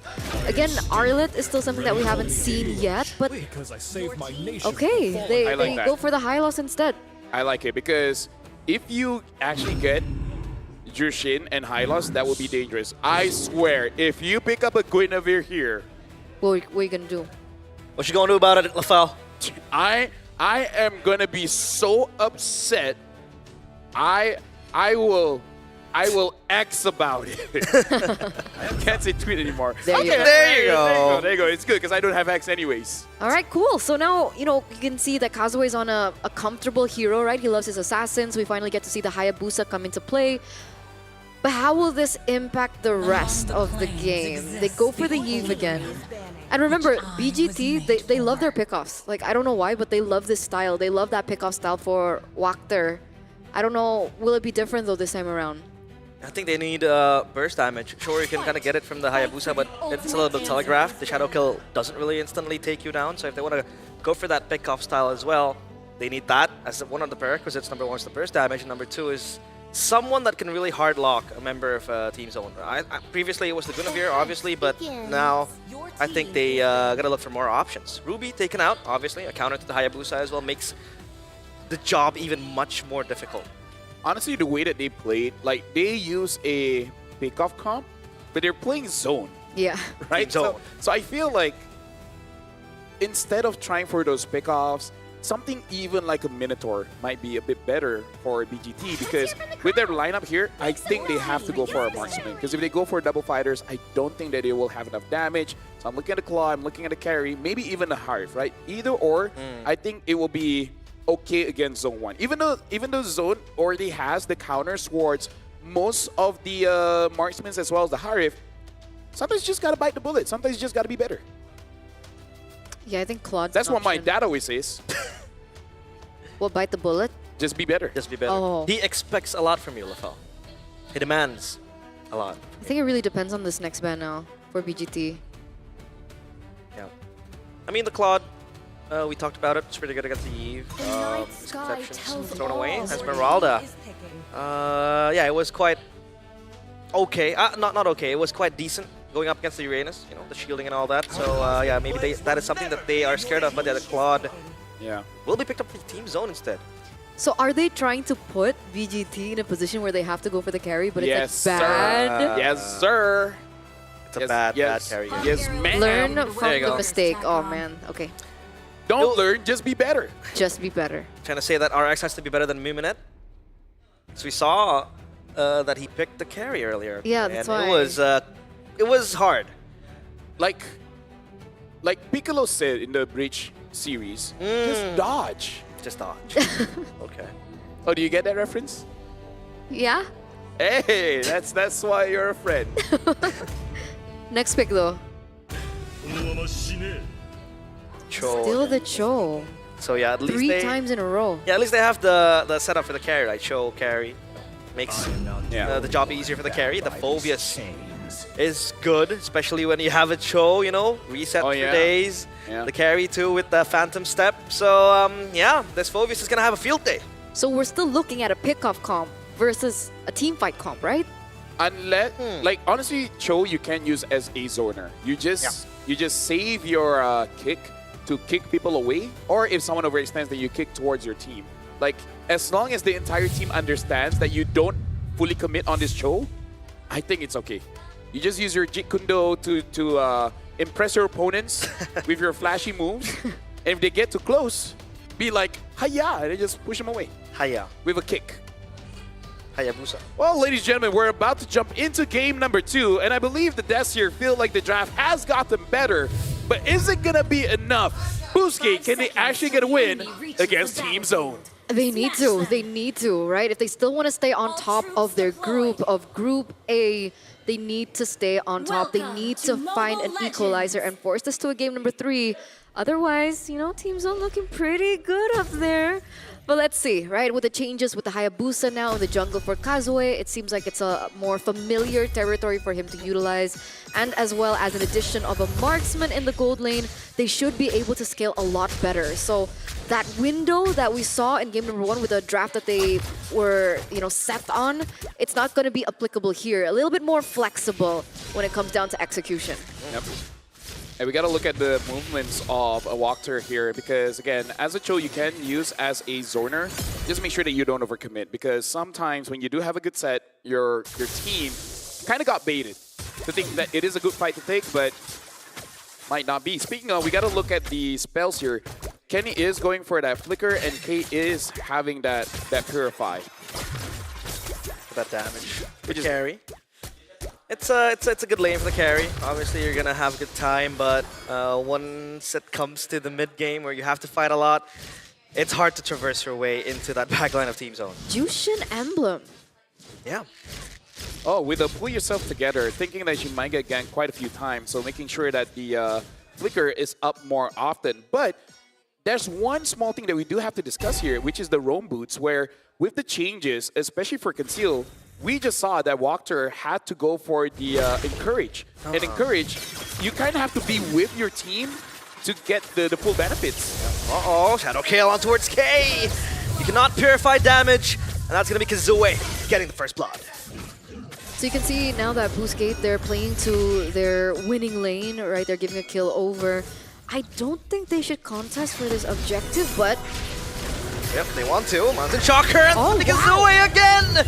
a thief from Boostgate Esports. That's going to be the lift-off, but Identity has to move back. Here comes XC, but in the back, that's going to be Bankai getting whacked here. Bankai will look for more of the hammer. The RWM being popped up. Identity has to go back into a safer position. He can't. He gets knocked up. Kenny gets the kill. Shadow kill from Kazue. An heroic entrance from the Ninja. And Identity loses his life. Overall, that was good because sometimes you do have to make that kind of play where your opponent don't expect you to go for it, but you still go for it. But again, even with the overextension, Boostgate does have a goal lead, so I think that's still good for them. And this is the big difference when you see just changing your jungler, right? Like, let's look at the hand cam here. Now that you're using Assassin, it doesn't matter using Shin or the Hayabusa, you can actually impact the map. Look at that. Shadow kill on towards Bright. One more hit. Bright is tanky. High loss. Can't really take down easily. Damn, that was close. That was close, and I think that was also before Hunter Strike, right? So with the Hunter Strike, I think we could expect a lot more coming in from Kazue. That was unable for him to do that when he was on the Gwyn. Yep. Well, look at Exi now. The one that will be slain by Team Zone. And yeah, Eterna, obviously, with the Gwyn, you can't really do flashy moves like that and impact the map. Now, though, Kazue bags 3 kills. Yep. Counter-Strike as well. Yeah, looking pretty good. Looking at the emblem builds here as well. A Black Eye Shield for Walkter, and now the having a lot more armor for the side of Boostgate. So they're really just worried about Zexora and possibly Bankai. Kenny is not something that they're too worried about right now. Yeah. I mean, up top, with the XE again. A target of operation for Team Zone pops the Consecration, and he's going to be fine. XE will be able to try to sustain it, but the blazing duet on towards RX. He flickers away into safety. The carry will still be safe. That's going to be 2 resources spent, and now they're going to focus on the turtle now. The back line, that's going to be Zexora bobbing and weaving. Good knock-up with the kick as well. Kazue gets Zexora. It's a mega kill for the Hayabusa. The objective in their eyes. Bankai screaming for help, has to flicker back. XC enters the fray. Another good knock-up from Wactor as Bright gets taken down. Bankai deleted as well. K is late to the party, and Boostgate, they feast on Team Zone. That was so worth. Right? They got the kills, they got the neutral objective. They're still at Perfect Turtle, by the way. And they were able to layer in an additional kill for RX. So now RX has a little bit more resources to work with up against K. And a lot more shield, gold shield. And they should be able to get that turret down as well in the top side of the map. How are they doing this when they couldn't do it in Game 1?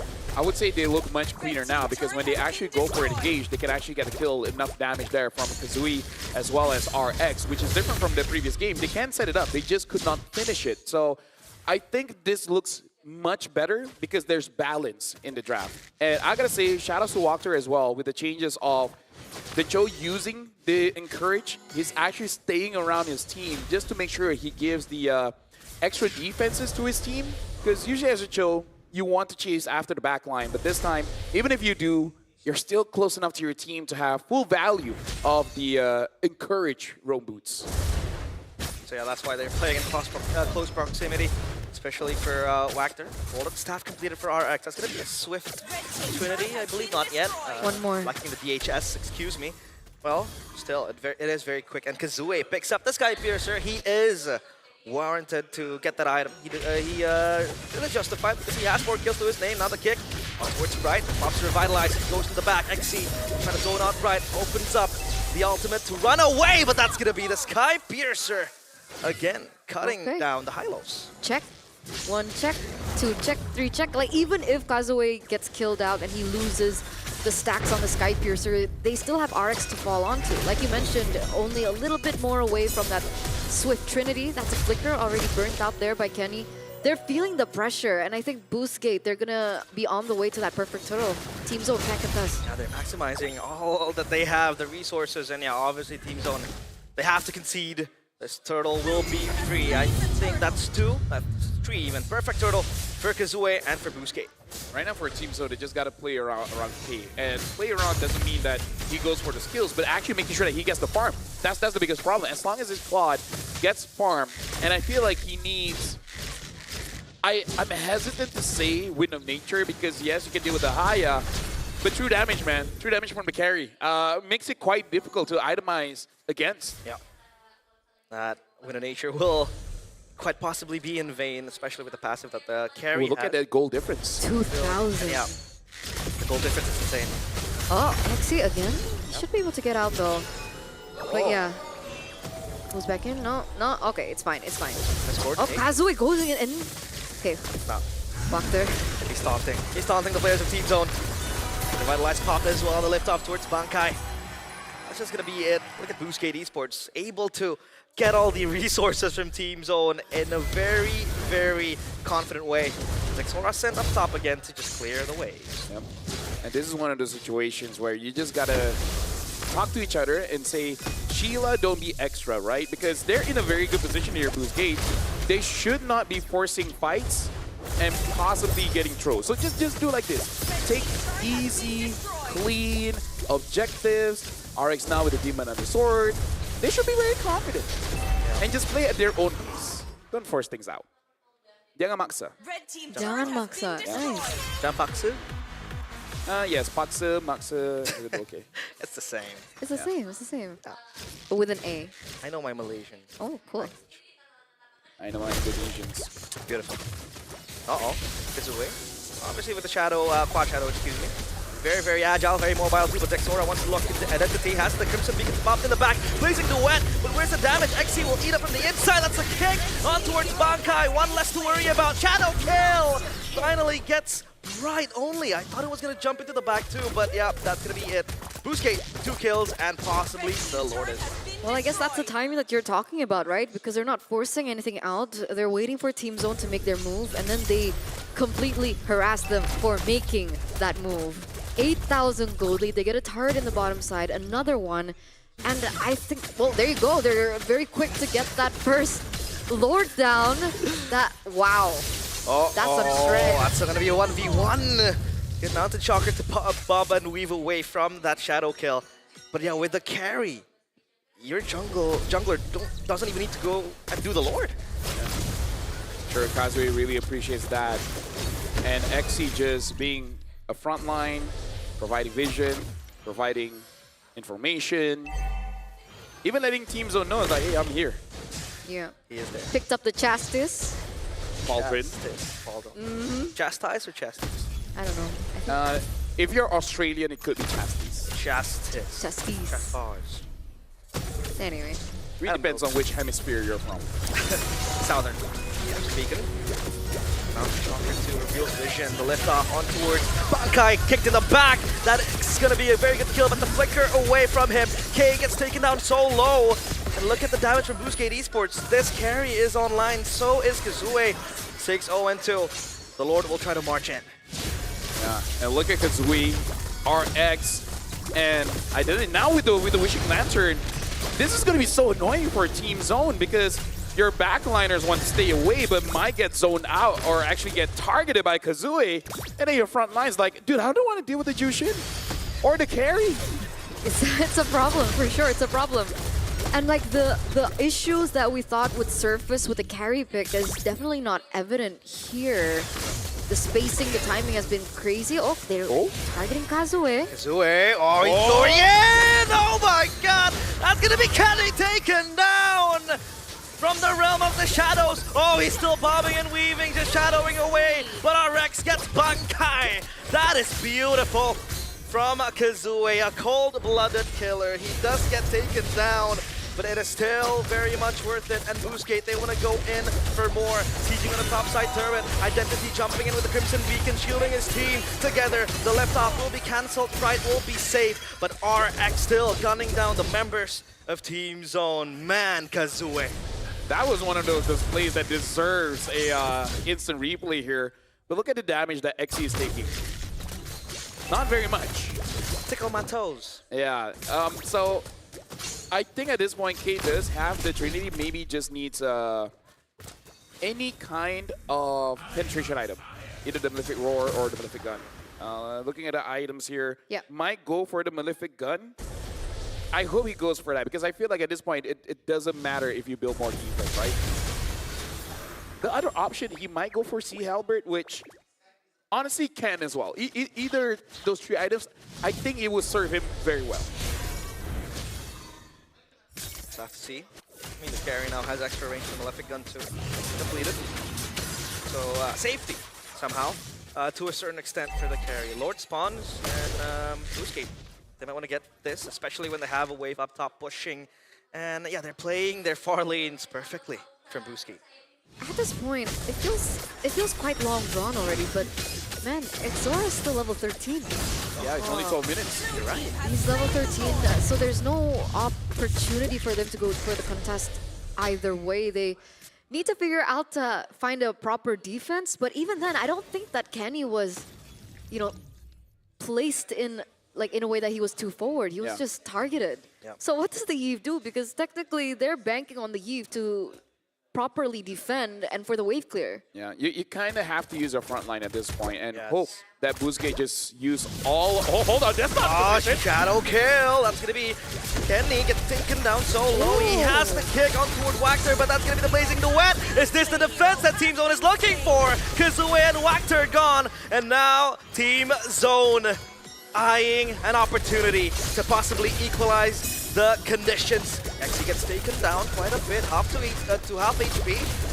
And Team Zone will reset. Okay, let's discuss this. Was that intentional or not? I feel like it was. I feel like that was a bait. Yeah, putting yourself in a position where the Haya would go in with 5 members there, able to punish. Bankai not gonna get lifted up here. Hey, if that was on purpose, shoutouts to Kenny or whoever made the call. Well, they're making a play. Mountain Chonker misses towards Exi. The Consecration does give him that movement speed.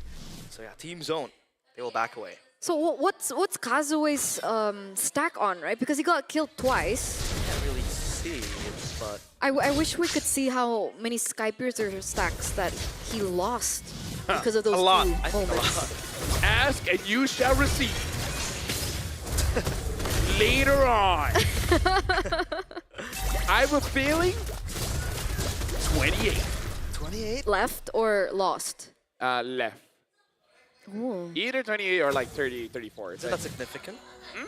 I think it's still okay, honestly, because I feel like even if he sells the Sky Piercer now, he still does a lot of damage. Well, Team Zone trying to zone out Boostgate, and this might be where they will show out their namesake in the Team Zone. I mean, trying to push away the players of Boostgate Esports.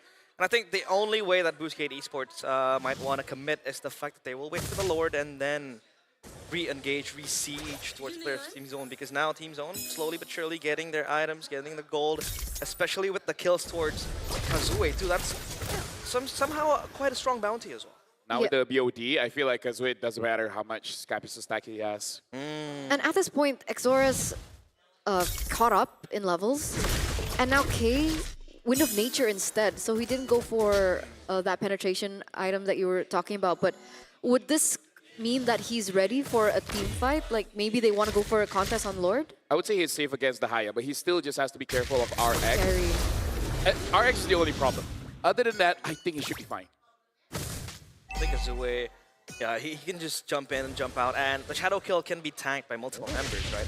But if it's gonna be RX consistently gunning down and taking the damage to Team Zone, then that's where the problem lies. But yeah, the Lord secured safely by the players of Boostgate Esports and also Kazue. Is this the moment? This may or may not matter, but Bankai does have that Winter Crown. So maybe he might go for a play, just bait someone in, and then Winter Crown, and then let something happen. Uh-oh, XC so low, and they're not going to commit to it, but they open up the Glorious Pathway. Crimson Beacon for Identity, 2 resources, but I think it's much more worth it for Team Zone. Now, can they defend their base? And Crystal wide open, just a mid-tier turret separating them into a loss. The RWM and the kick, Bankai gets taken down, but K with the Blazing Duet, not enough to take down Kazue. Shadow kill, but that's going to be RX becoming the member that is much more scary for Boostgate Esports. If the Lord marches into the base, they will try to take it down. Zexora still alive, but is the damage enough? They still have the mid-tier turret to defend the base, and Team Zone hold on. Is this the turnaround? Zexora going mad, but it seems like he has to back away. That was his only chance at redemption. I would say that one is brilliant coming in from Kenny as well as K. Because K, you see that he goes in with the Blazing Duet. The KK combo. Yeah, the KK combo, Kenny K. Right before K gets caught by that carry, I think he only took like 2 basic attacks and then he just jumped back, switched places with Dexter, making it so that he can clear the wave. Right? It's nice to see, even at this crucial moment, 70 minutes of the game, is like, I know I need to deal damage, but it's not going to matter if I die. There's layers to it, right? There's layers to the defense now, and it's going to be even more difficult. XC! Look at the burst. XC still alive with the consecration. Good pick off, but that's going to be the shadow kill. Not enough to take down anyone. K gets whacked her, but look at RX go. He gets Bankai. It's a worth it trade for Boostgate Esports. Yeah, look at the minions as well. Bottom and top. Not going to be pushing in the same time as mid here, but they are stacking up. Yeah, Windtalker purchase as well for K. It's going to help him clear the wave even faster, especially with the splash damage and the Blazing Duet. So at least for now, Team Zone still gripping this game at 10 fingers, both hands, but it's slipping away slowly if Boostgate Esports can bob and weave and just come and bait out all the resources. We're knocking on 18 to 19 minutes, one of the longer games that we've seen in the wildcards, mostly averaging at around 15 minutes. We've seen a few games stretch to that 20th minute, but man, Boostgate Esports and Team Zone in the second game, they're really putting up a fight. We do see an item change for Kazue here, Lafel. No more Sky Piercer, Warax instead. And again, he can definitely do that. Oh, Zexora! Whoa, Zexora! The wind of nature will save RX, and Zexora gets deleted. Identity will come in, but Bright so low. Shadow kill in the back. Wactor looks for the kick, and Bright gets deleted. K with the Blazing Duet, but is it enough? It is not, and Kazue will put him down. It's just Kenny and his broken base. His friends taken down as Boostgate Esports, they farm the bodies and prepare their graves. This is the end, right? It's gotta be. It has to be it, Kenny. I don't think you can. Hold on, brother. The crystal wide open and Kenny bullied around in his own backyard. Boostgate Esports will not let slip of game 2. It looked quite close there after quite, I would say like what, 2-3 times? Amazing defenses coming in from Team Zone. But eventually Boostgate, they were able to do it. And unfortunately for me, 19-minute game, 19-29. But I feel like there's one mistake that I just gotta talk about, man. Zexora, that was quite an overextension. Like maybe you could get a kill. I don't know if it's worth it. I really don't know if it's worth it. I think it's the adrenaline rush. Yeah. Especially as a youngster, you know, you kind of want to be the game changer. But yeah, I do agree that that is a stretch. That's an overextension. That's what we call in the business overheating. Over-investing. What else? What else? Bite more than you can chew. Bite more than you can chew. Were you drinking? No, I was so. Yeah, that's the only highlight. I was so Team Zone, man. What happened? The winner nature saves RX. Don't cheer on anyone. That's why they lost. Yeah, you're cursed, Eterna. No, I'm not. You are. But my predictions yesterday were right. So. Well, I'm already wrong.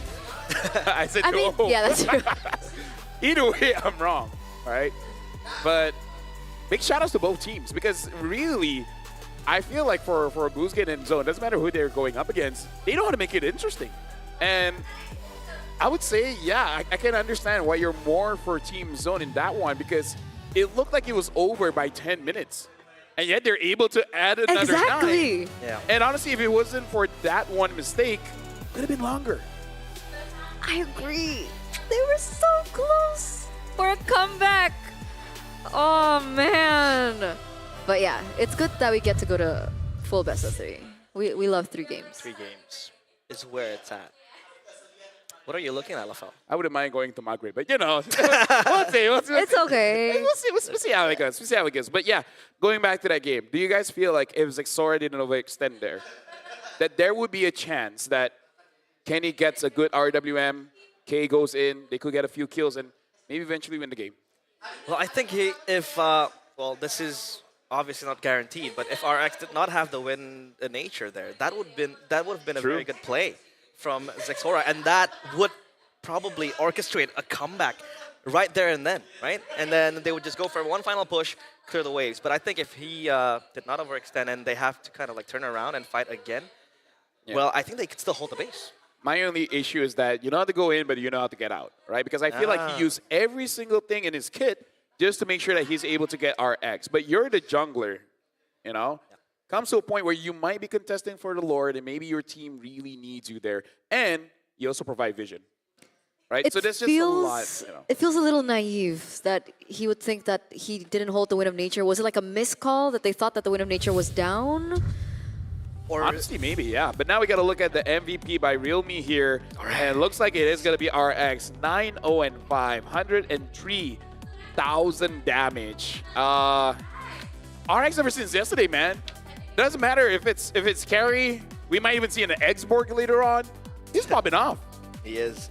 I mean, we talked about the carry pick being, you know, especially... Punishable.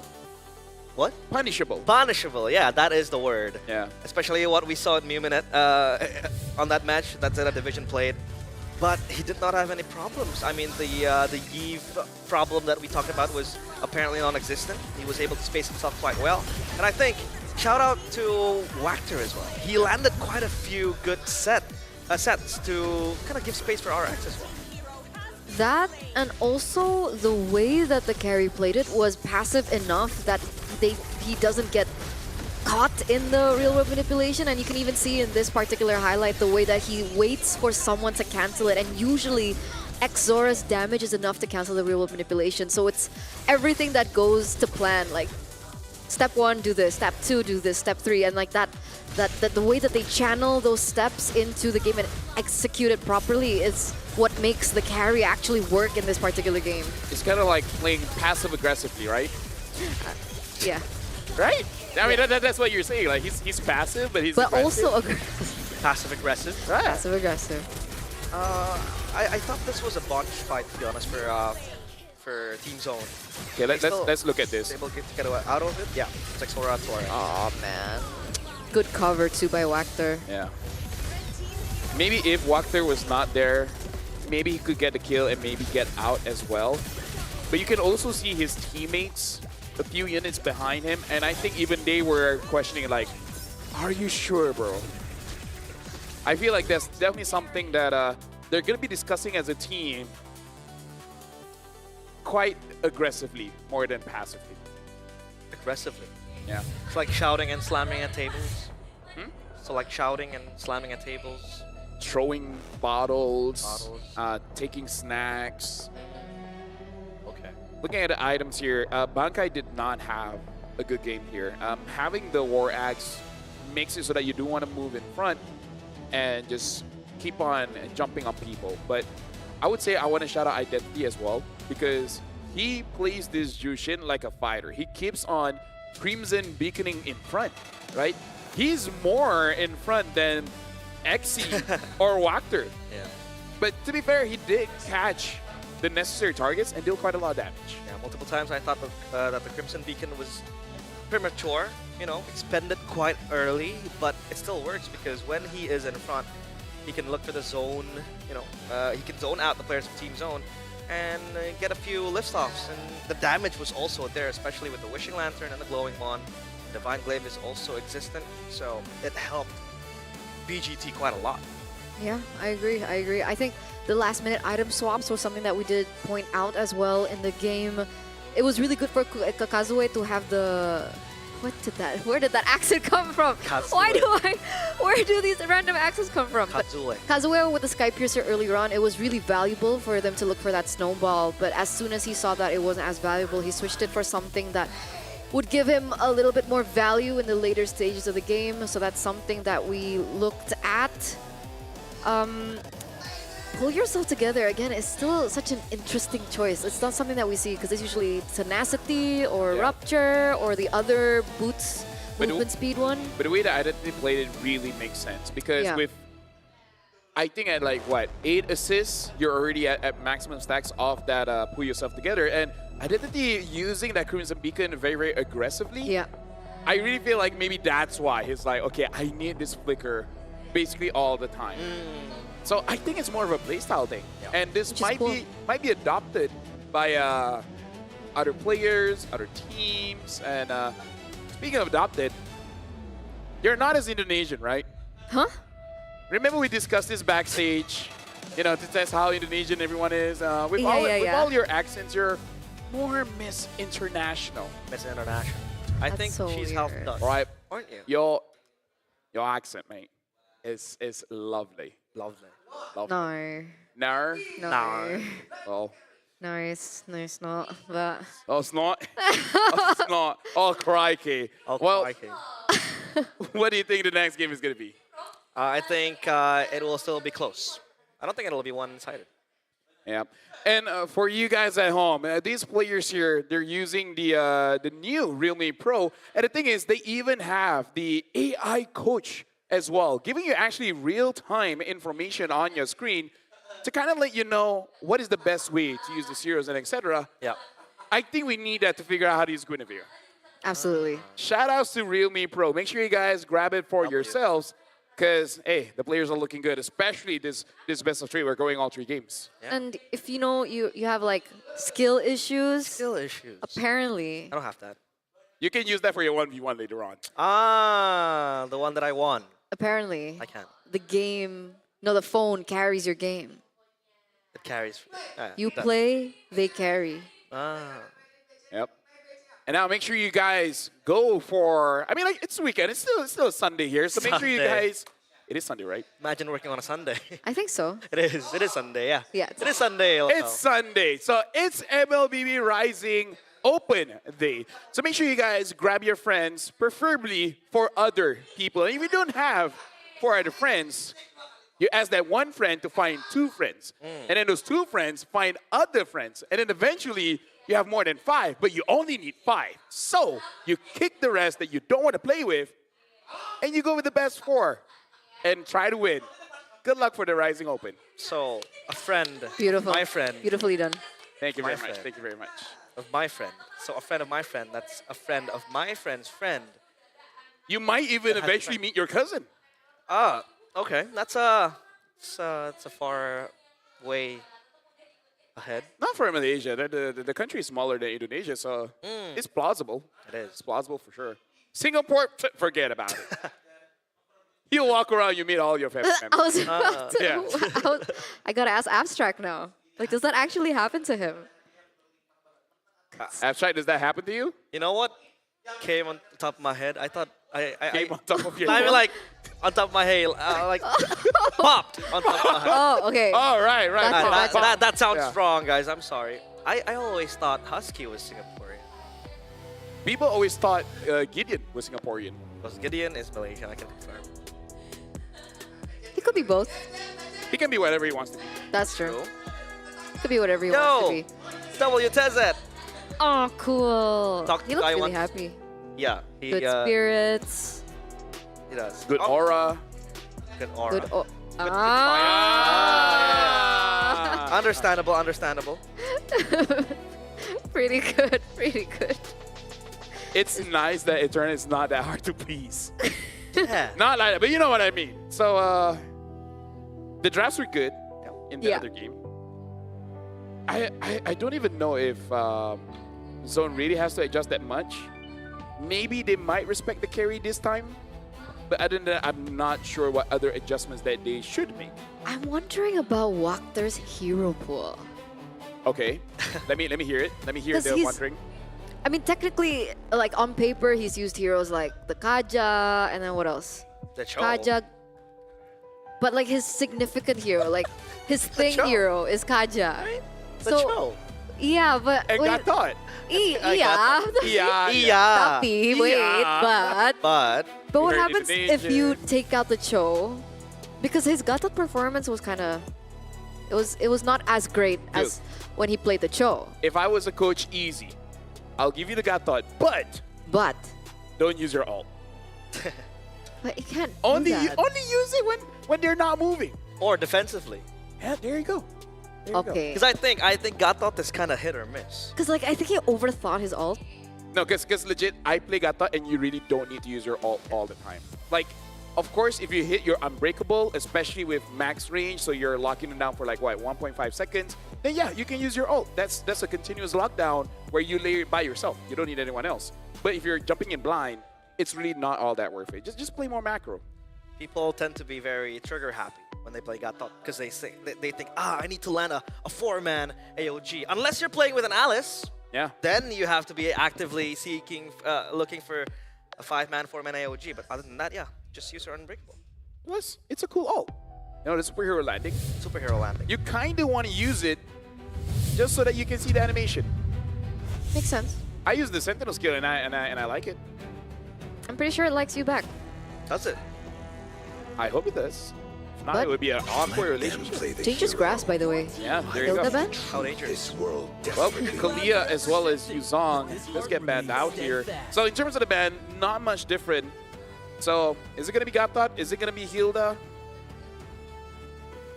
I would ban the Hilda unless I ban the Gatot and first pick Hilda. But they've been really liking this Jushin, which I wonder if they want to take the risk of not banning the Fanny and banning the Jushin. I don't know if is that worth. Jushin did pose a lot of troubles for Team Zone, so they take out the Uranus instead. Huh. Do they want to bait the Fanny pick? What if they want the Fanny? I think Jushin against Fanny isn't that bad, right? As a Jushin, I don't mind going up against Fanny. Right? Yeah. Compared to other mages, I'm okay with it. But do Bootskate want to take it first? Fanny is in Kazue's hero pool. Yeah, but I think it's too risky. They pick up the Shin here, more safe. And it does mean that for Zone 1, if they do want the Fanny, they can just pick it at Red 3 at this point. And then ban the sidling fighters. I think you should pick up the Hilda. If they don't, then it's going to go over to Boostgate. Yeah. Yeah, that Hilda will be very, very scary to deal with. Invasion for days, right? For weeks. For months. Business days. Business day. Off days, you got to respect her time, you know? So Hilda pick? I would say something like, if you want to hide your draft, you can pick up a Hilda Haya, Hilda Lance. If you don't want to hide the draft, you can pick up the Eve again. Jushin. Yeah, alright. Forgot about Jushin, by the way. By the way, whatever happened to Badang? Used to be very, very good, especially when up against the Fanny, right? Oh yeah, that is true. The reason for the decline, I don't remember what was.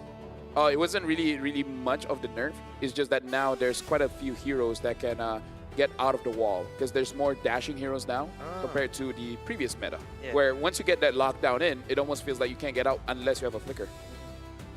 That makes sense. Let's see. For Skate Esports, they go for the Cho again for Waxner and then the Esmeralda.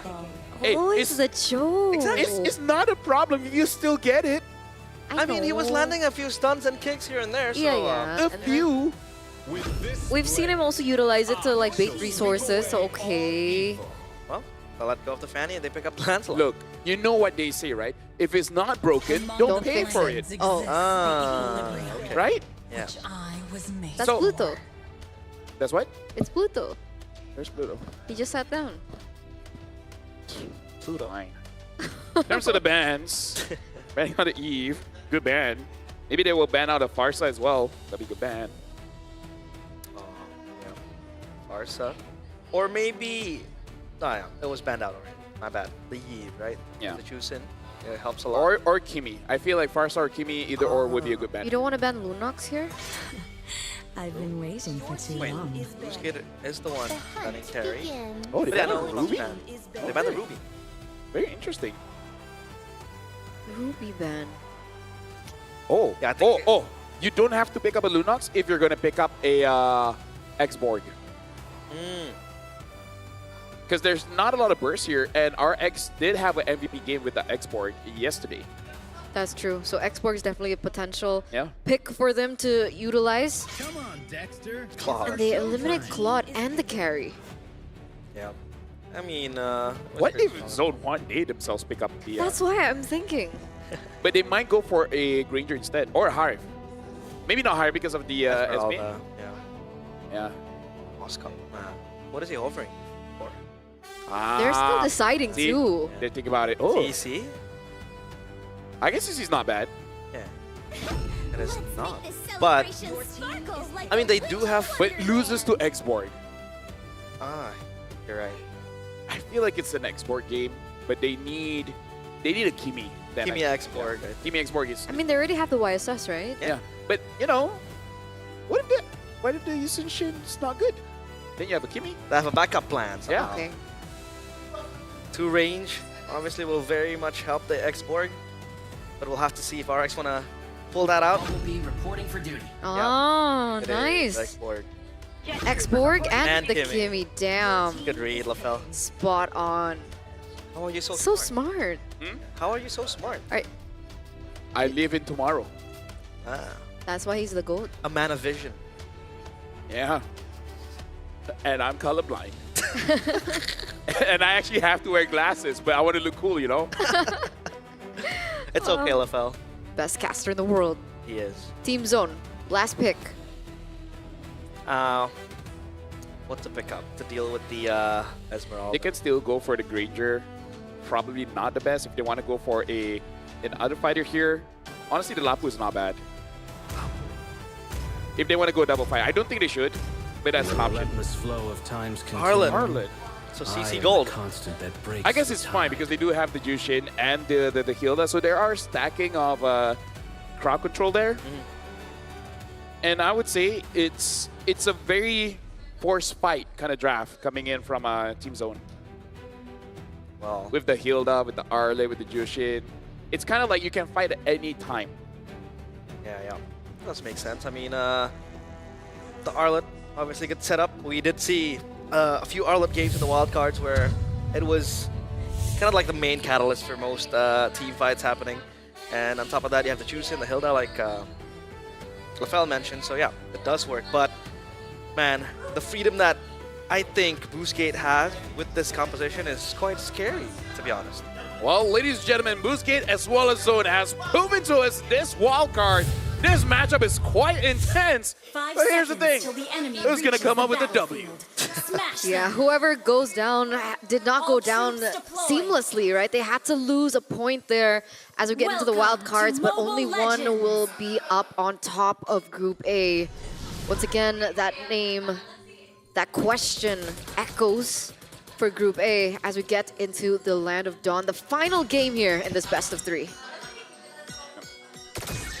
So now looking at the movements here, it does look like, at least for Team Zone, they want to get that early pressure. Because I really feel like if they can get an early rotation, I would say preferably in the EXP, because the sooner you let Arlet out of his lane, the better your rotations is going to be. So I'm really looking at Team Zone at maybe 1 minute 20, start moving towards that EXP, help out Bankai, and then just get a sustainable movement going in. Well, RX loses Faraga armor just like that.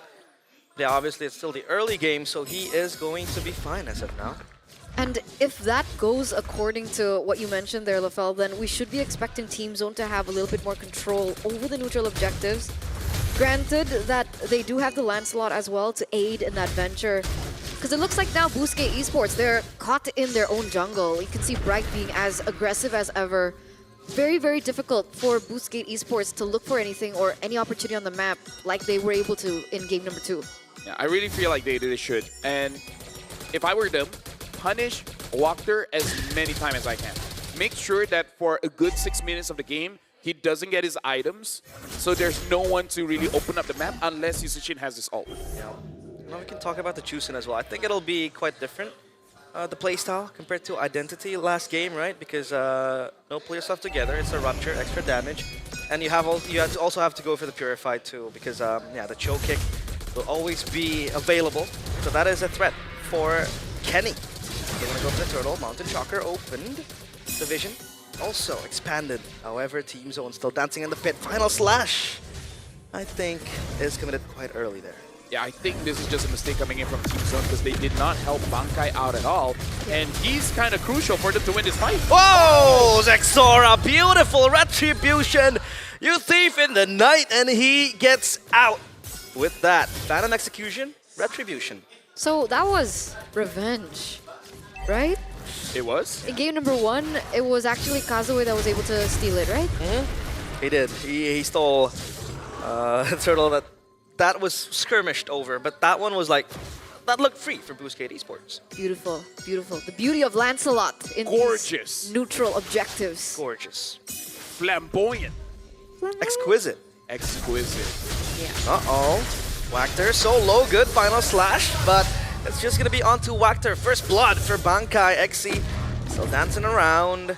And the traction pulse committed too, but they won't go any further. It's just Bankai with the vengeance.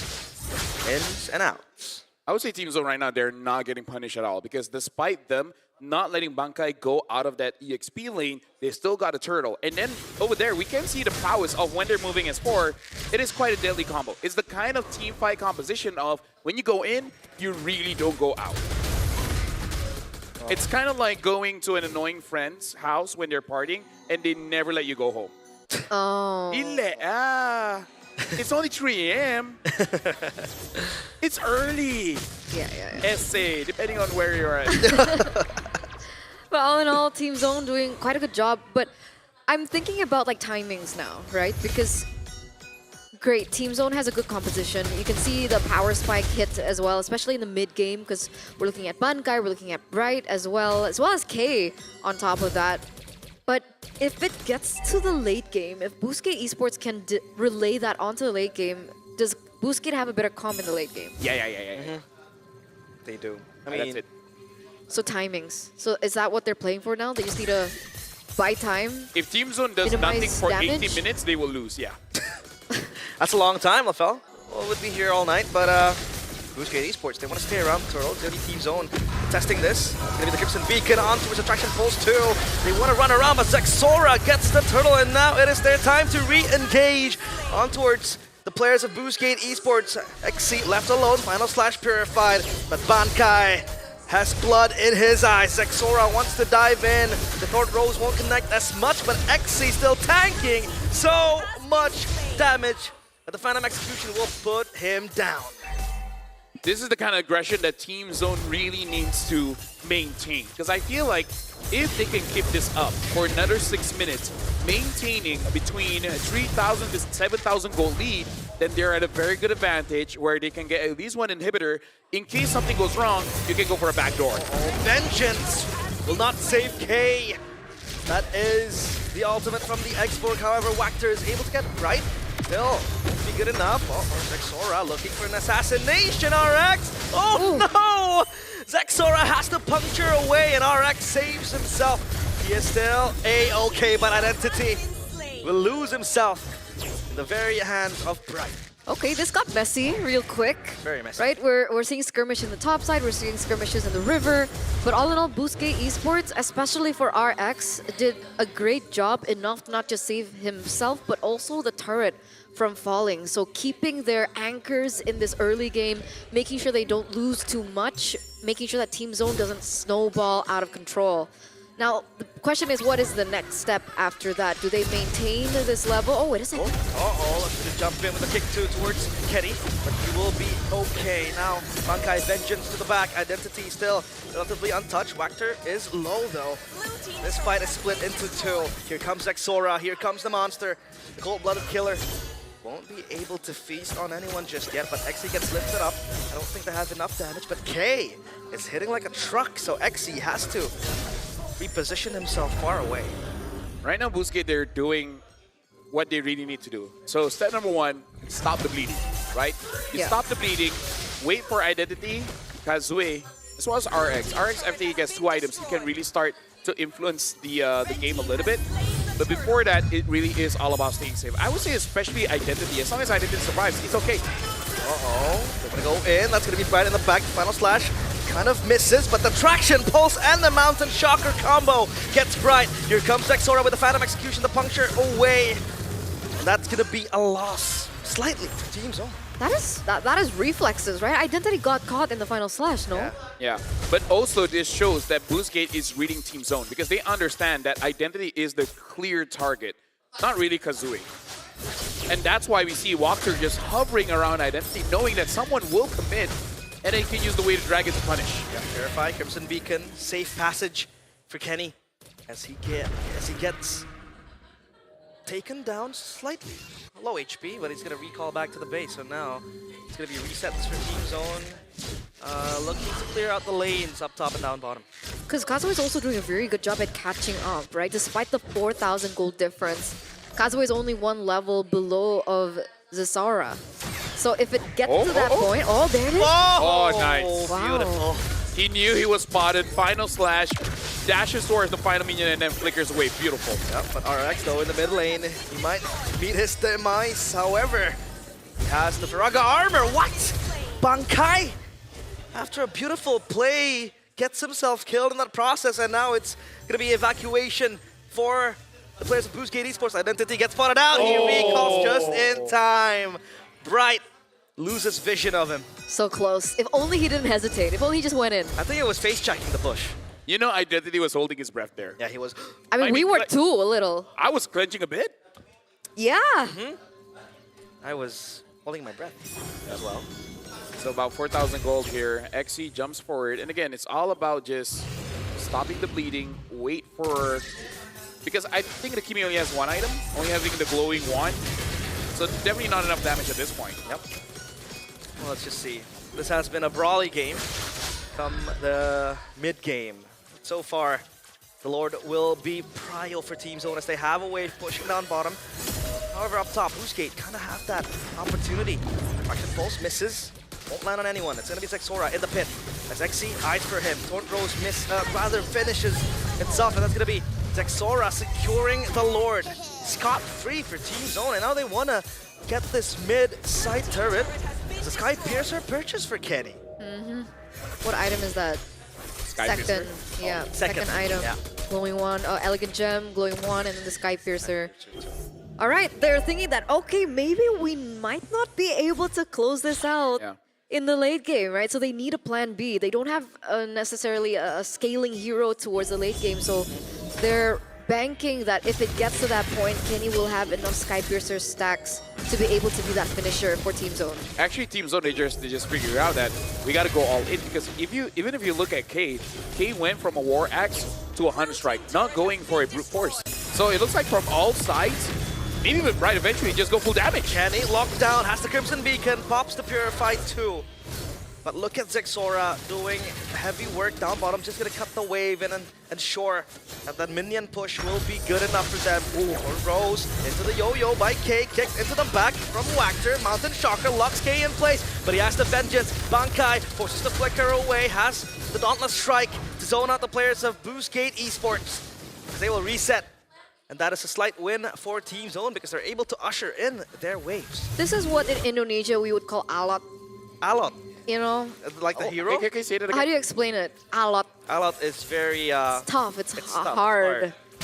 Like, you know, it's unsettled. It's hard to... It's like it's difficult to push through, Yeah. you know? It's difficult. Like, you get what I mean, Lafel. Yeah. I just appreciate Eterna now. She's just embracing that she has so many accents. And we're just hearing one per day. Yeah. He's a show-off, basically. It's really alot for Team Zone. They can't close it. Yeah, they really can't. But they're trying their best. And look at the backline now. XC gets taken down so low. The Sky Piercer is rewarding. That's going to be Kenny getting the kill and Zexora taunting the player of Boostgate Esports to go in further. But that is clean. Now they have a tri-lane push building up to try to crash the waves into the base of Boostgate Esports. If they really want to push it, there's no Purify on Boostgate, except XC, but who cares, right? Just 4-man Final Slash. Yeah. And then Force. I want to look for it. Zexora puncturing his way left and right. That's the chance. That's going to be the final slash. Where is the follow-up? Thorn Rose. And that's going to be the Mountain Shocker zoning out Team Zone. That was a good final slash, but yeah, not enough burst damage for Team Zone to feast on. I mean, he got 2. You said 4. Hey, half of nothing is better.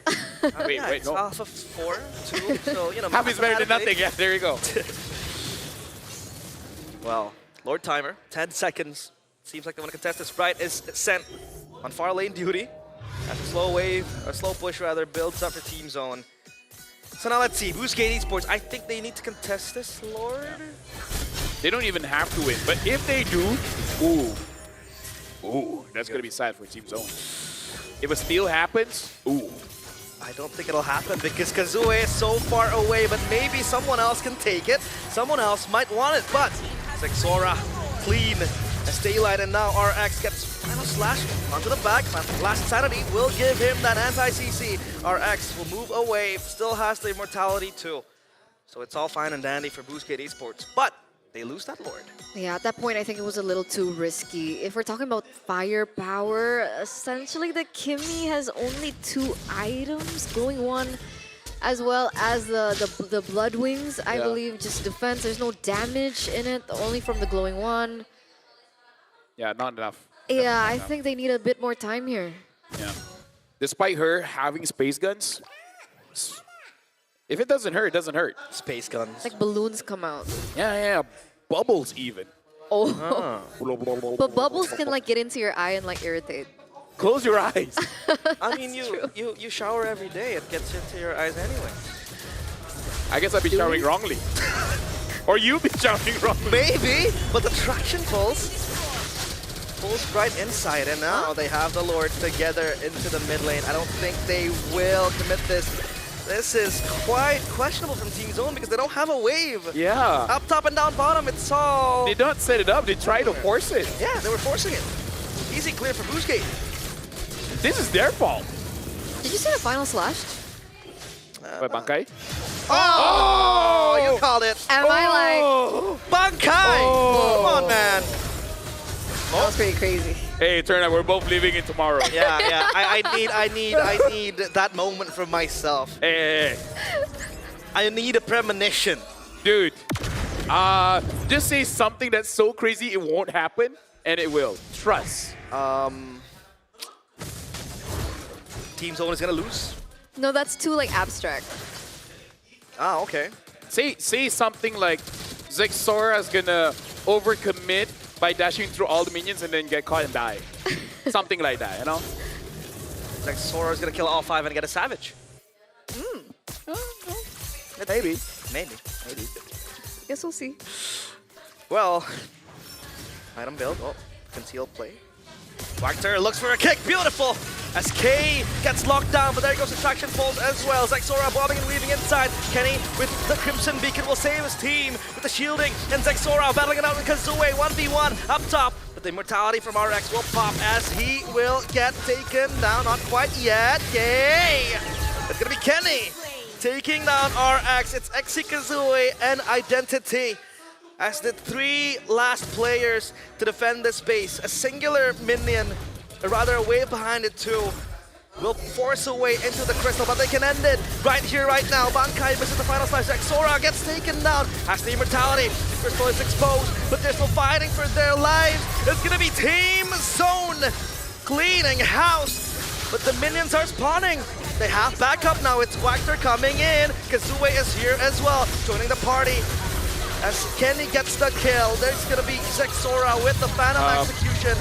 It's not gonna be enough. The crystal will be taken down as Zexora and Co gets the 2-1.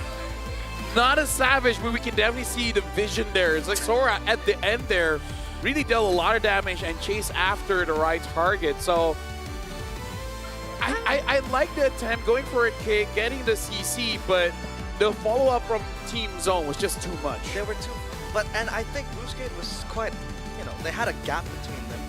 So not really an instant follow-up you can rely on after that kick. But congratulations to Team Zone. Oh, yeah. Number 1 in Group A. Nomor satu. Nomor satu. Yes. Boleh? Number 1, man. So wait, who's in Group A? Let's double check. Well, Boostgate, Zone 1, Zeta, and Leon, right? Ah, yeah, you're right. So they should be a shoo-in for like the next stage of the wildcards. Yep. Well, there's still quite a few matches for them to go through to eventually be top 2, because as good as the time that you have in group stage, that's the first step, right? And you know that there's a lot of steps. In fact, some say that you need 10,000 steps a day. I don't know about that. Maybe half is good enough. But first step is important. Getting this win is important. There were a few mistakes, but over time, they're just gonna get better. Yeah. Baby steps. Look at the So proud. cheers from Team Zone. Look at what it means to them. Again, the rookies, man. I'm very happy to see them prosper. Very happy to see them bloom as internationally experienced players, and yeah, they're able to prove they have what it takes. So will this be a repeat of history, Lafel? I don't study Which history? No, I mean like a team from Mongolia makes it out of wildcard. And to be fair, they have more chances because we got 2 teams this time. All throughout wildcard is just 1 team. But if you had to choose between like Guangzhou and Team Zone, who would you choose? Ooh, I choose Team Zone. As much as I love Guangzhou game. Guangzhou. Because I feel like whenever a China team is here, my Mandarin gets better. I can say Tianfeng Yaguai. Do you know for the voiceover they had me say those names? Tianfeng Oh.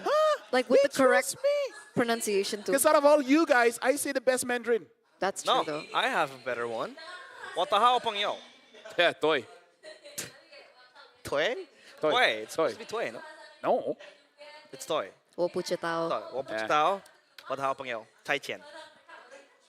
Show off.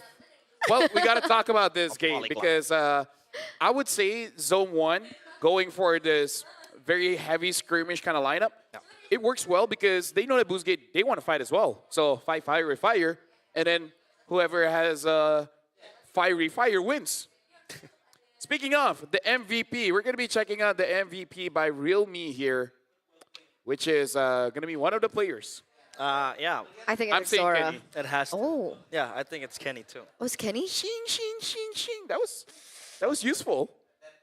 I think this time around, yeah, we mentioned it as well in the game. Different I play think style. POTG, yes, but POTM, Do we also The have Zara. PMs here? I don't know. I think it's only the MVP for each. so it's just per game, not per match. Yeah, it's per game. 我不知道. 我不知道 too. 谢谢. But yeah, so do we then agree for Kenny? Yeah, I think Kenny. Well, we'll see. Do we really have a choice? Bankai for that final slash flicker. No. Please. Just for the memes. No. Can someone No, clip that, no, please? no, By no, the way, that was so no. weird. You guys know those TikToks where they do this thing over and over, and then at the end you get the payoff. Like, you know, for the yeah. SEA Games, they did, Yeah. and then eventually, right? So he's just like, and then grand finals. You did it. He's setting up the TikTok clip. Yeah. You gotta think in 2026 it's For the have plot. Need good logic, brother. It's for the plot. It's definitely for the plot. But that escape though, I rate that highly. It's a Which one? Bankai's escape down bottom. Final slash The to one- minions. Yeah, when the turret was still there. Yeah, that was cool. That was cool. I've seen a similar clip from Sanford in one of his streams. Yeah. But this time he's not escaping. He's diving to an enemy, chasing him down. That's Arlet tech right there. Yeah. That's so Predator. Well, right now we'll be looking at the MVP, I believe. Yeah. And we're going to be looking at the MVP by Real Me here. Kenny.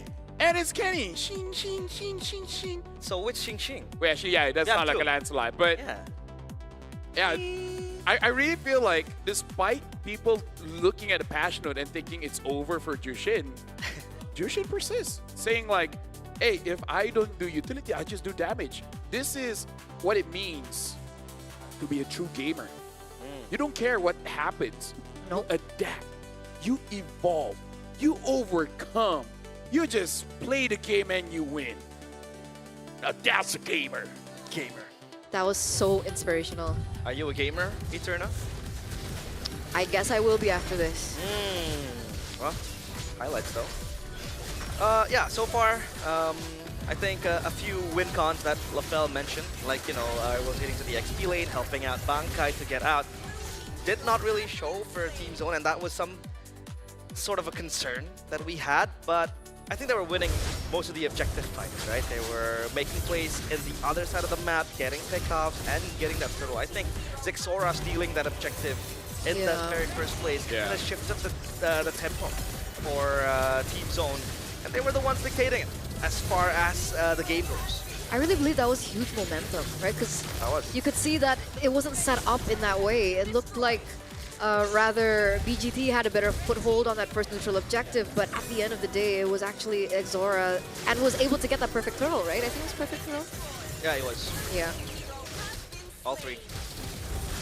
Yeah, and in this game, it's really just they're trying to scale up, but the opportunity was not there. And Identity, it was a good choice and a bad choice at the same time, going for the second item, Blood Wings, because yeah, you need to survive to deal damage, but as we saw, the damage was just not there. And Kazue also didn't have much room, much space to really do much. And it was just unfortunate. I feel like against a lineup like that, using a Cho is quite difficult. And maybe that's just a way that Eterna already highlighted earlier. Like, if you're just going to be using the Cho, even if the Cho doesn't get banned out, you roughly know how to play against it. It was actually a really unfortunate moment because if we're talking about like power spikes and like the item builds, we saw Identity finally picking up the Divine Glaive. Yeah. And then we started to see the damage in that final team fight in the top side of the map. But then like, it's really difficult to be a Kimmy because you get dived on so easily. So we saw that Lancelot came in. Everyone wants you, exactly. It's like you're a really hot girl. And why am I playing the Lafel thing? I think that should stick for Lafel. But my point being is that even if Identity got to the point of the power spike, unfortunately, because of how much dive there was in from Team Zone, that damage was really like rendered kind of useless. I gotta say, I did not notice much of XC in this game, which is, I would say, quite uncharacteristic because usually he is the playmaker. We always see his presence. Even though the Uranus doesn't have any kind of crowd control or whatever, you know that he's there zoning people out. But on this Esmeralda, unable to do so. And that's, I would say, partly how Kenny really was the MVP. Because both Kenny as well as Bright and Bankai, they made sure that this front line couldn't do much. Actually, even looking at the item support for Kate, there's so much threat for the front line that there's nothing that Kimi can do. She has no protection. Yeah, exactly. It was quite non-existent. I would say a few times did appear to zone out and open up some choke points for BGT to play with. But yeah, the fact that you don't really have someone who can soak up members, right? From like what he did with the Uranus, I think at the end of the day, he gave freedom for Bankai and Kenny to just play around. Yes. That's my signal for you to talk. What was that? You did this to me at MSC. I do this to you all the time. I remember my first international. And then I remember that brought back memories. Can you do that again, Lafel? That brought back. Do you want to do that on broadcast? Let's recap and take the break, right? So that game really showcased to us that team fight, at least here in the wild card, really is king. And I feel like scaling compositions are good, are great. But so far in this current meta, it's kind of hard to balance. Kind of hard to balance of how much late game that you have. And I would say how much frontliners or zoners that your team really needs. Because I would say like the Kimmy is not a late game hero though. Like I feel like Kimmy has like a really good foothold in like the mid game, get like 2 or more items a little, but like the way that the enemy team was able to play just really didn't allow that for that to happen at all. And I guess she went a little utility in her build. So that's true. But I think the Kimmy is late game because I think an ahead Kimmy, or rather a Kimmy that can easily farm Skypiercer stacks, would be very scary in the late game because then you have like 80, but you can like take down people from afar just shooting your gun, right? And then Jushin's like, why not me? Why not me? Shing, shing, shing, shing, shing. After this, we do have Virtuous Pro going up against Axe Meta. That is going to be the final best of 3 for today. So we're going for a short break. And we'll see you guys then. Bye-bye. He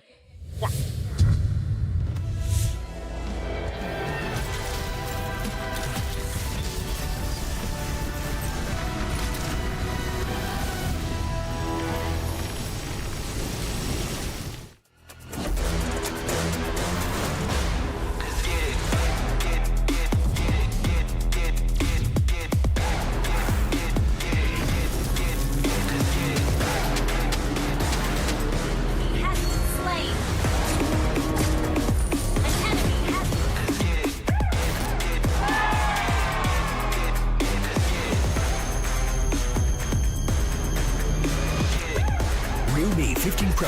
M7 official gaming foam.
Fairy games. Spend, play, and win.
Nothing can withstand the withering.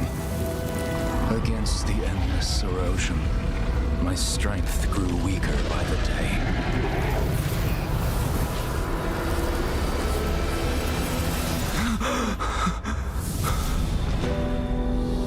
True power dwells within the spirit. Try to embrace all that you are.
When I walk in the room, everybody gotta watch us. R to the I to the S to the E. Gonna shut down the apps if they tryna get past me. You can watch us sizzle. We're making this up go triple. It's 0 to 100, no middle. That's right, that's right. When I walk in the room, we rise as one. Got me wild and free. Now watch us stay fly. Doing it like I do.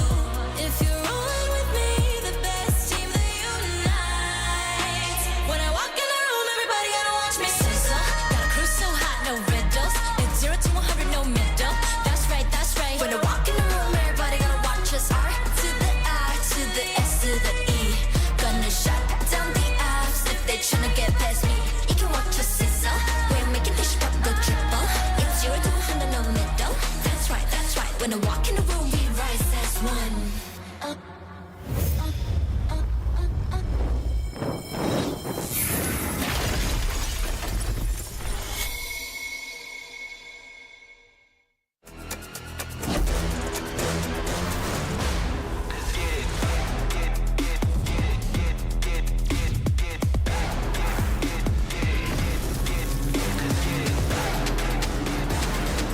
He has been slain. An enemy has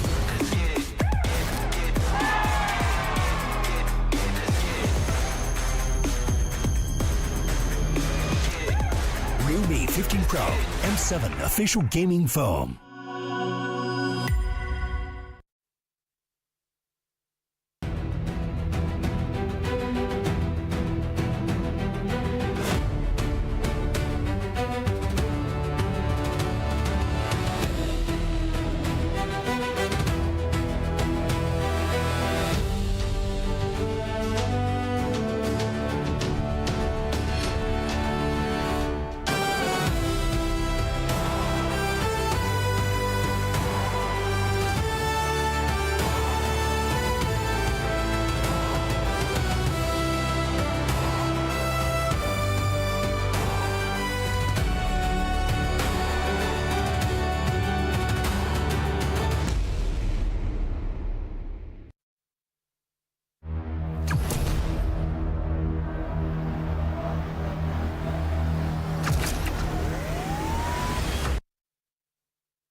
Fairy Games. Spend, play, and win.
in case anyone isn't aware, it's already 2026, and hasn't it come to the question, why hasn't the aliens visited Earth yet?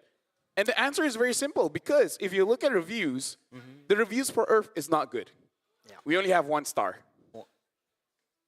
That's the moon. No. Welcome to the wild card. That's the sun. That's the sun. Oh my God, no. Did you get the joke? Do you? Honestly, no. Like, the Earth has a star, right? One singular star is the sun. That's Get the it? sun. That's where we review 1 star. Welcome I to the wild card. understood, Right now, it is but, going to like, be we have a lot of BP stars, going up against you know? X-Mena. It's weird. No. Do you know how those stars get so small? But they're still stars. Because it's so far away. So are you saying that if someone is small, in- you can't consider them human? I'm talking about stars or humans. Stars, but I'm saying. Orbiting around Earth is just the sun. The stars are light years away. Do you know how far a light year is? Yeah, a light year. Like Buzz. You gotta ask Buzz. Let's look at the lineups just to see Okay. what's going on. Oh, but Okay. before that, Rising Bears versus the Avenging Axe. Axe. I think the Bears is going to win. Avenjaxers. What? Van Jackson? Put it on. They can't hear you, lapel. Wait, they can still hear me? No. I don't think they can. Well, that's the point. Apan, see? Apan, see? So yeah, what do you guys think? VP? Well, VP is looking like the team to make it out of wild cards, the strongest. Rising Bears, roar. Because, like, to put into perspective of how strong they are, right? Virtus Pro beat Team Spirit in the upper brackets. That's crazy, right? The Team Spirit that won top 4 in almost every single international that they've come into, right? I don't care about history, so I'm not going to check. Right, he doesn't like his history. But that's how strong they are, guys. Just to put that into perspective. So when it comes down to VP against these wildcard teams that maybe don't have as much competition in their region, or they don't even have an MPL in their certain region, it puts them a step ahead. But the problem now for Axe is this is their last chance. Yep. And scarier still, the mindset, guys, the mindset. You interviewed Pluto, and he said in the previous MNCs, like, I just like that I finally get to fight against strong opponents.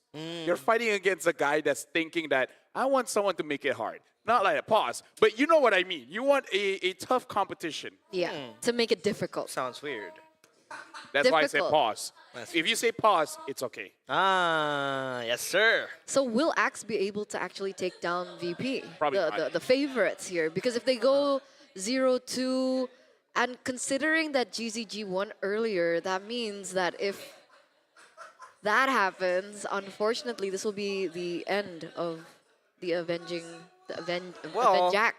I mean, the wild cards. You don't like history. I like history, and if it's talking about history, the Vikings uses axes to hunt down bears. So yeah, but bears, they're so good because they can eat sushi all the time. Right? They basically eat raw fish, right? Yeah, sashimi. Sashimi. Yeah. Why are we talking about fish? Because bears eat salmon. Yeah. But what's that got to do with Axe? Axe can also cut salmon. That's true. Let's look at the lineups here. Let's look at the lineups. There it is. Okay. Thank you. Bad Cod, Zara Egoist, Bobber, Pluto, and Super Gorka. And let me just let you know, realize, right? Yeah. If Zara Egoist, game number 1, he doesn't do much, don't question it. Okay. He might get upset. In game number 2, he's gonna, what we say in this industry, put out a slobber knocker. Slobber knocker. Yeah, don't do Gonna a go all out. Don't do a chef in today. Okay. Okay. I like that. Slobber knocker. Yep. And we have X-Mana here with Alpha, Trollboy, Quanok, Rice Cream, and Speedy. And honestly, their games is honestly okay. It's honestly respectable. But again, going up against VP, man, it's a bit of a too high of a hill to climb. But hey, if they can do it, that's impressive. Habibi. I mean, yesterday against Guangzhou Gaming, it went the extra mile. We had a long game too. They were controlling the game. Yeah, 19 minutes. They were controlling the game up until minute 14, where a single final slash from a behind Guangzhou Gaming took them down and just swayed their momentum. They were holding on to a lead. I think it was a 10k gold lead or something, and then they blew it all out. So I think it's about closing down your leads, right? That's going to be the name of the game for Axmena. But I think that was because Guangzhou Gaming was also giving it to them. But up against VP, a structured team that knows how to punish her mistakes, I don't think that'll be that easy for Axmena to get that lead. By the way, Redmar just confirmed there is just 1 star. There you go. He's on my side. Yeah. I think it's distant planets that she's seeing. Okay, you know what? Eterna. What do you mean? Eterna. Listen, you look up into the sky. Do you see Eterna. 1 star, guys? Eterna. Dude, you live in Jakarta. You really see a lot of stars. No. You do in Light West pollution. Okay, so. All right. Okay, Eterna. Let's set this, okay? After M7, Okay. we're gonna grab a ticket, Okay. go outer space, just to double confirm, Okay. and then come back. You're paying for that, right? Hey, M7 money, baby. But yeah, top 5 pick heroes so far. Yi Sun-Chi with 13 picks, 13 bans, with a 46% winner, which honestly is still okay. We gotta look at the 50-50s here. Yuzong, Cho, Hayabusa, despite new patch, honestly roughly the same heroes. I mean, the win rate isn't really that good, to be honest. I mean, 46% for Yi Sun-Chi and Jusin as well, slowly rising back to the top. The Yuzong, we haven't seen that much in the previous match, so hopefully... I mean, at least, if anything, this shows us that there's not that one dominant hero. Yeah. Because sometimes it's annoying, whoever gets that one hero always wins. It's not the case so far for wildcards. No. And also, we had a lot of chatter about, you know, some nerfed heroes like the Lapu Lapu, nerf items like the War Axe, or even the Glowing Wand. And now how the Juicin and the Yi won't be as dominant, but they still get picked up. They still was able to kind of dominate. So, yeah, I think the nerfs... Shout out to Redmar, he's still here. Yeah. Mirko just went back. Redmar is better than Mirko. Yeah. Staying here. Yo! Oh! That's so cute. Bobber means beaver in Russian. Try to say Bobber, Eterna. Bober. Bobber. Try saying it in more Russian. Hey, Bobber. Oh, hey, that was pretty good. Bobber. Actually, you know what? The chat has to be the one to judge Yeah, that's whether true. it's good or not. But hey, see, where this is not the English table. Yeah. It's the international table. But apparently, this was actually his inspiration for his IGN. Hey, bring out that water joke you had. What water joke did I have? What water joke did you have? Damn, wow. Ah, later. Ah, I Oh, spoiled you mean it. the market one? No. Okay. So we're looking at the prediction. You guys said VP. Okay, cool. So guys, What is this cap? Name, Francis. Anyways, so someone asked me a question, right? Yep. Try to name 2 structures that can hold bodies of water. And then I was stumped. So I was like, well, damn. Makes sense. Get it? Well, and a dam, and Yeah. just beaver builds Yeah. dams. What about Who glass? builds wells? Who builds wells? Humans. People People? that need water from the ground. Speaking of water, there you go. Hey, see, now you're starting to live in tomorrow. Yeah. I know. That's how you do. You just have to be brave enough, bold enough to say something that might not be correct, and then, you know, God will reward you. In our case, it's Allah. Allah. Trusted God. Yeah. Okay. Other people, different gods. You know, it's up to them. Yeah, up to them. The drafting phase. So. Oh wow! Valen ban. That's interesting. Why? No, because it That's forces the Sora ban, right? But what if there's also another pick that they really want that has a big ult? Lucas, irrelevant in this patch. I really think it's leaning to Sora because it was Axe that was the first team to actually pick up the Valentina as a response to the Sora being Yeah. right? They were the ones who did that. It did well in the early game, but I would make a strong case. Come the mid to late game, the Valentina with the Sora ult kind of falls off. It's not... With that mindset, yes. Cocktail's been itching for Oh, a Kalia though always gets banned out, but finally gets picked up here. And now the fast pick with the Uranus Which at this point, is it a planet or a star? It's still a planet, right? It's a planet. It's Pluto. That's not a planet. Yeah. Anymore. Poor Pluto. Do you know your planets, Eterna? Yeah. Okay.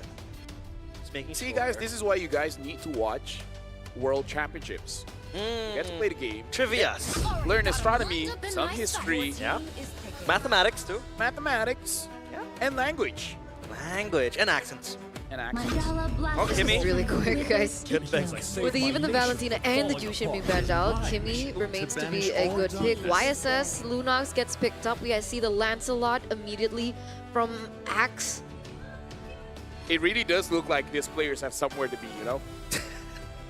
It's like they met against each other. You know what you're gonna pick. I know what we're gonna pick. So just pick it and let's move on. But this was the case for X-Mena yesterday as well, up against Guangzhou Gaming.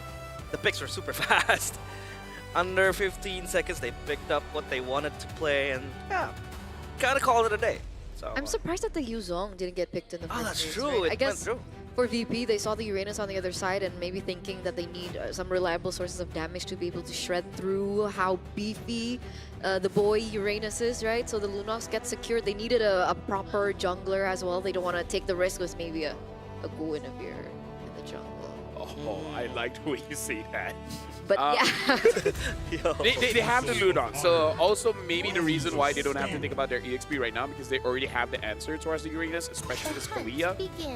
So now the Ruby gets banned out as well. So in terms of the roamers, the EXP laners that's still available for VP, I'm seeing the Esmeralda. So unless Axe picks it up, it might be an Esmeralda pickup by VP if they want something more tankier. Might even go crazy like a Terizla or something. You know what happened to Glue? Oh yeah. Because I thought that like the Patrick skin and how popular he was in that previous tournament, that we'd see more Glues in the wildcards. They forgot. I forgot. But I've been playing Glue and I'm having a blast. Even as Rogue. There you go. Patrick. I think it's not Glue, it's Patrick. Yeah, it's Patrick. So is there no value with the Glue in the meta game right now? There's value. There is a lot of value with the Glue. We saw once where it was able to zone out the players quite well, and it's very quick to get into team fight, you know, when you have your grab, and a lot of CC too, like mini CCs that kind of throws you off, and it's very super tanky as well. So for objective takes, it is very good. And yeah, that is a question to be answered. Why is the Glue non-existent, non-apparent? I mean, there's so many fishes in the sea. In the sky. There's so many fishes in the sea.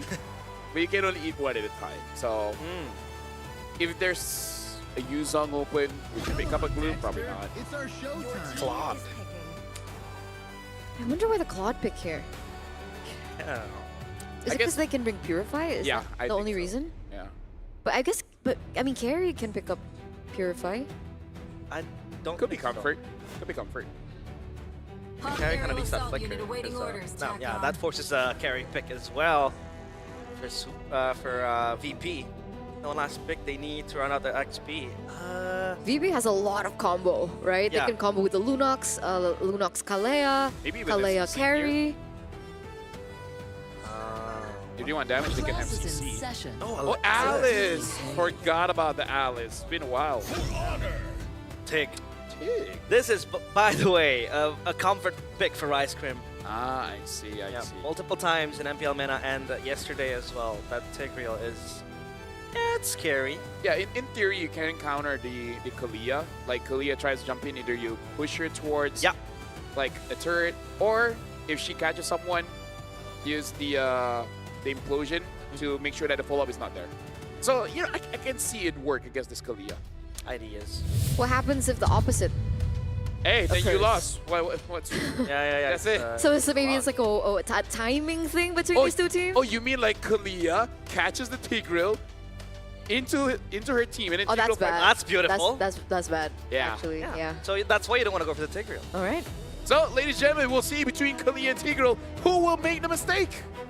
That is why I kind of hope for the Kalia, because that's gonna be funny as hell. 5 seconds. Imagine that. Imagine in a matchup where all eyes are on VP as the wild card favorites. Axe comes in and wins game number 1. Anything can happen at this point. We'll see just how they will be able to execute it. Because remember, everything is on the line. If Axe wants a chance to claim that trophy. I want that. The M7 trophy. They need to win it here, right now. That trophy looks so good. It cured my color blindness for a while. Wow. So what color is that? Gold. It is. Uh-oh. Forced to flicker is Pluto, and now it's going to be the puncture. And Quantum guns him down. First blood. Towards Pluto, that's going to be Badcott jumping in with the reposition. But they will try to conceal, or rather, secure that lethal. It's going to be secured by Throwboy with the red tree pressed. Yeah. I would say it's still good for Axe Meta, but honestly not that bad for Virtus Pro, because dying below 30 seconds, it really doesn't impact that much, especially as a roamer. Because if you die below 30 seconds, you can get back to base faster than recalling. So, you know, in certain ways, value. Value. Indeed. But yeah, so far, if we take a look at Rice Cream playing the Tigreal, yeah, early on, obviously you're going to help that mid, especially because Tig has quite strong mid bio. It helps the wave clear as well with the attack, rather the first kill. Something that I do have to say though, because if we look at the emblem setup, this Claude might be a Claude that can do this forever, right? Having the fighter emblem with the Festival of Blood, if it gets to a point where he has full items and Pluto does not lock him down and able to play around Super Gorka on this carry, hey, maybe this Claude could potentially 1v5. It's going to be difficult because it is against the carry, but the amount of sustain, it could be enough. That's a problem, right?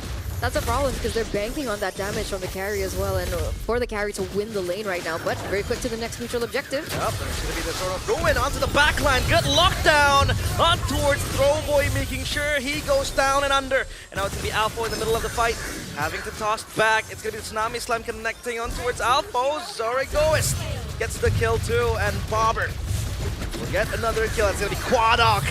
Assassinated, triple kill. Virtus Pro partying. That was just so clean. Bobber the Beaver. What? The execution was so clean. Like, you'd think that Quanok would have an edge in the early game because of that kill over in that under 30 seconds, but Bobber says no. 3-0-1 already. Zaur doing Zaur things, being able to take the neutral objective and then claiming a kill for himself. 2 minutes and already a 2,000 gold lead just with one exchange between these two teams. And I love how Badcott and Zaur really played around that turtle, right? The first stun came from Badcott. Zaur waiting for that stun to finish and then follow up with the turtle boat. Chain CCing Trollboy, making sure that he's not able to do anything, grabs the turtle, and then just keep on moving on. Like, I like that they're not panicking in any situation. They're layering it in a very clean way. I really like the execution. Yeah, good layering. And the discrepancy, though. Ice Cream is still level 3. Pluto is level 5. And that Tsunami Slam will be very, very crucial. As people go back. Tsunami Slam, potentially. No implosion, so it's going to be fine. Ice Cream still has Sacred Hammer, has to flicker away. But that's going to be Bobber. Who's possibly getting taken down, but that's going to be the Blizz order to save him. As Pluto gunned down by Quanok. The Bobber is okay. And Virtus Pro escape a near death. But finally the Tigreal gets to level 4. So we might see what we were talking about during the drafts unfold. But as it stands, Virtus Pro still have that much stronger combo coming for them, right? So if they still commit to another 5v5 around this next neutral objective that will spawn in under 2 seconds, I still think that Virtus Pro have a larger edge over Axmena. Yeah. I'm gonna dance it here. Post committed. Alpha in the back. Good lockdown on towards Bobber. Forced to flicker, or rather move away. Traction pulse. None other than the implosion in the hands of Rice Cream. Throwboy gets the turtle, and this is going to be turnaround for Xmena. The blazing duet as well. To add insult to injury, 2 kills and a turtle. Xmena is on the clapback. I hope I don't jinx it, but this is like a game that I'm going to enjoy. Right, we see traits here coming in from both teams, and Rice Cream already showing off the impact that his trigger really has. So both teams trading turtles, Turtle 1 for Virtus Pro, Turtle 2 for Axmena, and boom, off of big sets. One from EXP, one from the Roamer. This is turning out to be quite an exciting game. The pendulum swung hard too, right? 2,000 gold. Remember, in 2 minutes for VP. Was shrunk to 200. We're now looking at 400 maybe because of how efficient the farming pattern has been. They were able to push in the top side as well. But Axe Mana, I didn't expect that from happening, especially if we're looking in terms of like combo and burst damage. Wait a second. Oh, okay, the Purify was utilized there. There's not much going for Axe Mana compared to Virtus Pro, especially in the early stage of the game. That could be the re-engage, but Throwboy does not want to commit. At least the Purify blown. Hands of Quano conceal. Are they looking for Rice Cream? Is this where the Tigreal becomes very strong? They need to defend this top side turret. Sacred Hammer saves him. And the BMI as well gives PD time and space to reposition and take that turret down close to 1 HP. And right now, I just want to talk about a tech that Virtus Pro really has here, where X Mana, they cannot lose pressure at all when it comes to the maps, especially these bushes. Because later on, when the Lord does spawn, Carry and Lunox, the moment you have no... Oh, hold on! What? The pushback onto the backline. Pluto will be okay, and Rice Crim might be trigger happy, but the Blazing Duet from Speedy is enough to take down Pluto and Super Gorka as well. Bobber wants to save his teammates, but he can't, and Virtus Pro lose another member. That was almost bad, but as a roamer, those are the kind of plays that that makes you proud, right? Those are the kind of plays that you show your boss. But either ways, again, like having this Lunox as well as carry, you can take down the Lord very, very fast. So X Mana, they cannot lose pressure, because if not, they can just take it away from them. They need to get this turtle. Vengeance popped by Uranus. And the backline is going to Ruin will lock down Throwboy in place. Good follow-up. And Zaur will get that kill. They will jump into the backline. Rice Cream gets taken down, gunned down by Zaur. As Speedy, Blazing Duet committed. Bobber is so low! Oh, the turnaround from X Mana. This Batcon is super duper low. Super Air Gorka still stands in their way. But Alpha will be a-okay. Super Air Gorka will be pushed back. The clapback from Axe Mana has been quite insane, right? You'd expect a Claude in the early stage to not be as, you know, as active as that, but he's been roaming around, participating in these team fights a whole lot. What is his item on? He only has 2 items. DHS. But he has already that much of an influence in how these team fights go. So despite Virtus Pro being able to take that neutral objective, the fact that they're able to take down 2 members, they're trading very well. I feel like I can make an entire podcast here, but I'm gonna give a summary. Number one, the added buff to the gold in the gold lane helps him get his items fast, and we gotta look at his build. Fighter emblem with that Festival of Blood, making it so that he can stay in the fight for quite a long time, and the buff towards Demon Hunter Story, 8% of your opponent's HP. So even with this one item, with the help of the set of the emblems, making it so that he can deal consistent amount of damage. Not super scary, but enough. It's relevant enough so that the Kimmy, as well as the Lancelot, has enough help for them to finish this off. Yeah, they're so brave on Blotion. Will follow up onto Batcot, but he has the healing. As Rice Cream has to be taken down, the Sacrificial Lamb, and now Super Air Gorka gunning down Alpha. He is now online. Uh-oh, Speedy in enemy lines. He's gonna pop the Blazing Duet. He still survives for so long. Look at that lifesteal from Speedy. He is very brave. He trusts his gut. And X Mana lose Rice Cream and Alpha. And that's why he picks the Claude over the carry, man. Even if they lose, that's impressive. Wow. Speedy. Oh my god. This Lord, so important. Throwboy dancing around, prancing. Pops. Phantom Execution is going to be locked down. That is so wrong, but Throwboy still survived for how many much more, as he will be a-okay. No one gets taken down, but the Lord will spawn up top. I believe that Virtus Pro are challenged here, Yeah. right? We're finally seeing a game where they're like, they have to actually use all their like brain cells to figure out how to win this game. Like, sure, you see that they get the Lord perfect, by the way, stopper by Batcot over and over. But for the most part, Axe Mana, now they have 2 members that they have to think about, right? Guanok is dealing a lot of damage already, and so is Speedy with what he was able to do earlier on. I feel like most of the brain cells are like, we gotta get Speedy, but then how? That's the only thing. Uh-oh. There might be a huge combo here as the Lord gets taken down quickly, so they clear that Lord without having it touch that turret up top. I'm very impressed with this new build on the Claude. I'm liking it, and I'm not gonna like it at the same time. Oh, Throwboy, so low, solo kill, queuing up, but Speedy will re-engage with the Blazing Duet. It won't reach Sour. The damage! Yeah. What is that? 2 items. 2, He has right? 3 now. 3 now with the Corrosion side. finally, yeah. Man. Red team turret has been I'm a believer because if I remember back in M6, it was from Mena as well, showing up with the Bruno that took down SRG. So they just know how to find his gold lane tech. It's crazy. It's crazy. And then, like the way that they were playing Speedy, did they funnel resources onto the Claude? Did he clear really. mid lane too? I mean, I think so, yes, but they didn't give it to him. He just took it. Yeah, he was pretty active joining the team fights. You mentioned it. The damage is there, but the icing on top is the fact that he got few kills when that skirmish happened. But look at the carry too, evenly challenged with the same items. Yeah, the only big difference is just in the jungle here. Yeah. Zaur having a much better time. 2K gold up with the endless battle too. That's Badcot's fault. Badcot? Why did Badcot do? I didn't catch it. Badcot's just so oppressive onto Throwboy. It's making it very difficult for him to look for things on the map. Multiple times he did lock down Throwboy. If they're trying to contest the objectives, neutral ones up top. Recall for Super Gorka. If I'm Throwboy and I'm like, you know what? Badcot is always going on to me. Speedy, you're having a good time. Can I just be tanks a lot? Tanks a lot.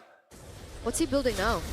He does have. Oh, hold on. Tsunami slam onto Alpha. The vengeance will be good enough to help him escape.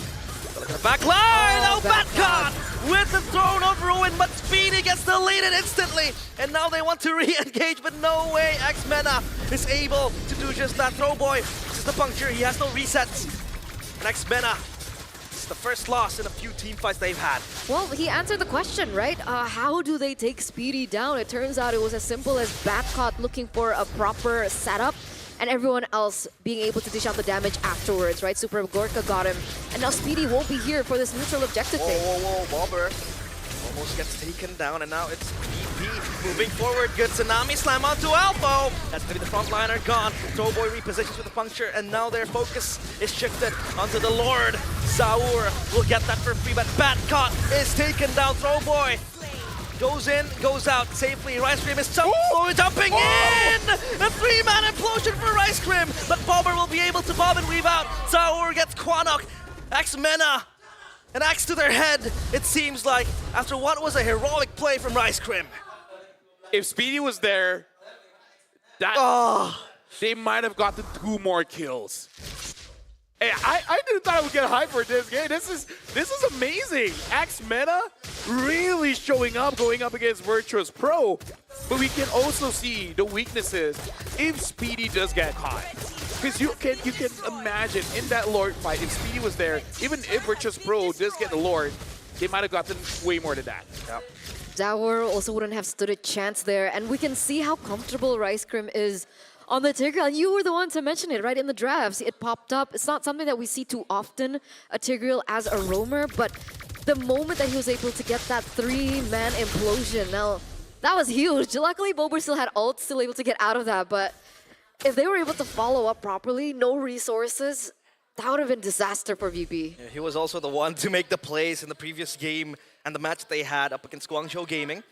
So yeah, we'll see if he can deliver another big implosion, because that's also a winning condition now for X-Mena. Yep. This game, despite everyone doing quite a lot of plays, it's really about protecting your win condition here. Speaking on, deleted quickly, Super Gorka. That is the combo you want to see. Tsunami Slam plus carry, just pinning you down. Yeah, we see that even though Alpha did build the Witch Crown, not enough time. You get bursted down so fast. Yeah, and that's even before more damage items start to come through, right, for the side of Virtus Pro. We're looking over. What? Oh! That's gonna be another implosion on towards Pluto and Co. Blazing duet from Speedy! Gets deleted! He had the win in nature, but that's gonna be a magic damage from the Lunox Throwboy in a 1v1 with Zaur. Up top, it's gonna be VP banging on the doorsteps of X-Mena. The base wide open, Throwboy, you have to run.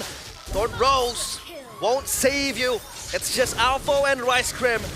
How can they deal with this defense? Let me just say there's 2 MVP candidates from VP right now. It's Badcot and Bober, man. Because Bober, you don't see big flashy, skills, but it's directed towards Speedy, and Speedy cannot take the damage from Lunox right now. Feels so bitter for X-Men after what they did. Tsunami Slam, Vengeance Pop, by Alpho, but Bobber is just hitting like a truck. Implosion, is this the comeback? The traction pulse is there, but the Throne of Ruin, and Speedy has to reposition back. It's a defense, but how far can they hold? Yo, shout out to Rice That's Cream. crazy, yeah. Dude, shout out to Rice Cream, man.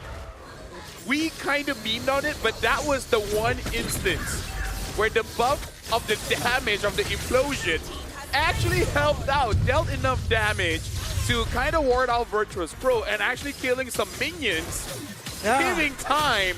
Clear the wave. Clear the wave. I gotta say, you know what? Moonton is living in tomorrow. We all question, why did you buff the damage of implosion?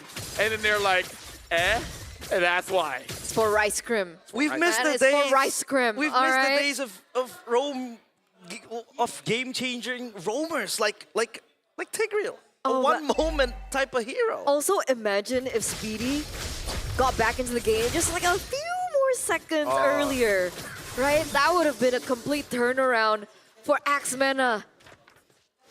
I think they can still defend here, can they not? They'll try. And they will throw everything in. Traction force the zone. The players of VP. Pluto looks for a member. That is going to be Rice Cream. No way! He's gonna pop the implosion blazing duet, but the Throne of Ruin into the back. Shatters the mirror, and Axmena, their axes stall. The guillotine right in front of their heads. Super Agorka guns down the members of Axmena, but again, it's stalling. Can they hold on for round 2? Another cycle ensues. Throwboy pops in the Thorn Rose. Batcot dives into the back. Throwboy looking left and right. He's gonna get taken down by Super Agorka. They hold on for dear life, but how long? Not much longer. As the crystal breaks into pieces, Virtus Pro roar in game 1. Even though many of us expected Virtuous Pro to win, but oh my gosh, shout outs to Axmena. That was, personally for me, one of the best games we've seen here in the wild card, because both teams really showing up. Both teams made multiple plays from Badcott, Rice Cream, Speedy, Bober. That was an excellent game. That was good MLB for me. And like, to put things into perspective, VP coming to the wild cards, their average game durations, it's around 11 to 12 minutes. And Axmena was able to make this a 17-minute game. Yeah. All right, finally, we see that VP gets put in a position, put into a corner where they really have to think about it, especially in these particular team fights. They have to focus, they need to keep their eyes on the prize. Otherwise, that could have been a completely different story. This was the one moment where Tsunami slamming the Tigreal is good. Yeah. Because we talked about, having the Tig into the backline will cause problems because of the implosion window that opens. But the fact that they were able to chain CC the Tigreal before he pops the implosion means that there is no implosion for the rest of the team fight. And he just died, right? He just died straight away. So yeah, no combos and no nothing for Axmena. Here's the thing. If I have one word to describe Axmena, it's fearless. Fearless. Because the way that they played, they really don't think they're going up against VP. They're just going up against another team. And they made plays, right? The thing that I don't like when teams going up against a strong team like VP, they're like, we're not going to make mistakes, so we're not going to do anything. Yeah. Axmena did the opposite. They keep trying, they keep trying, they keep trying. And sometimes it did work, right? Sometimes it did work, but unlucky here and there, your teammates is not there and etc. It didn't work out, but still good composure coming in from VP. Despite some good plays coming in from Axmena, they didn't lose composure. They set themselves up for victory, and then everyone just basically did their job. I agree. What a game. Again, props to Speedy. Yeah. Oh man, props to Rice Cream. I completely forgot Axmena really loves Tigreal. And every time there's a Tigreal, it's a game bound to be enjoyable, no? Especially when, I think a few times in the early game, Rice Cream kind of missed a few implosions, especially up top, but he made up for it. And yeah, it was, I think, a stroke of unlucky moments where Speedy wasn't there, and yeah, it's just over. And now we're looking at the MVP by Realme, man. Badcott on this Alice. Yep. We haven't seen a lot of Alice here in the wildcards, but he's a good reminder to us on what Alice can do. And annoying, big AOECC, kind of unkillable, and even if she does die, you got to do a lot. And like the thing about having like an Alice is that sometimes you don't expect the ult to come.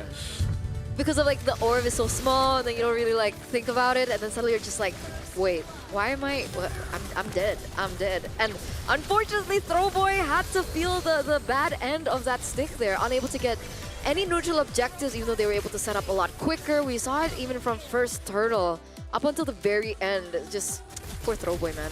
Yeah. Again, it's bad. I would say if it's not for Bober, actually, there might be a chance for Axmena. Yeah. If this was a Farsa, if this was an E, I actually think Axmena had a better chance. The fact that it was a Lunox, making it so that even if they do get a catch, like able to get out of it, right? Yeah. And then doing enough damage to the Claude. That really was the crazy pick. Caster Cam. Caster Cam. There you go. Multiple good implosions. Speedy. He had to win a nature. But again, you know, Bobber was so damaging, I'd say. The magic damage pierces through it. They try to buy some time, and this is, I think, the defining moment. They knew they had to go for the take reel right here. Chain CC him with the Tsunami Slam and then the Mountain Chalker. And the rest is just done. Because it feels bad to be Speedy, right? Because you have to defend yourself against 3 different types of damage. Yeah. Magic and true damage. So like, what do you build? You just build rose gold at that point? 5 like, immortalities. Yeah. 5 immortalities. That seems like the correct plan. I would say, of all the changes that could have been done, personally for me, I feel like Alpha could have not built the anti-QRS and instead go for Chassis Pauldron so that you can deal a little bit against the carry. Yeah. Because looking at the items here, there's no Chassis Pauldron at all coming in from Axmena. So if any changes I would do, it's probably that one. Yeah, I think that is the case as well because it slows down the carry, especially with the attack speed reduction it has.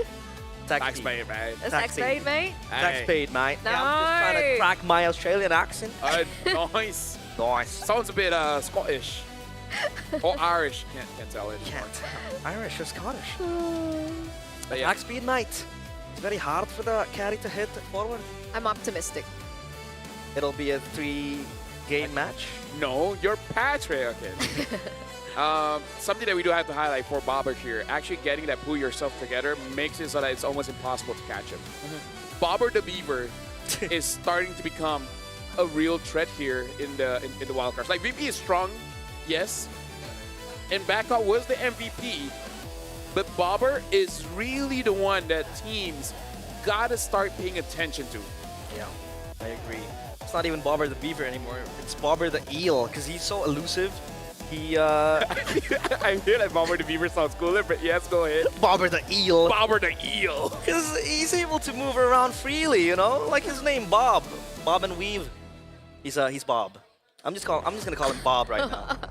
It's a very good name. Bob the Eel. Bobber. Bob So Eterna, let's take a vote. Bobber the Beaver or Bobber the Eel. you got to break the tie.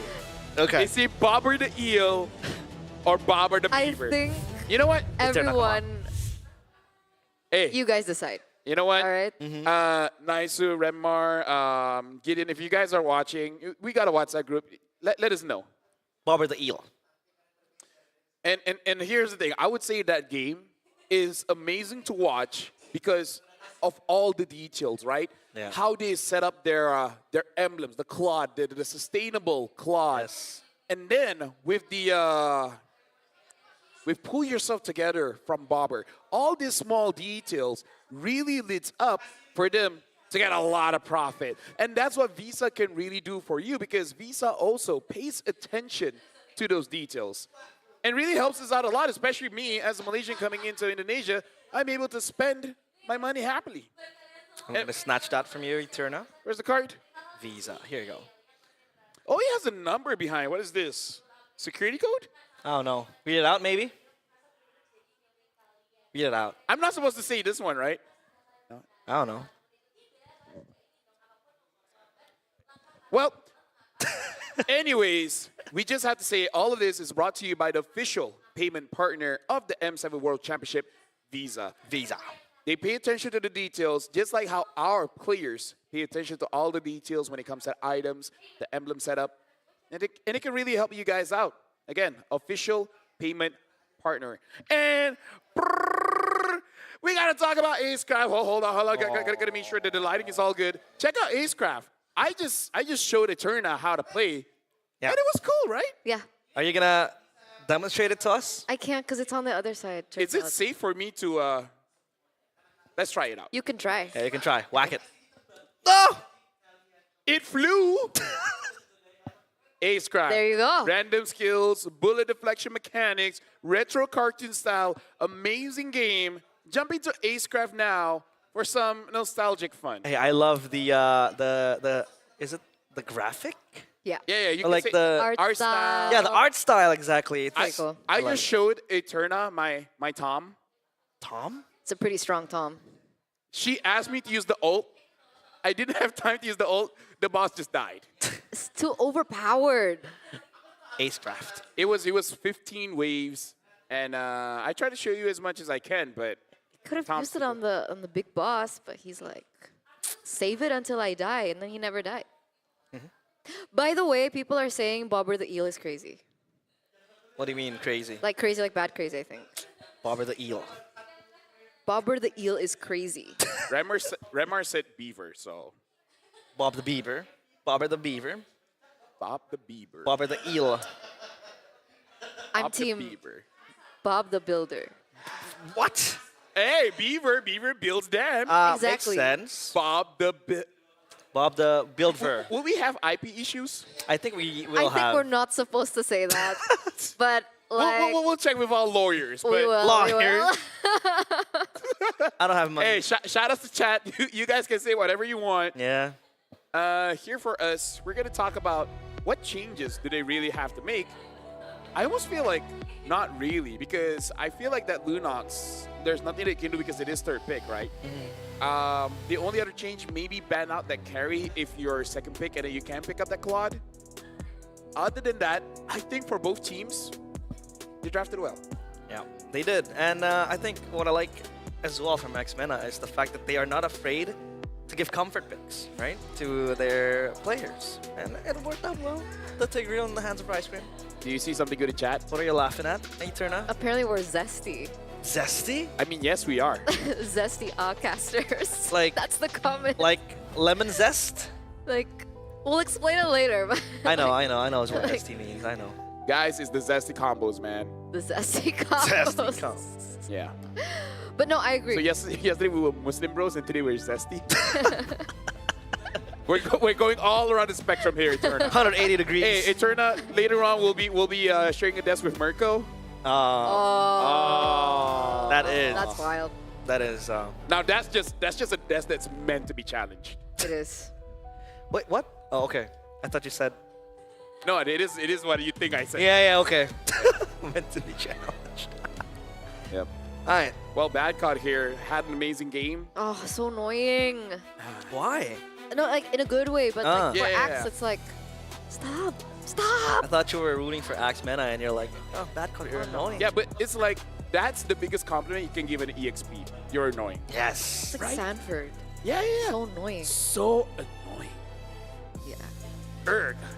With the eye roll. What is the biggest compliment of a jungler?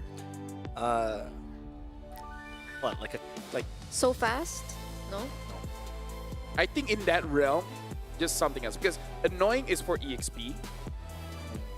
But now we're going to look at the game recap here. And Speedy did a respectable 70,000 damage. And Quanog actually did more, 82,000 damage. And despite Trollboy having a difficult time because of Bad Cod, dealt 47,000 damage. So overall, looking at the damage numbers, I really feel like everyone, despite all the intrusions that they had, they did well. They did. I mean, still not quite enough to pull them into the finish line, but yeah, the gold, especially, Zaur was quite farm. He was he was filled with gold. So I thought they were funneling Speedy, but if we take a look at the total gold, Not really. yeah. And I'm quite surprised too because Throwboy was constantly bullied Yeah. by VP. And still having 11,000. Yeah, that's impressive. But he was like a few levels below at Yeah. some point, right? Yeah. That as well. So, honestly, shout outs to Throwboy. He had a difficult game, but he made it work. They did. But the Alice, I think, was also the recipe to kind of lock down the Lancelot. Yeah. Multiple times in the pit, you would see the Throne of Ruin just landing before he can really pop the Phantom Execution. Or, by the way, a few misses as well from Throwboys. I've seen him miss his punctures. Yeah. And that kind of costed him his life as well. But, yeah, hopefully he shakes it off and second game will be better. Do you think that Throwboy is more comfortable on a different jungler? Nah, I think he is comfortable in on Assassins. The Lancelot is one of them as well. But I think that's just, you know, the pressure maybe. Yeah. Because again, if it wasn't for the Alice, I think he would have had a better time. Yes, sir. Right? But now we're jumping into, Broken Walls. We haven't seen that all day. Let's see. Flying Clouds. And we still won't see it. Yeah, we won't. We don't like broken things inside of here. We don't like broken things inside of here. Inside of where? Inside the game. That's where you're wrong. I almost broke the Acecraft thingy. Did you? But it's safe, right? Nothing's broken? It's a little bent, but it'll survive. Hey. Acecraft. Hey, you know what they say. What doesn't kill you makes you stronger. It's a stronger Acecraft for sure. Are you saying that planes are meant to be crashing? Don't say Like, you threw it away. No. Although I do have to say, for the guy that said that what doesn't kill you makes you stronger, there's quite a lot of things that doesn't really kill you. Like Malaysia and Indonesia, we eat a lot of spicy stuff. That's true. And we get stronger. Yeah. Guys, Lancelot's banned. Spice tolerance. Oh, they respect the Lancelot, it seems like. Or might be the case of them not wanting to pick up the Alice. I don't know. That might be a bit too far-fetched, but yeah, we'll have to see. The Lancelot was pretty good in the hands of Throwboy in terms of that farming speed. Yeah, but this leaves a lot of heroes open, right? Yuzong, Jushin's open. Fanny. Fan- Oh, Fanny is banned. Fanny's Sorry. banned. Grok. Grok too, yeah. The stars conspire Juicing. to bring you to me. Will be picked up. Still a trusty and handy mid laner to a mage rather to be picked up on the mid lane. So yeah, Axe will be So what? one. Like Grok Yuzong? Grok Yuzong. What about Yuzong Yusun Shin? Yeah, I was thinking Yuzong YSS too. Yeah. Honestly, Grok YSS is also okay. Yeah, that is either, also- either iteration would honestly be okay. There's a lot of good options here. Yeah. The only way that you can really mess this up if you pick up a Guinevere. That's the only way. Are we gonna go back to that game Not again? the Guinevere. Any other pick, we can say good things about it.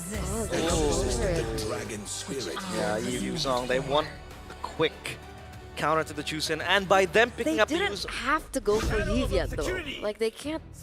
Well, I mean, yeah, that's true. They can pick it up in red 3, but you know, just You know be what that safe. means? It means that they really want to hide something. Right? If you pick up a hero that's not contested, then that means that you have something up your sleeve. And looking at Fly Solo, he's got sleeves. Okay. He has sleeves. Do you think did they want to see the enemy jungle first? What was up the sleeve? Any feeling? Well, we'll see up his sleeve very, very soon. I mean, the Yasuchin is still there. Yeah, the YSS is still available. The Grok too. Oh yeah. They want to pick it up here. I think they The Joy? the Joy as well. Yeah, Yeah, but he's they the go Joy. Well, it's pretty safe because you have the Yuzong anyway, so that's why I think they were pretty brave to pick up the Yi for the Yuzong. It's the first 2 picks to pick up the Yuzong. I don't really think Axe want to pick up the Yusun Shin. I wonder if we will see a Claude and carry ban. Because I feel like for VP, they don't want to fight against a Claude. Yeah. And I think Axe doesn't want to fight against a carry. Wait, is the Claude and carry in the wildcards in M7 the equivalent to what a Bruno was in M6? Or is Not this, there yet. is this just a wildcard thing? We'll have to see. No, I feel like it's an Axe VP thing. Because I feel like Super Gorka and Speedy, they had carry potential, right? It's just that Speedy could not deal with Bobber on that Lunox. Yeah, yeah. Man, still the Hilda ban though. Super respect over to Pluto. Ruby again. And I guess, oh no, not Pluto, sorry. Rice Crim then, Rice Crim. yeah. Or it could be Alphos Hilda, right? Putting on the EXP, yeah. I wonder if Arlet is a ban that they're potentially considering for VP. Yeah.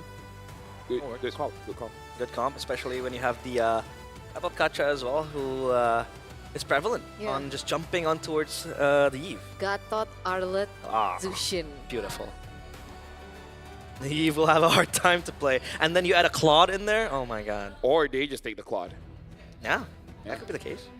They have first pick after this. Because Axe can take the carry, but you already have the counters. My life. Oh, but they have the Harif. Harif. Harith. It's kind of an interesting thing where it kind of feels like carry is aura farming. Because carry is so strong that despite that, this is the meta that counters her quite hard. She's still playable and she can still carry the game. Yeah, you know? Exactly. Like that's aura farming when all your predators are there and then you're like, I can do something with this. It's fine. The Grok band does come through. And yeah, VP.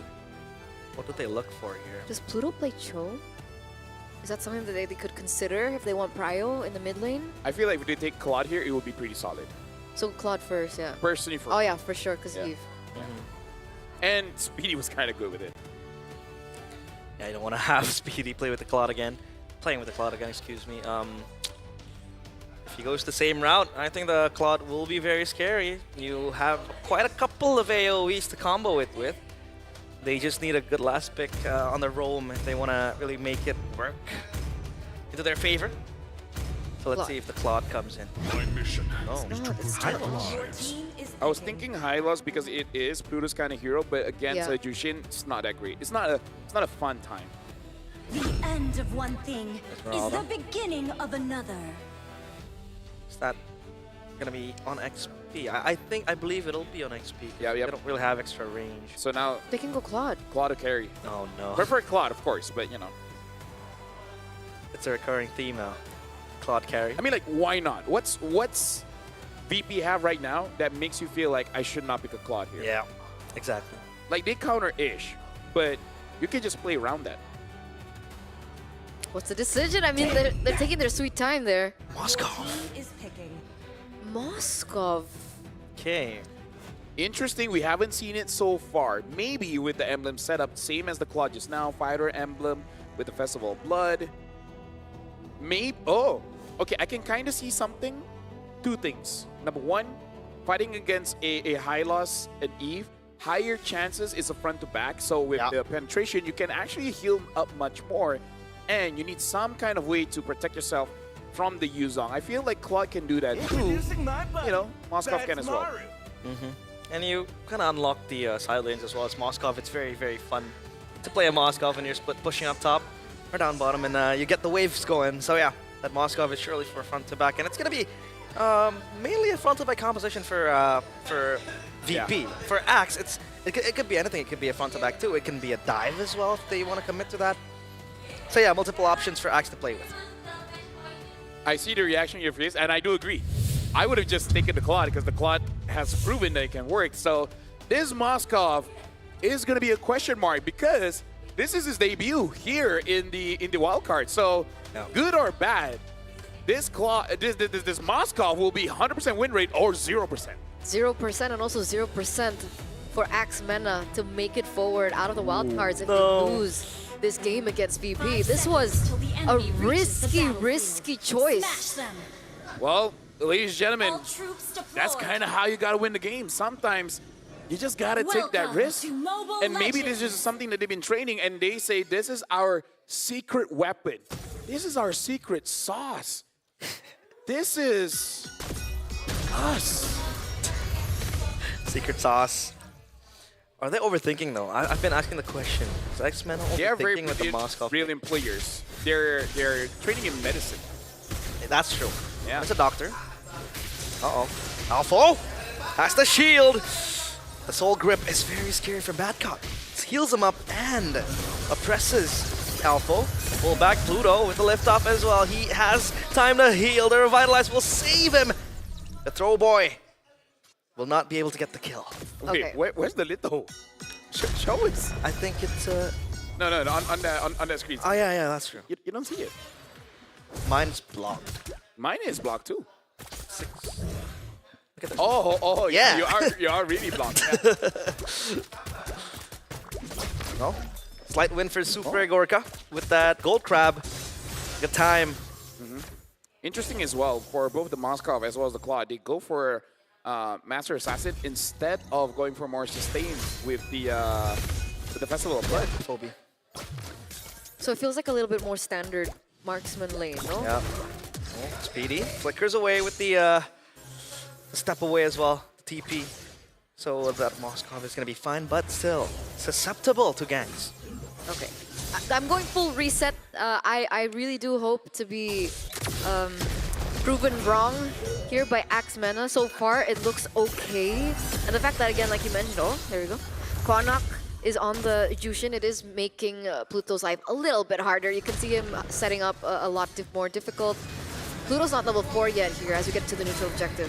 Black Dragon form just to zone out the players of Axe. Rather, the RWM as well. Zaur, good pick off. The Petrify connects to Quanok. He is so low. The Crimson Beacon won't save him as Alpha will run back to his turret. Rice Crim in the neighborhood trying to save his XP laner. But VP with a win. Another one in their pockets. Batcot wants to jump in. Why are they overextending? As Axmena gets cut down pieces to pieces. Batcot with a double kill. The Yuzong 3-0. That went from not bad to very bad. Pretty bad, right? You trade a neutral objective, that's okay. OD. But why did they look for something else? Did they feel like they had enough firepower to look for a proper trade against Virtus Pro? But either or, that did not pay off at all. Wait a second. The AOG on towards Bobber. He's so low. That's going to be the poke. Connecting. Throwboy gets Bobber. And now Quanok is next on the menu for VP. 1-for-1 trade, but it's worth it for Axmena. Again, like I said, if you have one way to describe Axmena, it's fearless, man. They go for those fights, but you gotta be a bit critical as well, because in that previous sort of fight, it's either Quanok being in a very bad position or he made a call and the entire team just did not agree with his call. So it's either or. It's either miscommunication by the chance of you just not going with the call of whoever your shot caller is, or it's just Quanok just in a bad position. It's like flipping a coin. Yeah. Because that really costed them. Because the call looked like don't contest, but Quanok was let's contest. Let's contest. Maybe he thought he could get out. But he didn't. Oh, maybe he used his flicker. No. The thing is, he Crimson Beacon forward and then flickered out. But because he was in that position, Alpha had to back him up, which kind of put them in a bad position again. Yep. Here goes the Turtle.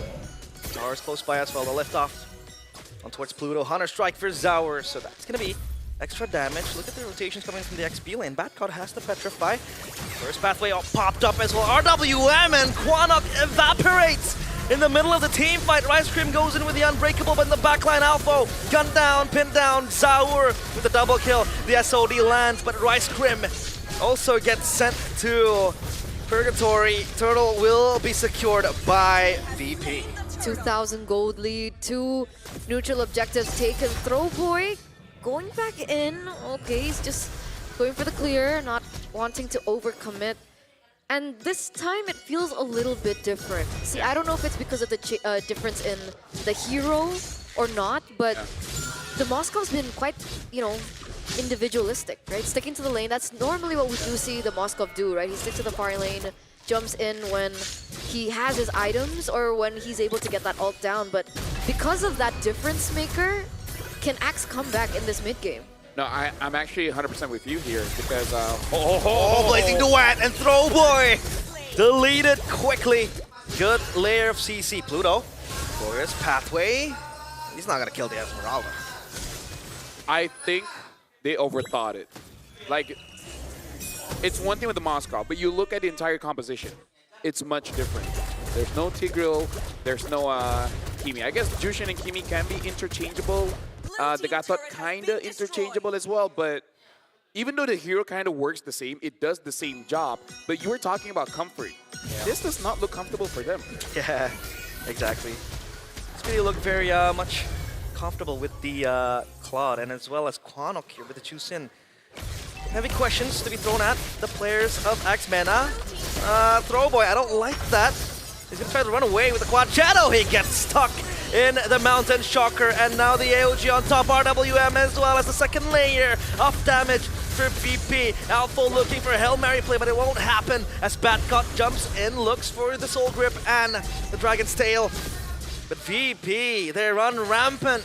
This is absolute plunder by the Bears. Okay, so at this point, and I hate to say it because it's technically still early game, right? We're 6 minutes, almost 7 minutes in, and now we're in a position where X-Mena needs to look for either more stacks on Jushin for Quanok to look for a comeback, or they buy enough time for Speedy to come back into the game.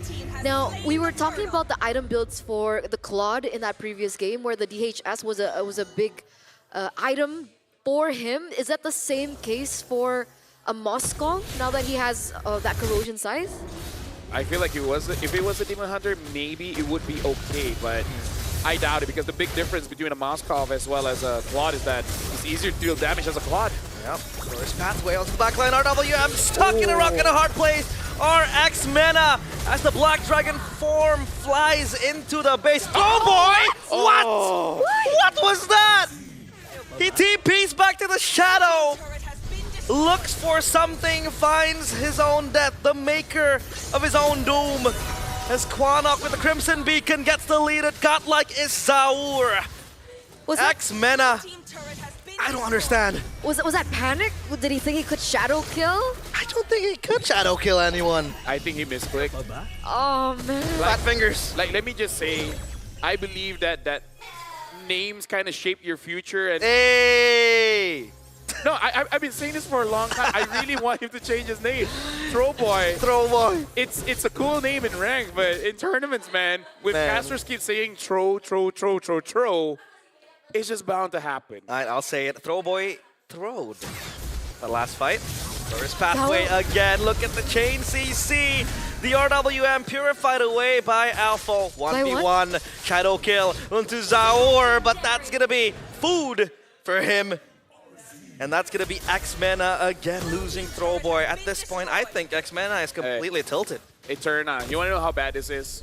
Your team has a Jushin, and the Hylos has never died. That's how bad this is right now. Yeah, I feel it. I mean, Zaur was also waiting in that bush for a long time. He wanted to go for that V1, and he was able to win that V1. Look at this Dragon. King 2 zone out the players of X-Mena. Throwboy again looking to look for an angle, but oh, the Blazing Duet into the backline. Throwboy under the fountain still survives. And Super Gorka has to BMI his way back to safety. Golden Staff completed. Rice Cream will be gunned down. It's a mega kill for Batcot. It is so depressing as Virtus Pro confidently gets the win, and X-Mena will have to stumble. That's officially the fastest game we've seen in the wildcards, I believe. I think the previous one was around 10 minutes and 11 seconds. 9 minutes and 29 seconds, ladies and gentlemen. Not the best way to end the series, and also not the best way to the wildcards. Yeah, unfortunately the journey basically ends there. And I feel like it hurts because there were opportunities that they could have drafted a way that it would work out for them.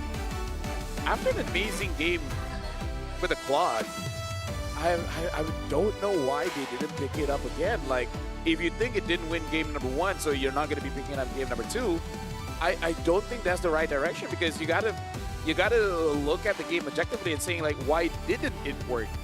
Was Speedy bad? No, it was just Bobber on that Lunox where, you know, you just press your second skill, hit on the Claude, and then that's it, lights out. In this game, you're going up against an Eve. It's a better matchup. So questions, man. Questions. Yeah. Well, nice start for X-Mena, but VP, there was a slight scratch and a dent on their performance in Game 1. X-Mena tried to make it hard for VP to win the game, but Game 2, it was completely flawless. Only a kill dropped, and that was on towards Bobber with that AOG dive in the mid lane. 4 members completely untouched, completely deathless. And this seems to be a recurring pattern now. 2 matches for X-Mena. In the first match, they have a long drawn-out game with insane moments and insane engages happening. And in Game 2, they completely just lose it all out, and it ends quickly. It was the same yesterday against Guangzhou Gaming as well. No matter what happens, and we're gonna take a look at like the results, the official results later on. Yeah. But like I heard like the crowd earlier on as X-Mena were going outside of the venue, and there were a lot of cheers, you know, a lot of support from the local community here. That's what we want to see. I mean, like, here's the thing. MLBB is big here in Indonesia, and I think even they know, like, okay, Game 1, that was a good game. And like you guys said, maybe some tilt was coming in. Yeah. So just cheer them on. But with the win from VP, I believe X-Mena as well as RLG basically cannot move on to the next stage of the wildcard. But again, we'll talk about that later on. For now, we're going to be looking at the MVP for Real Mia very soon. And it could really just go on to anyone because everyone from VP did so well. But Zar, 8-0-7. Honestly, everyone from VP played flawlessly. But can I just say it was more on X-Mena losing? Yeah, I would agree onto that to an extent. I mean, yeah, for that second game. In the second game, yeah, completely outclassed. I mean, you couldn't say much because they were only able to get 1 kill. And that was a setup on towards Bobber. But for Zaur, he completely dominated the jungle. He was able to farm up quick. Objectives were all taken relatively safe. Thanks to, I think, Badcott as well, with the Yuzong. Very good spacing and zoning against the players of X-Mena. Makes Zaur's job easier. I feel like the difficult thing to fight against VP moving forward is, in a way, the star players that they have right now. Bobber the Beaver, as well as Badcott. They really showed up here in the wildcards. And it's not like they're carrying Super Gorka, because he's an amazing gold laner. And Zaur as well. Ludo on this high loss fighting against the Jushin and did not die. This is looking superstar potential here coming in from Team VP, but out of all of them, Bobber and Badcott really stands out for me. Yeah. I think it was contested, right? Would have been the MVP. It was either Badcott or Zara, excuse me. This one out right there. But let's take a look at this. This was Throwboy. Oh no. The thing is, you come on. No, because as I was like, wait, is that live? Same. Or live? Because it's going in my head. It's like I see him standing, and I'm looking next to me, and he's sitting down, and I'm like, am I living in 2 different realities? I think we also had chatter about this. That was a Mountain Shocker, right? Waiting for him at the end. And like, how do you want to die? Yeah, how do you want to die? Do you want to die, you know, accept your fate, or want to fight? Yeah. By the way, does the Moskov win in lane against a Claude? Well, it's relatively safe, I think. It's Do you think it's 50-50? Do you think it's more favorable for the Claude? I think earlier on the Moskov kind of gets the upper hand because you have mobility #1 and the poke as well from the passive. But then the Claude can just all in at you with the Blazing Duet. I think it definitely is kind of a skill matchup E, but I think it's easier for the Claude. But there are opportunities in case the Claude BMI try to attack you, you just stun him towards the wall, and then you can get a kill. But between the two, I'm still thinking it's Claude favorite. Personally for me. Wait, does the Spear of Misery stun onto the wall cancel out the? Nope, the Blazing Duet still goes through. Still goes through. Because if the Claude wins that matchup, which winning lane was Axe's winning lane? Because if we're talking about drafts, right? Esme versus Yuzong, Yuzong beats Esme, right? Supposedly in the lane. And then if the Claude is better than the Moskov, so they kind of drafted them into a position where It's a losing how do you matchup even for both. win the laning phase? Because like the mid prio was also a little favored to VP, you know, with the Yves, the Hylos. Honestly, that's a very smart question, and that's why you have a lot of degrees, right? Because you can definitely analyze this game. You just need more confidence in yourself. But yeah, every single lane was a losing phase, but I feel like with all the degrees, it's definitely hard to explain the change of direction. Yeah, I think they just accepted their fate for X-Men. I wasn't quite sure as well why they forced this Moskov pick. I think it was pretty hard to play. I mean, I understand when they saw like Yuzong, the Isochin, the mobility might help Speedy, especially now he's deathless, right? 0-0-0, and he might activate the far lanes, but in a long drawn-out team fight, I did not see an SOD really land to turn, say, a 3v2 into a 3v3, or a 4v1 into a 4v2, which he can kind of help out. But yeah, I think a lot of questions to be answered here from X-Mena. I'm so sad for Axmena right now. Yeah. You're very emotionally invested in this wild card. She is, my bad. That's why being a reporter is like fun and not fun, because you get to be more personal with the players. Wait, how do you, you did a couple of exit interviews, right? Yeah. How do you hold yourself together? I'm trying just not to cry in front of people. Yeah. Usually we like just really hard. We usually just Don't make her cry. laugh after, bring her out to eat, and then food somehow solves most of the problems. That is a great solution. You know what they say? The way to someone's heart is through their stomach. Never mind. Well, I guess all the matches are over for today. Yes, Silence is deafening. we're just waiting. We're just waiting for the standings later on, just to see where all the teams stand. But for now, attention to you guys. The MLBB Academy has been fully upgraded. Get personal weekly reports to understand the pacing, strengths, weaknesses, along with the complete match history. So every big moment is recorded, so you can check yourself out to see like what really happened. But more importantly, especially after games like this, right? Let's have a conversation, right? In the MLBB Academy. Join the conversation at mobilelegends.com/academy and be like, why didn't they pick up the Claude? That's what we call a hit scratcher. Hit scratcher. Bro. What? What? We had scratched at this. Yeah, we did it again. Time. Come on, man. Shake it off. Shake it off? Like, I mean, like. Well, no, it's okay. It's just me and Eterna. We've worked so long together. A lot of memories, especially during MSCs. That was the best time of my life. All MSCs. Beautiful. I particularly liked the MSC 2 years ago. 2 years ago. Where was that? Especially the Vietnam? opening. The opening. What did I do for the opening? Did I do anything for the opening? Or was it you doing the opening? You did the opening. Can't remember. With all the openings I've done. I cannot remember, but That was special. let me just say it's been fun casting with you. You have a very relaxed, beaverish energy. You're a good boy. You're Bobber an eel. Eel. You're Bobber an the eel. eel. Well, I mean, this is my first international, my first M series, so I'm very happy. Yeah, to you be travel all the way to Indonesia to have this experience. here. I'm from Indonesia. They don't have to know. That's true. I'm not Indonesian. I'm Australian. Australia. Australia. They From just, down under. Down under. well, we're gonna see who stands now. And who sits. Standing. Okay.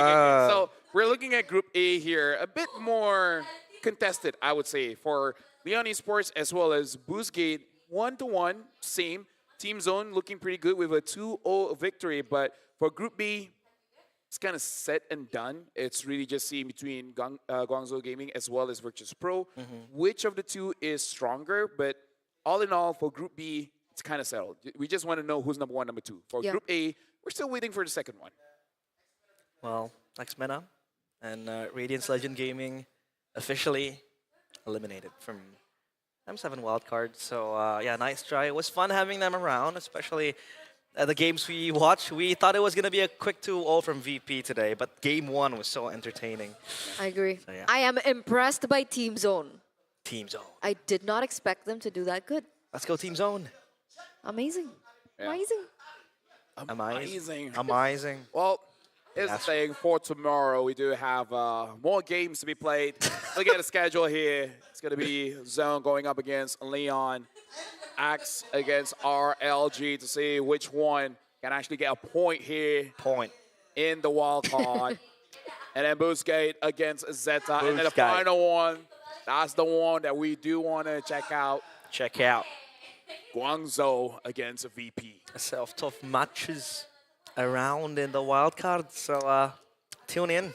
I think that final match will be interesting. No, now you have to say English, but with the Indo accent. Yeah. Aduh, gimana ya? I think Just full Indo. I think the match will be interesting. Very, very interesting because the Guangzhou MVP sama-sama strong. Yeah, that's the thing, because Guangzhou strong, VP Guangzhou strong, strong, also, VP strong. right? Strong also. They like you know like Different the same lah. different. Now same, it's like same. shifting to like the Singaporean accent. Nah. Singaporean, you gotta be a bit more. Zesty. No, it's kind of like. I think they go back to the computer and trying to fix the mistake. That was scary. What was scary? That accent. Because I think a few problems here and there from X-Men eliminated. Already go home. So what for lah? Fighting here. I miss Abstract now. I like this trio. We are talented. That's the best we can. I told LaFell this. Casting with him for the first time feels like a job interview. Because I don't want to disappoint him. Because he was there judging me on that audition. Oh yeah, I was. So yeah. So I wanted to make sure that he did not regret his regret decision. picking me, voting for me. So yeah, hopefully. Let me just say, I never regret my decision. Are you guys gonna hug now? That felt like a really wholesome moment. No? We'll hug it out. Brotherly love. I'm a macho man. Macho man. The way we do it, Eterna, we spit in our hand and then we shake on it. I don't think you're recommended to do that. You don't do that. Don't do that. I'm confused. Like, yeah. Who wants to do closing? You can do it. Well, yeah, it has been a pleasure to cover M7 wildcards for you guys. This is LaFell, Eterna, and Realize. Signing off. We'll see you guys tomorrow in the third day of wildcards. LaFell is going to pack his things up and go back home. Eterna has to go home as well. It's getting late here. So, yeah, we will see you guys tomorrow. And M7 wildcards, day number 3. See you tomorrow. Bye-bye. Goodbye. Goodbye.